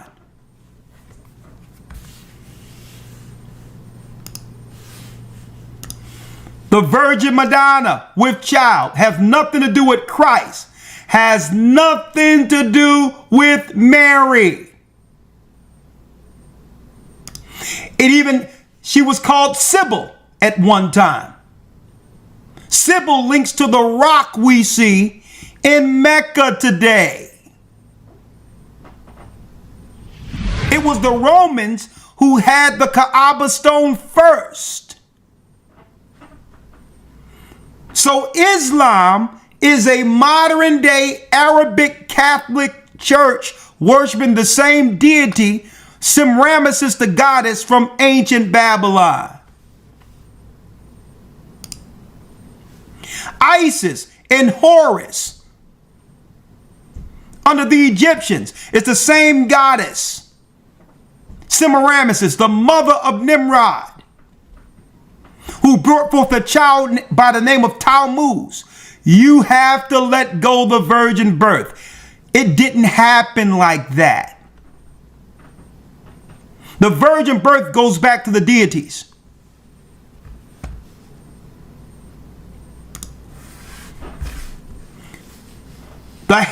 The hat of Dagon, which is a Babylonian headpiece, worshiping the Black Madonna, not Christ and Mary, Nimrod and Semiramis, then later Tammuz. Esau is the new Nimrod.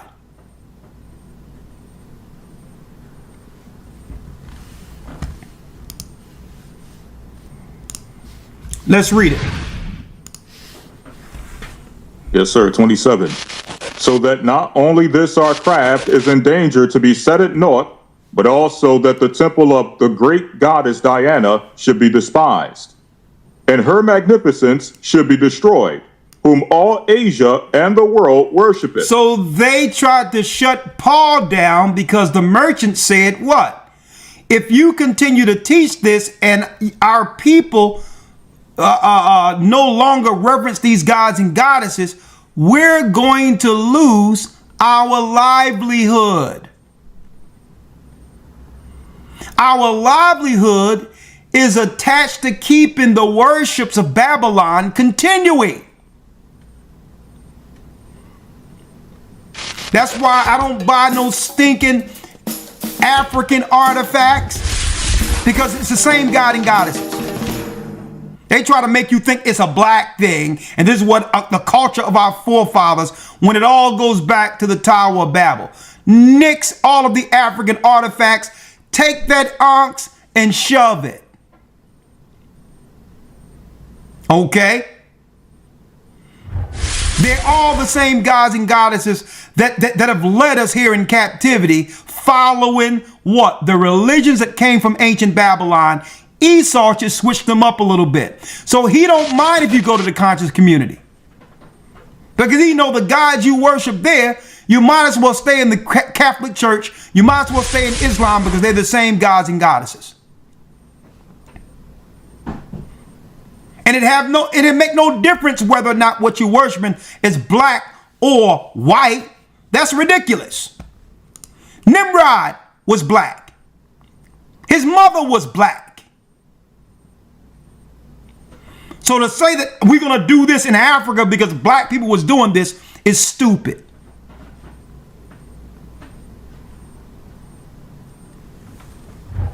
It's the spirit of servitude that falls on men and women who serve lesser gods.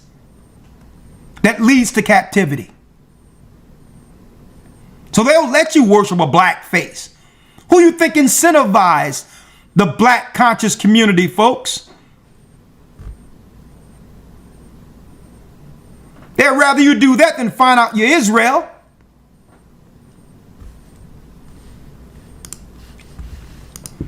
So now the merchants are saying to Paul, man, you got to shut down, Paul. Because if you keep teaching, our livelihood is in danger. All of Asia would worship these gods and goddesses, folks. And that's what we're witnessing right now. So like we have got this small little shrine here, and it has got that elephant-headed god, Ganesha. Ganesha. Yeah. So God removes the obstacles. Removes obstacles. Yeah.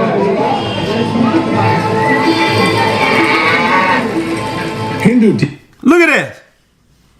And these are the people they're paying for reinforcements to come against our people at the very end, folks. You don't even understand what we're up against. This is more dangerous than the tanks we see Donald Trump rolling out. Because if you lose the spiritual battle, it won't be too long before you lose the battle altogether. So they say, listen, Paul, you getting in the way of our urn. And see, this is why the conscious community, I'm going to bring, even though they're low-hanging fruit, really. But this is why the conscious community don't like us pulling out the Bible. Because it takes away from their hustle. Same thing what we're showing you here. Hold on, can't see the rest of the sentence. Too much fucking. Now they can't peddle their little gods and goddesses and their debates and no, we don't want to hear that junk. You are Satanists. It's that time of the year again. I want to talk to these brothers right here. It's always like a conflicting sort of perspective on these holidays that we're about to be approaching toward the end of the year. Halloween, Thanksgiving, and Christmas, where a lot of quote-unquote conscious people feel as though they're European holidays, pagan holidays, and we don't need to celebrate them. Then a lot of cultists feel as though Halloween is an important day. It's a day of celebration. I believe Azariah said it was Ancestors' Day at one time. Am I right? It was a celebration of our ancestors. A lot of other people feel as though it's just some satanic devil shit. They see the white folks got a hold of it, and they don't want no part of it. Just dealing with the dark side, the occult realm, the metaphysical realm, the unseen realm, that of which we all come from. I want to get your perspective on this this holiday that we're about to embark on in a couple of days, Halloween. Could you, in the dark side, could you expand on that for me, please? Thank you, Brother Rich. Excellent question. To be honest with you, I was planning on taking advantage of this date, this Halloween, this coming up, to actually do a lecture entitled Welcome to the Dark Side, you know what I'm saying, where we were going to reveal some of the information that we've been gathering, dealing with the power of the dark side, the pros and the cons of the dark side, the power of tapping into the dark side, and not only the power of tapping into the dark side, we were going to show and prove numerous examples of groups of people who are utilizing dark force energy to navigate through this reality that we call life. Now, as a result of, a lot of new information coming on board, we're not going to do it on Hallows Eve. We're going to actually do something with our brother Oba and let him set the stage and the foundation and whatnot to speak about some of the African traditional systems. Now, when we talk about Pan-Africans and what they've been saying about European holidays, in the study of Pan-Africanism, we tend to find African traditional systems or African traditional religions. And inside of those African traditional religions, I don't see too many Pan-Africans that embrace that and come forth and say, look, these are the dark arts. This is what it had done for your ancestors. This is what it's doing for the people now, because you can't speak about Palo Mayombe, Lukumi, Santeria, and all of those things and not talk about the different groups that are benefiting off of utilizing it right now. Everybody always points to the Haitian Revolution, and that's great. But what about the revolutions that are taking place right now? What about the Cuban Revolution? What about the revolution that are taking place with these quote-unquote magical systems that exist in all places where Roman Catholicism exists, that go into war against Roman Catholicism with the dark arts?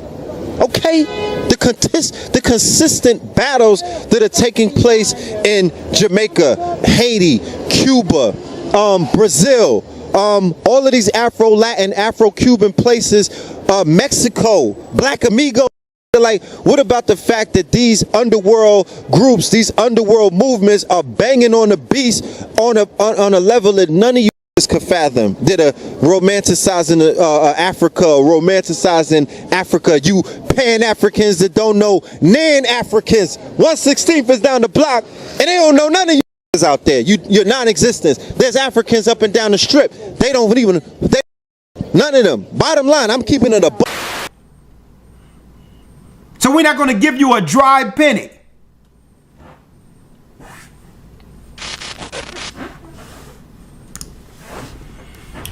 Read 28, Elder Lawyer. Yes, sir, 28. And when they heard these sayings, they were full of wrath and cried out, saying, Great is Diana of the Ephesians. And the whole city was filled with confusion, and having caught Gaius and Aristarchus, men of Macedonia, Paul's companions in travel, they rushed with one accord into the theater.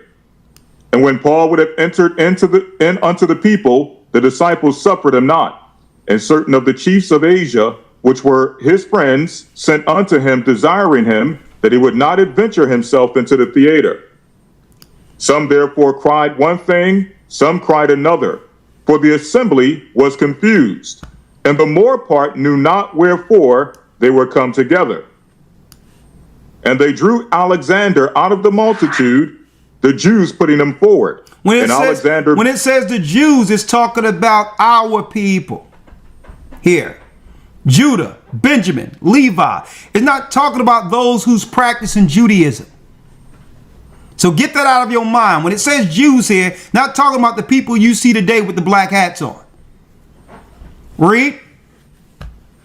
It says the Jews putting him forward, and Alexander beckoned with the hand and would have made his defense unto the people.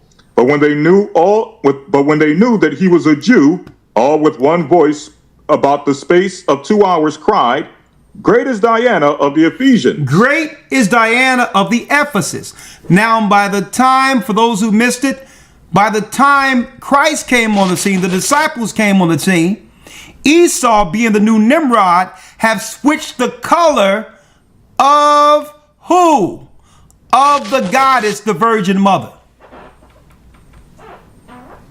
Now it's being worshipped all over the place in Asia and all of that, which by default is giving Esau what? The dominion or moral authority over all religions for nations who worship idols. If you worship idols, Esau has control over you. He don't care if it's a black one. See? 35.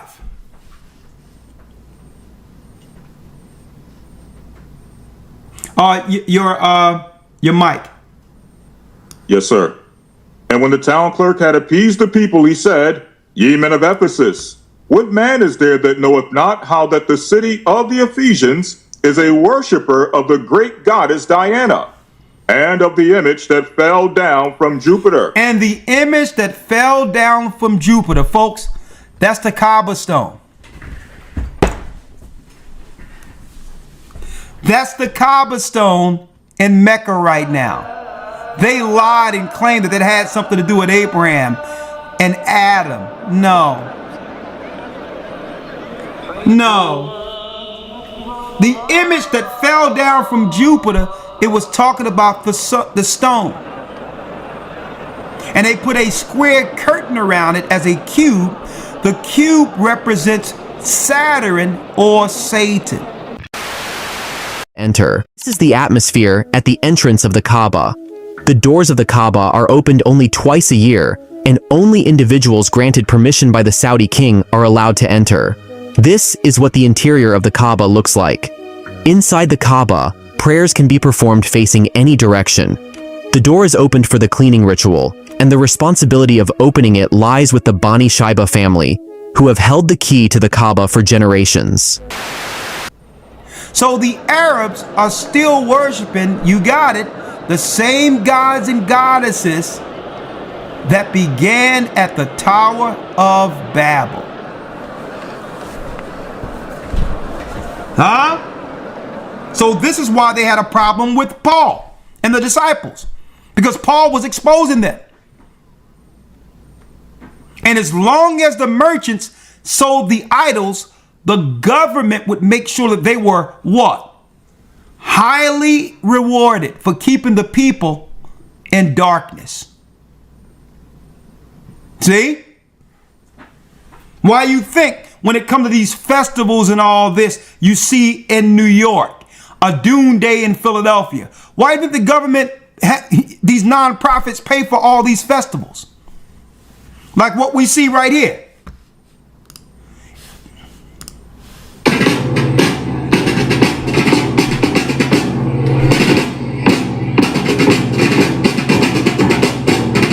Let me show it to you.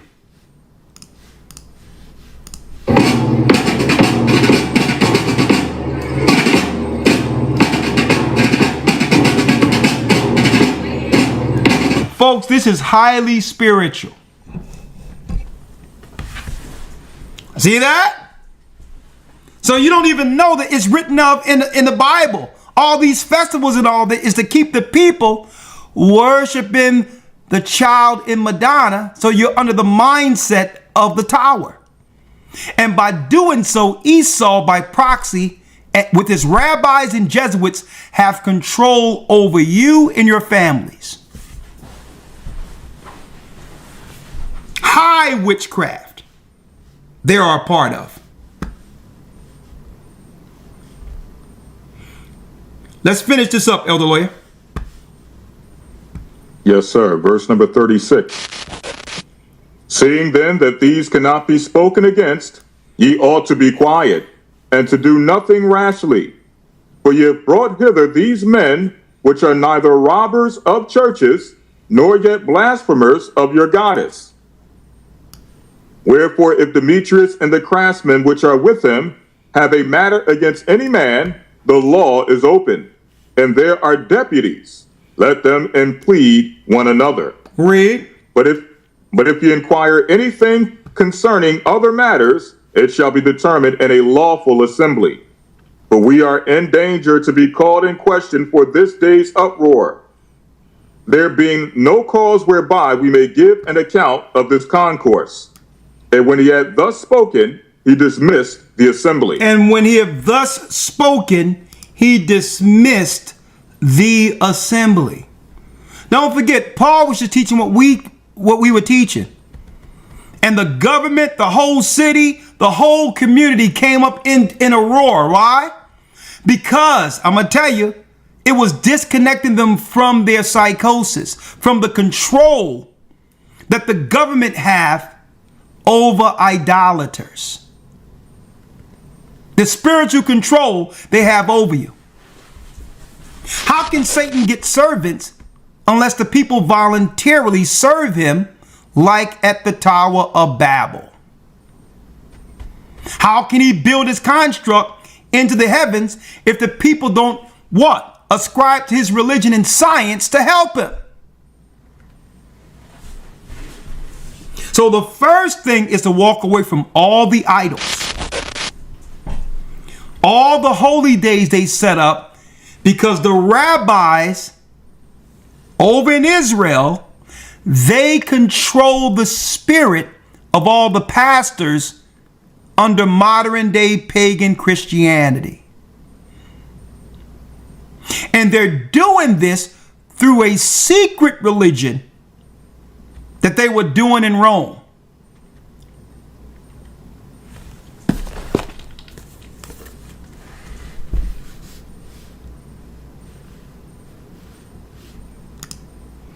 The cult of the soul Invictus.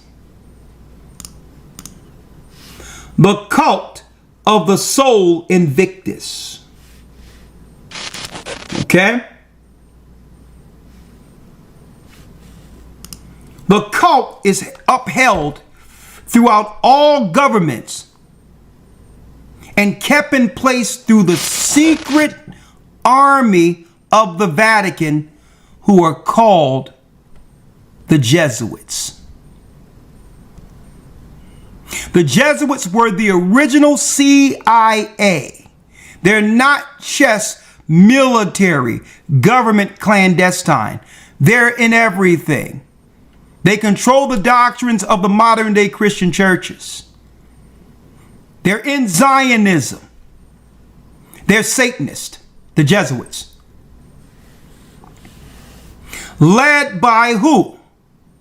Led by, and we're bringing it up, Esau this current day. These are Edomites now. The Bible says that man of sin would be revealed. This demon here, Jesuit General Ignatius Loyola, Satanist. He would be considered today a white Jew. And this demon next to him, Jesuit Francisco Ribera. They would shape the modern day doctrine, the theology that would lead to the majority of Christians voluntarily, to convince Christians to voluntarily worship Satan without knowing it. And this is the lie, the new doctrine that would justify what they're teaching in modern day evangelicals today. The evangelicals are Jesuits. They had this particular book that they put together called the Sacrum Bedi Ionis Apostoli Evangeliste Apocalypsum Commentaries. So these are the lies that they put together in the late 1500s that still stand in the false doctrine we see today under modern day Christian theology. They wanted to convince the future Christians to believe these 7 points. 1, that the Antichrist is one man opposed to a government structure. They came up with that concept. Why? Because King James, who was a black man, was showing forth that the papacy, the Vatican seat, is the Antichrist seat. It's not one man. It's the whole government structure from Babylon. And King James, who so happened to have been a black man, was exposing them. Are you okay? Are you okay? What the hell? Oh my God, Jesus! See that? In this book right here, he's exposing them. King James VI and the First in the reunion of Christendom. We were the original Protestants. We were against the Catholic Church then, and the children of Israel, Judah, and that's right, King James was a Judite from the bloodline of Christ. A black man. Exposed them back then.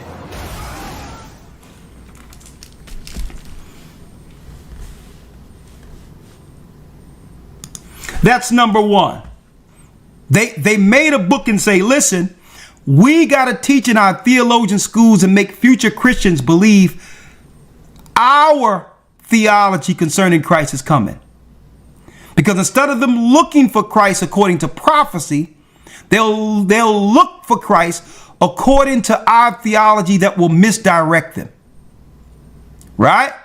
So it'll have everybody out there looking for one man as an antichrist.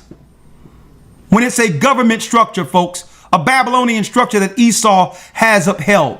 The whole construct is a part of the religion. Number two, these devils. the Antichrist will build a temple in Jerusalem. So we're going to tell Christians in the future that Christ is not going to return until they see a third temple built in Jerusalem. And of course, and that's more proof Christians don't read the Bible. The temple was built when Christ went into the heavens. That's the temple that's coming here. That's the third temple, folks.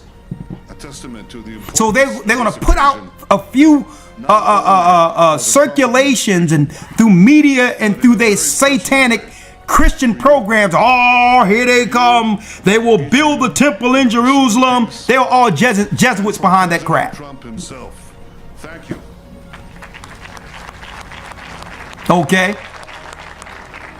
All Jesuits. Dear friends. They make you think you should be working, and they misinterpret Thessalonians to back the lie. There's no third temple. Number 3, in this commentary, these Jesuits have made a whole narrative for an antichrist that don't exist. Everybody's looking on the outside for one man. Personal memories. And common sense will tell you, if this man will one day be over the government, it's the government. The greatest moments we have known on this city on a hill. In Jerusalem, I need y'all to think about this. How do he become to do all these things if he's not over the government? And the right to be the but they're having you looking for a future antichrist, so that you don't start looking at these shady characters that are doing things now. Jerusalem, King Solomon built our temple, built our temple, built our temple. The Antichrist will abolish Christianity and make a covenant with the Jews. Folks, Christianity was abolished or wiped out when we lost Jerusalem. Rededicated that temple. And I'm talking about from a broad sense. When we lost Jerusalem and they infiltrated and made Christianity pagan. It wasn't until we began to awaken again in the last days that the true Christianity came back to the earth. I need y'all to think about that for a minute. How can you have Christianity when the true Christians who taught everybody are in darkness and had no idea that they were the people?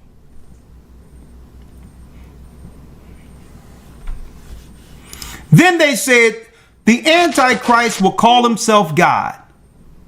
Ridiculous. This is what Christians are waiting for. Something that came out of the mind of these two demons here. The Antichrist will not be revealed until 7 years before Christ returns. Now, how ridiculous is that?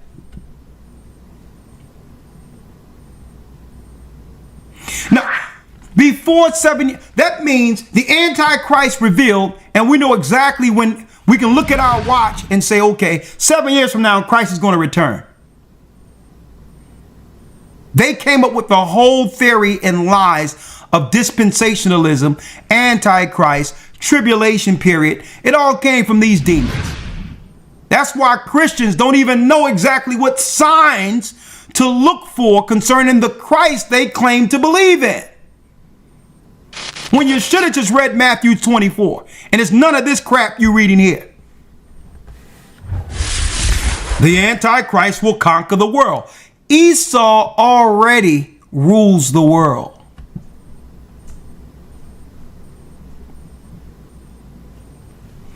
The Christians or the church will be raptured into heaven before the Antichrist appears. How many of you know that this all came from these demons right here, these Jesuits? Everything Christians are looking for came from these satanic Jesuits.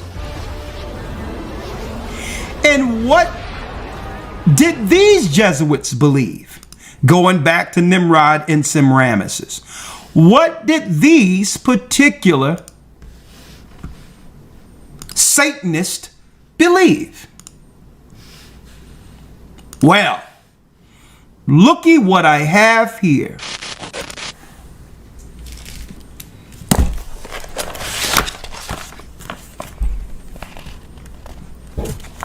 The secret history of the Jesuits.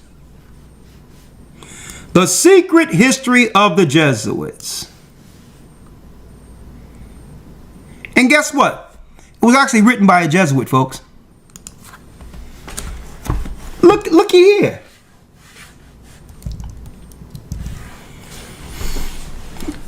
Page 86 of the book. It says, these few quotations tell us enough about the principal aim of these educators. Let us see now how they form these elite Christians and what kind of mysticism is inserted or inoculated, infiltrated, or pumped into children submitted to their educational system.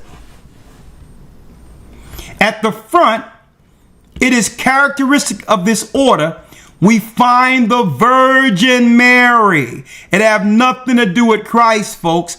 It have everything to do with the Madonna. The Madonna. The Madonna. Are y'all following me here? The Madonna. Let me get it here. There go the book. The Secret History of the Jesuits. It have everything to do with the Madonna. It have nothing to do with Christ, folks. It's Semiramis, the mother of Nimrod. But they call it the Virgin Mary. Loyola, that demon, had made the Virgin the most important thing in his life. The worship of Mary was the base of his religious devotions and was handed down by him to his order. I gotta blow this up. To his order. There's an order of the Jesuits. Well, they'll say it's Mary, but it's really worshiping Nimrod's mother. Virgin Mary draw millions of faithful each year. The Vatican has been tasked to. The worship developed so much that it was often said, now the Jewish people worship her too, under the Shekinah. Investigated half a dozen miracles. See? So they'll tell you that, oh, we're not down with Christianity when they're pagans too. The brand of the Vatican and the Jewish state of Israel worship the same religion, and they're both operating with the orders of the Jesuits. The worship developed so much that it was often said, and with good reason, that it was the Jesuits' real religion. It's the work of the unholy. This was not written by a Protestant, but J. Huber, professor of Catholic theology. It's the Catholics spilling the beans.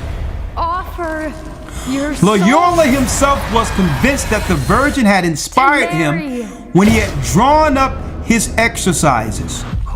A Jesuit had a vision of Mary covering the society with her mantle as a sign of her special protection. And look at this. Who came up with the Immaculate Conception, folks? Duns Scott doctrine was enthusiastically adopted by the Order of the Jesuits, which was successful in having it made into a dogma by Pius IX in 1854.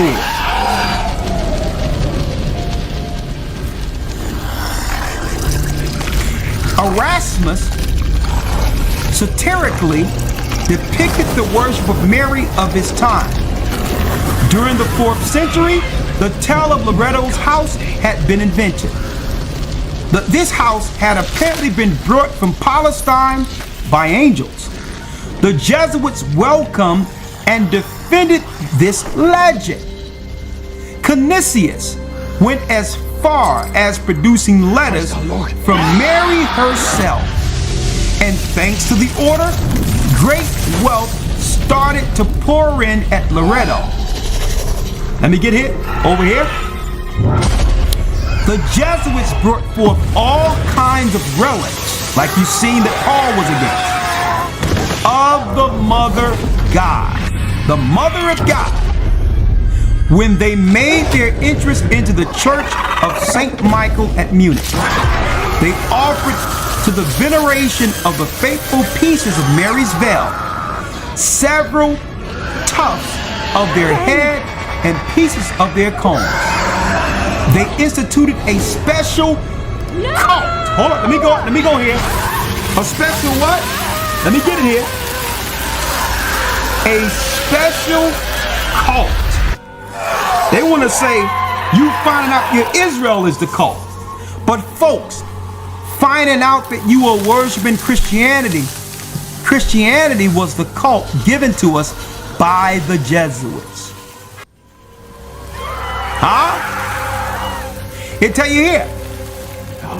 Entrance to the church, faithful pieces of Mary's veil, several tufts of their hair, and pieces of all their combs. They instituted a special cult. A special cult consecrated to worship these objects. And folks, there's so much perversion in this particular book that's connected to worshiping the Queen Mother Mary. It's not Mary at all. It's Semiramis, the goddess.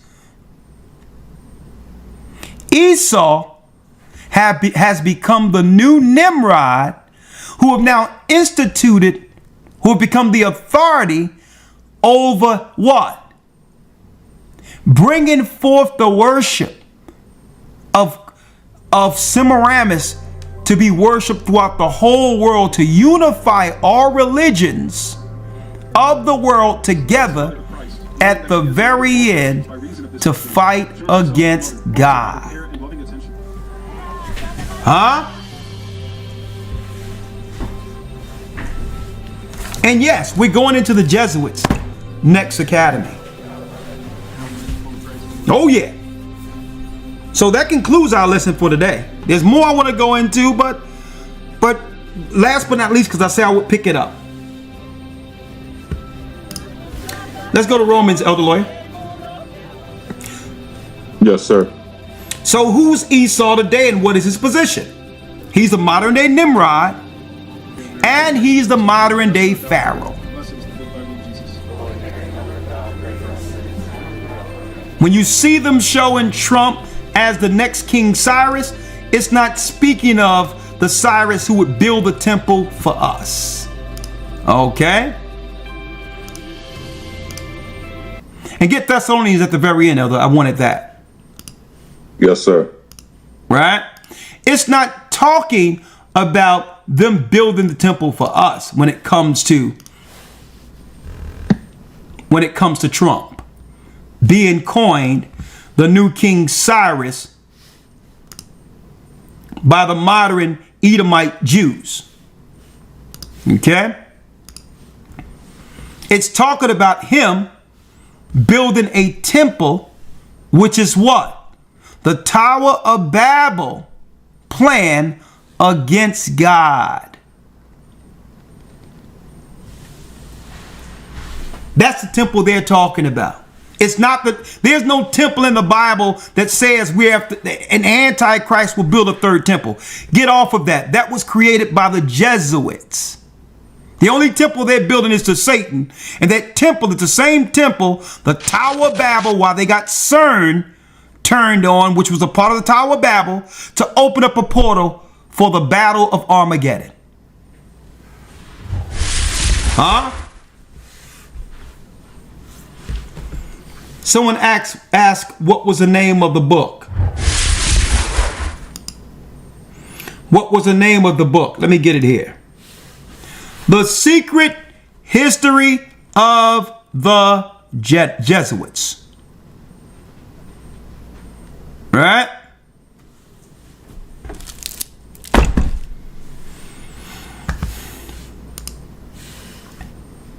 So, Elder, let's read these two and we'll open it up for questions. Chapter and verse. Yes, sir. Hebrew or Romans 9 and 17. Romans 9 verse 17. Let's read it. For the scripture saith unto Pharaoh, even for the same purpose have I raised thee up, that I might show my power in thee, and that my name might be declared throughout all the earth. And also Esau is the modern day Pharaoh. See? He allowed Esau to consolidate all this power so that when Christ crushes them, the whole world will know that the God of the Hebrews, Ahia, Ashar, Ahia, was always the true God of gods. So the Most High set them up like he set Pharaoh up to show his power. Esau is a pagan. So you must walk away from all their religions. And don't get caught up because they're tearing down all the churches to unite all people into one worship under Satan. The world is shifting beneath our feet. Developments are happening constantly, faster than we can comprehend. Every news report, every political maneuver, every technological advance, each one is a piece of a greater puzzle, a pattern that is falling into place. We stand on the precipice of something unprecedented in human history, a moment that has been foretold for centuries. The introduction of the mark of the beast. What was once dismissed as ancient prophecy is now looming on the horizon, ready to erupt into reality. Revelation 13, with all its chilling warnings and mysterious symbols, is no longer a distant echo of the past. It is alive, breathing, and about to unfold before our very eyes. The time for complacency is over. The clock is ticking, and the call to awaken has never been more urgent. Can you feel it? The world is not as it seems, and the events that are coming will change everything. Forever. It will change everything. Forever. Prepare yourself, because prophecy is not just a story, it is about to become the world you live in. Today, as technology advances at an unprecedented pace, many Christians are beginning to feel a renewed sense of urgency. With the rapid rise of digital identification systems being implemented across the globe, one cannot help but wonder, is this the infrastructure that will eventually lead to the fulfillment of Revelation's prophecy? Could the spirit of the Antichrist be revealing himself, preparing the way for the arrival of the man of sin? Could the spirit of the Antichrist be the force behind the scenes that seems to be pushing the world toward a global digital identification system? Could the spirit of the Antichrist be the force behind the scenes that seems to be wanting to take away more and more of the individual freedoms and civil liberties of the average person? If you look at the world around you, there is an unnatural force that is aligning global leaders together to create a world where you cannot buy or sell without a mark. While we are not saying that digital IDs is the mark of the beast itself, the systems being put in place today bear a striking resemblance to the economic and social controls described in the 13th chapter of the book of Revelation. Revelation 13 introduces two beasts, one representing the Antichrist and the other the false prophet.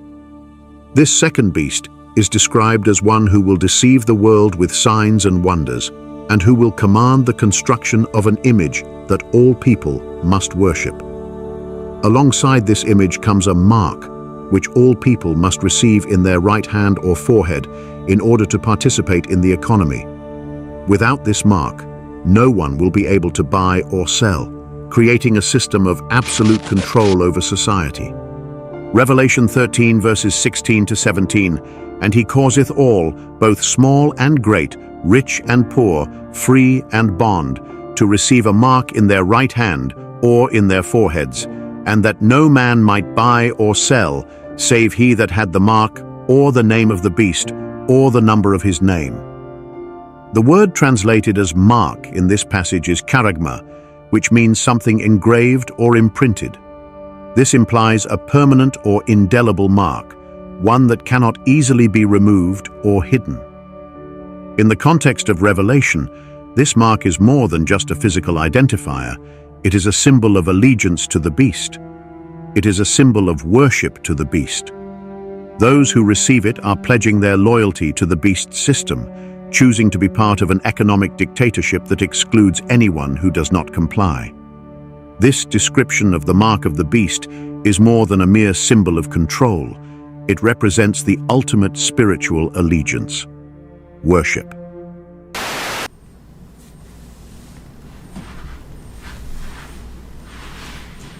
See? Now let me show you the scripture they try to claim a new temple will be built, when that's a bold-faced lie. It's something that came out of the minds of Satanists. Ignatius Loyola.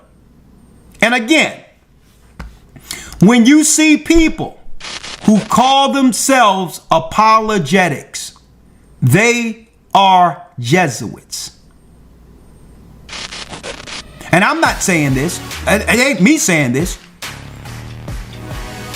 They have videos out there where even the guy that's the little minion that's trying to get some recognition chasing Israelites, he even had a video of him as a young man after graduating the University of Ignatius Loyola, the same demon I just showed you. Anyone else has a great question? In the front. Oh, Magic stole the mic. He's Magic. What's up, Magic? You can actually choose to answer this in the hallway if you want, and I am going to buy your book.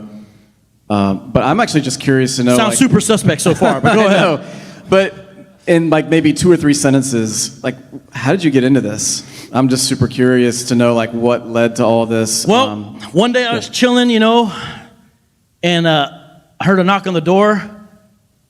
And it was a man in a black suit, and he said, "I'm a Jesuit, and we want to hire you. We've got some Vatican money." And I said, "Okay, do you have any other credentials?" And he also told me he worked for the FBI, and I was in.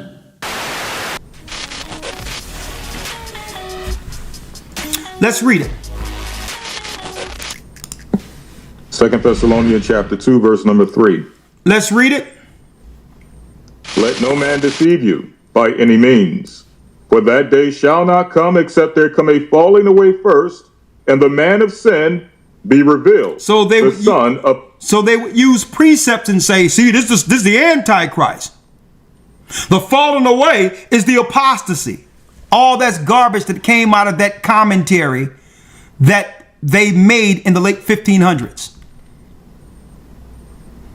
The falling away is when we lost Jerusalem. Ain't no great apostasy. And that man of sin are the people running the earth today, who are calling themselves Jews and are not, according to Revelations 2:9-3:9.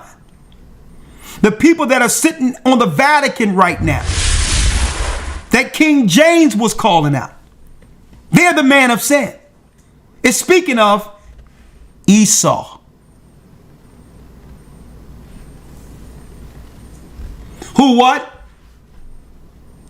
Who opposeth and exalteth himself above all that is called God, or that is worshipped, Satan. so that he read.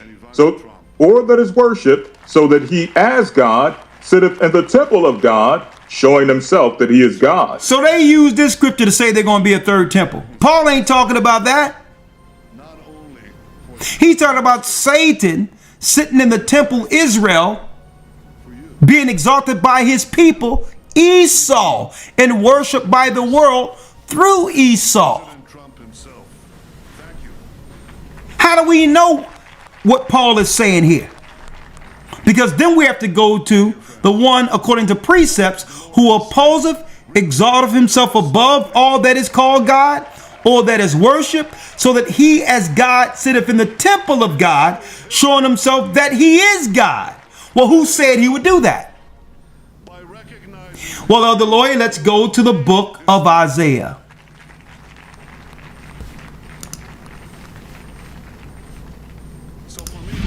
Isaiah 14, verse 12. Yes, sir. Isaiah 14 and 12. How art thou fallen from heaven, O Lucifer, son of the morning? How art thou cut down to the ground, which didst weaken the nations? How did he weaken the nations? Idolatry, worshiping the goddess, Babylon. So now people, even without knowing, are joining ranks with Satan. And they all have something in common. Out of nowhere, they'll grow this high resentment against the Bible. I need y'all to examine this, folks. People, for no reason, it doesn't matter what walk of life or what occupation they're in or what religion they may follow, have a unified hatred against the Bible.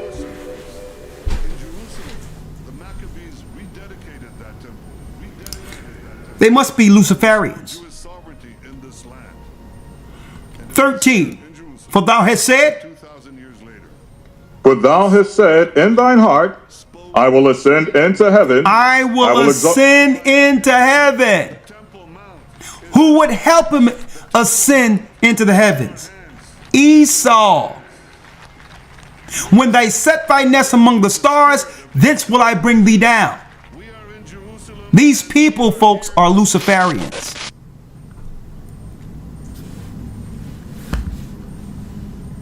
I will exalt my throne above the stars of God. Read. I will exalt my throne above the stars of God. I will sit also upon the mount of the congregation in the sides of the north. I will sit upon the mount of the congregation in the side of the north. He will be like God, or try to be anyway. That's what Nimrod was trying to help him do. Esau is closer than Nimrod was in achieving this. Read. I will ascend above the heights of the clouds. I will be like the Most High. I will be like the Most High, sitting in the temple of God as God. So Paul was breaking down Esau at the time when the Romans were ruling during his time, seeking to accomplish their plan they made at Mount Seir with Lucifer, with Satan. There's no third temple prophecy of an Antichrist in the Bible. Show it to me.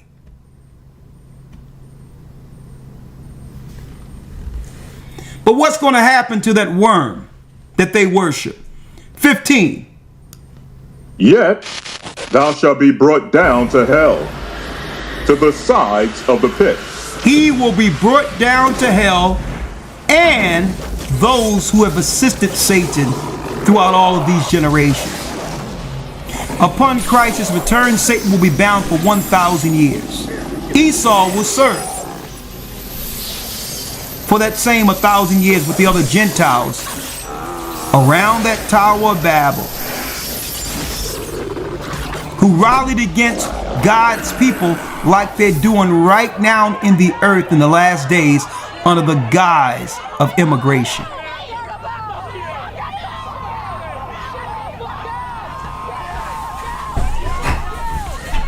It has been spoken through the word of God. He that have an ear, let him hear. We got next. I'll open it up for a few questions. If you have any questions, you can call. Not call, you can text 445-888-2759. He that have an ear, let him hear.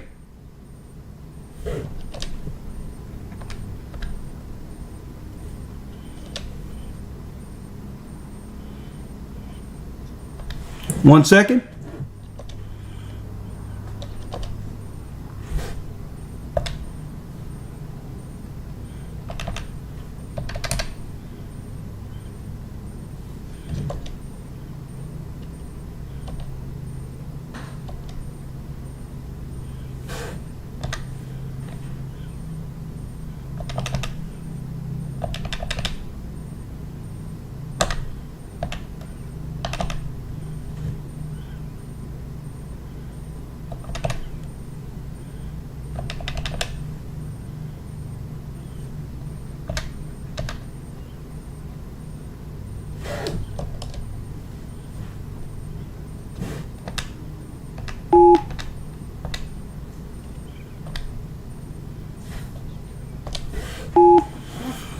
All right, let me check here. A few questions I can answer, and then we'll conclude for today.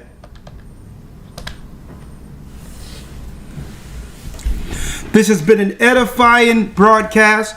And if you think this has been edifying, get in the next academy, brothers and sisters. We're going in. We are going in. The enrollments are open. The topic, the theme for the next academy will be absolutely outstanding. Revelation, mysteries of the spiritual realm. The origin of the spiritual realm. Tracing the serpent seed, how Lucifer became chief Satan. Christ and the keys to spiritual warfare, how Christ was able to spiritually war against these devils without getting pulled in emotionally or carnally. The craft, the priesthood of Satan versus the priests of God, showing you what they truly believe under Judaism and all these other satanic religions, Hindus and others. AI technology and the mark of the beast. And we're going into exposing the Jesuits. When we go into the priesthood of Satan, we're going to add the Jesuits to that. All right. Boom. Boom, bang. All right. And we'll soon be out on the streets again. We'll let you know the location we'll be in. And we can only put snippets on this particular platform. But if you go to Patreon, A Gathering 144, our Patreon, you'll get all the unedited street preachings, because it's unfiltered. We don't have to watch our tongue out there, but there's guidelines here, and this channel is so important that we don't want to risk that. Okay.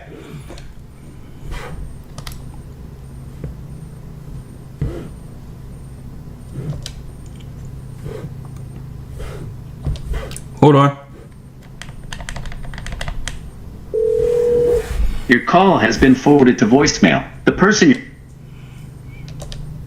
I'll go through a few questions and then we'll conclude this lesson for today.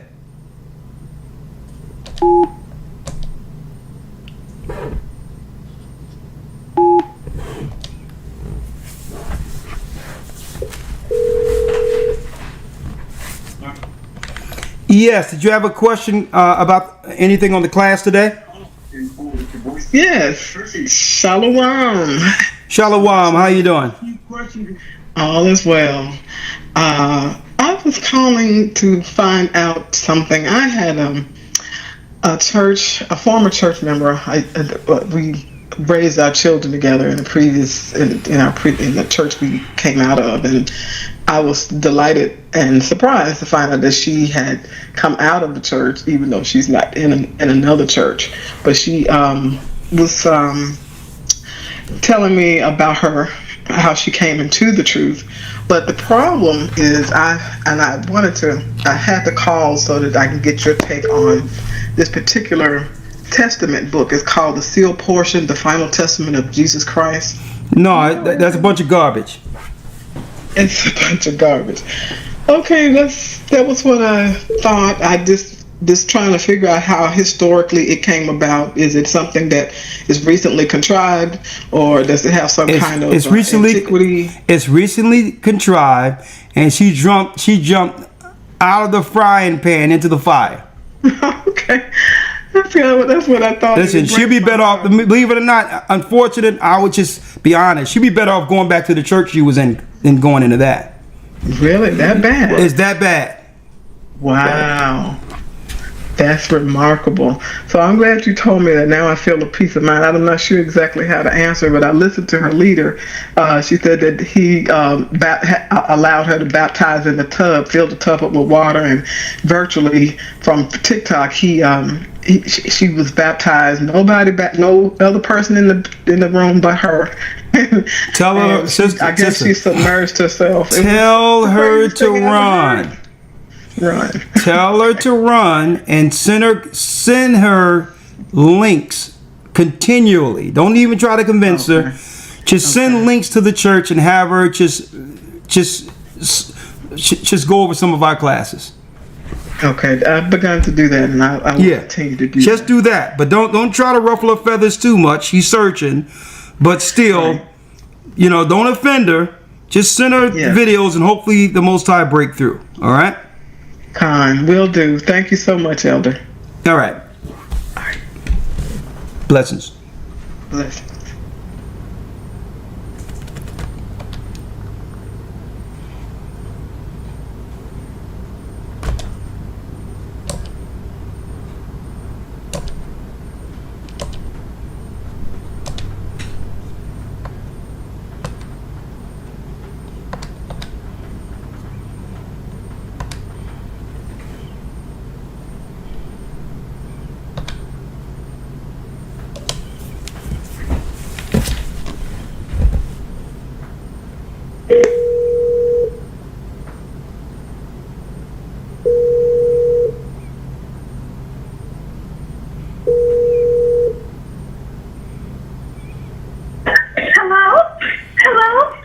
Where you been at, girl? Where you been at, sunshine?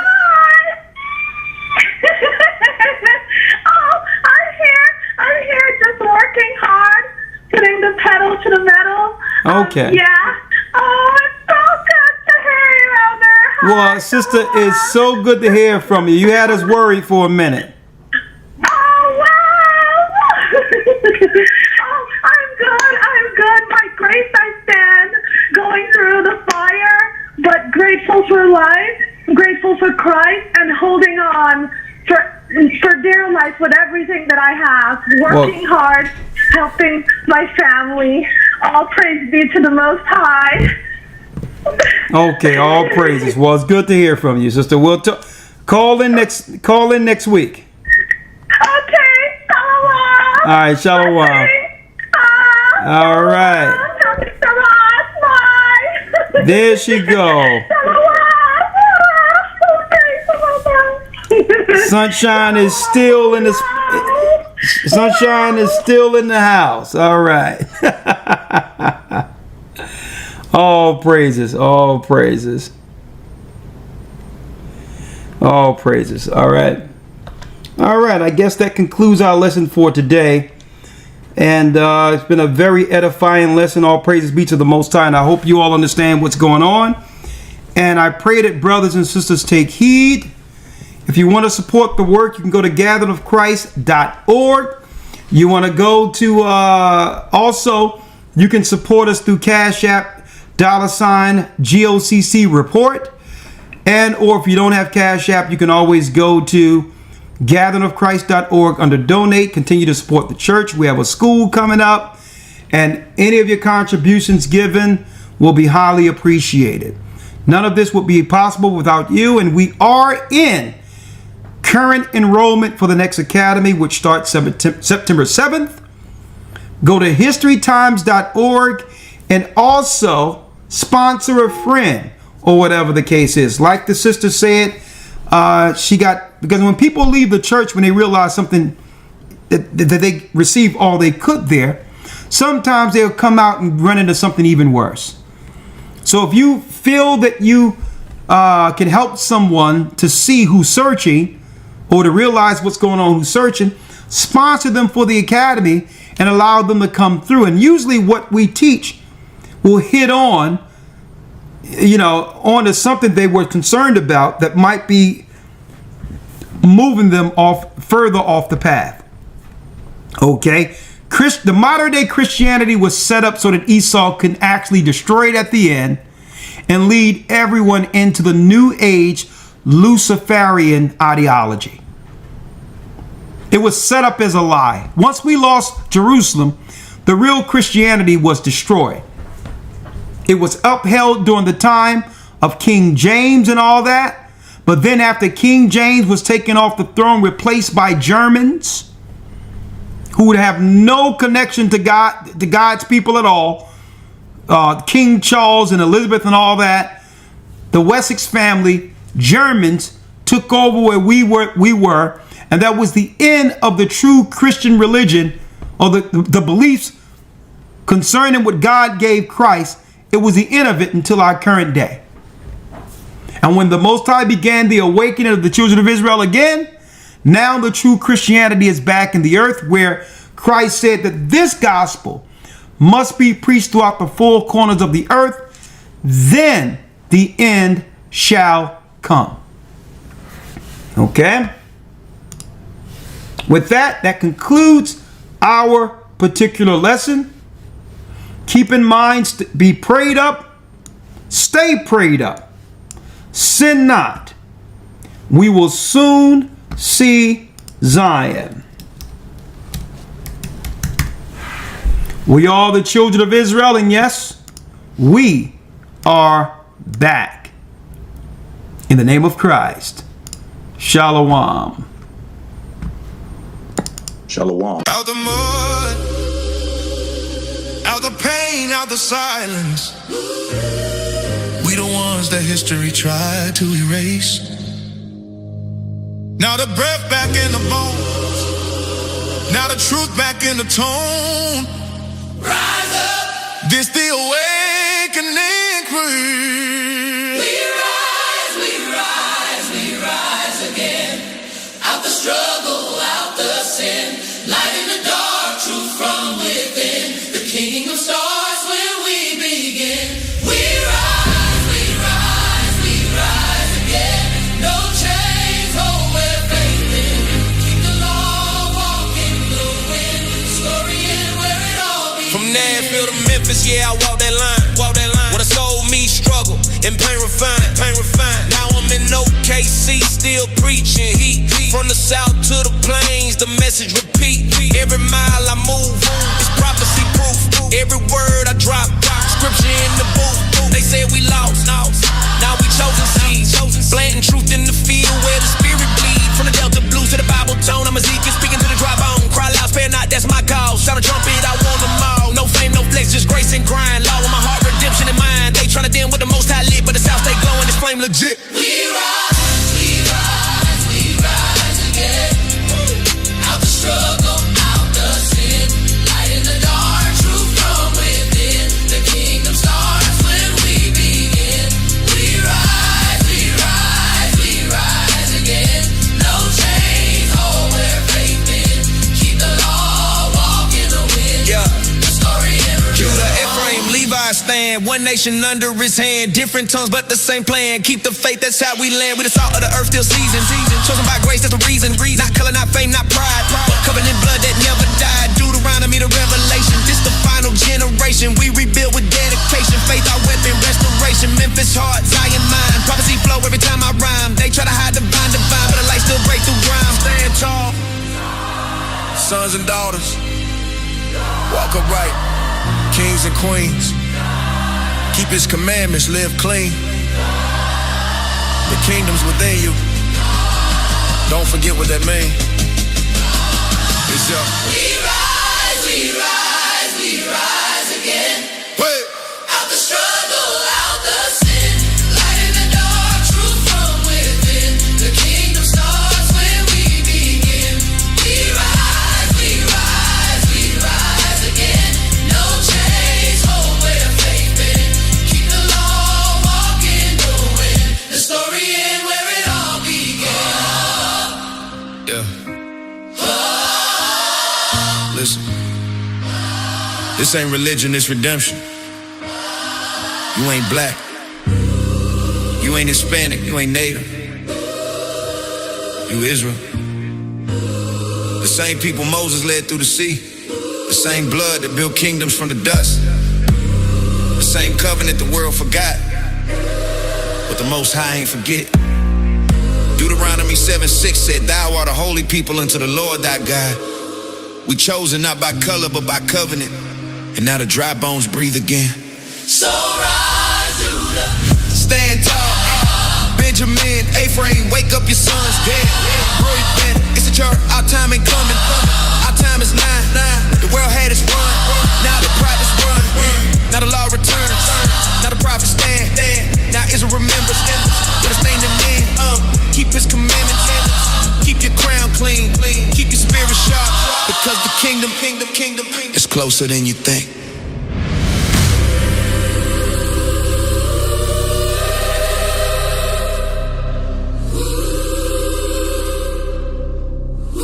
It's closer than you think.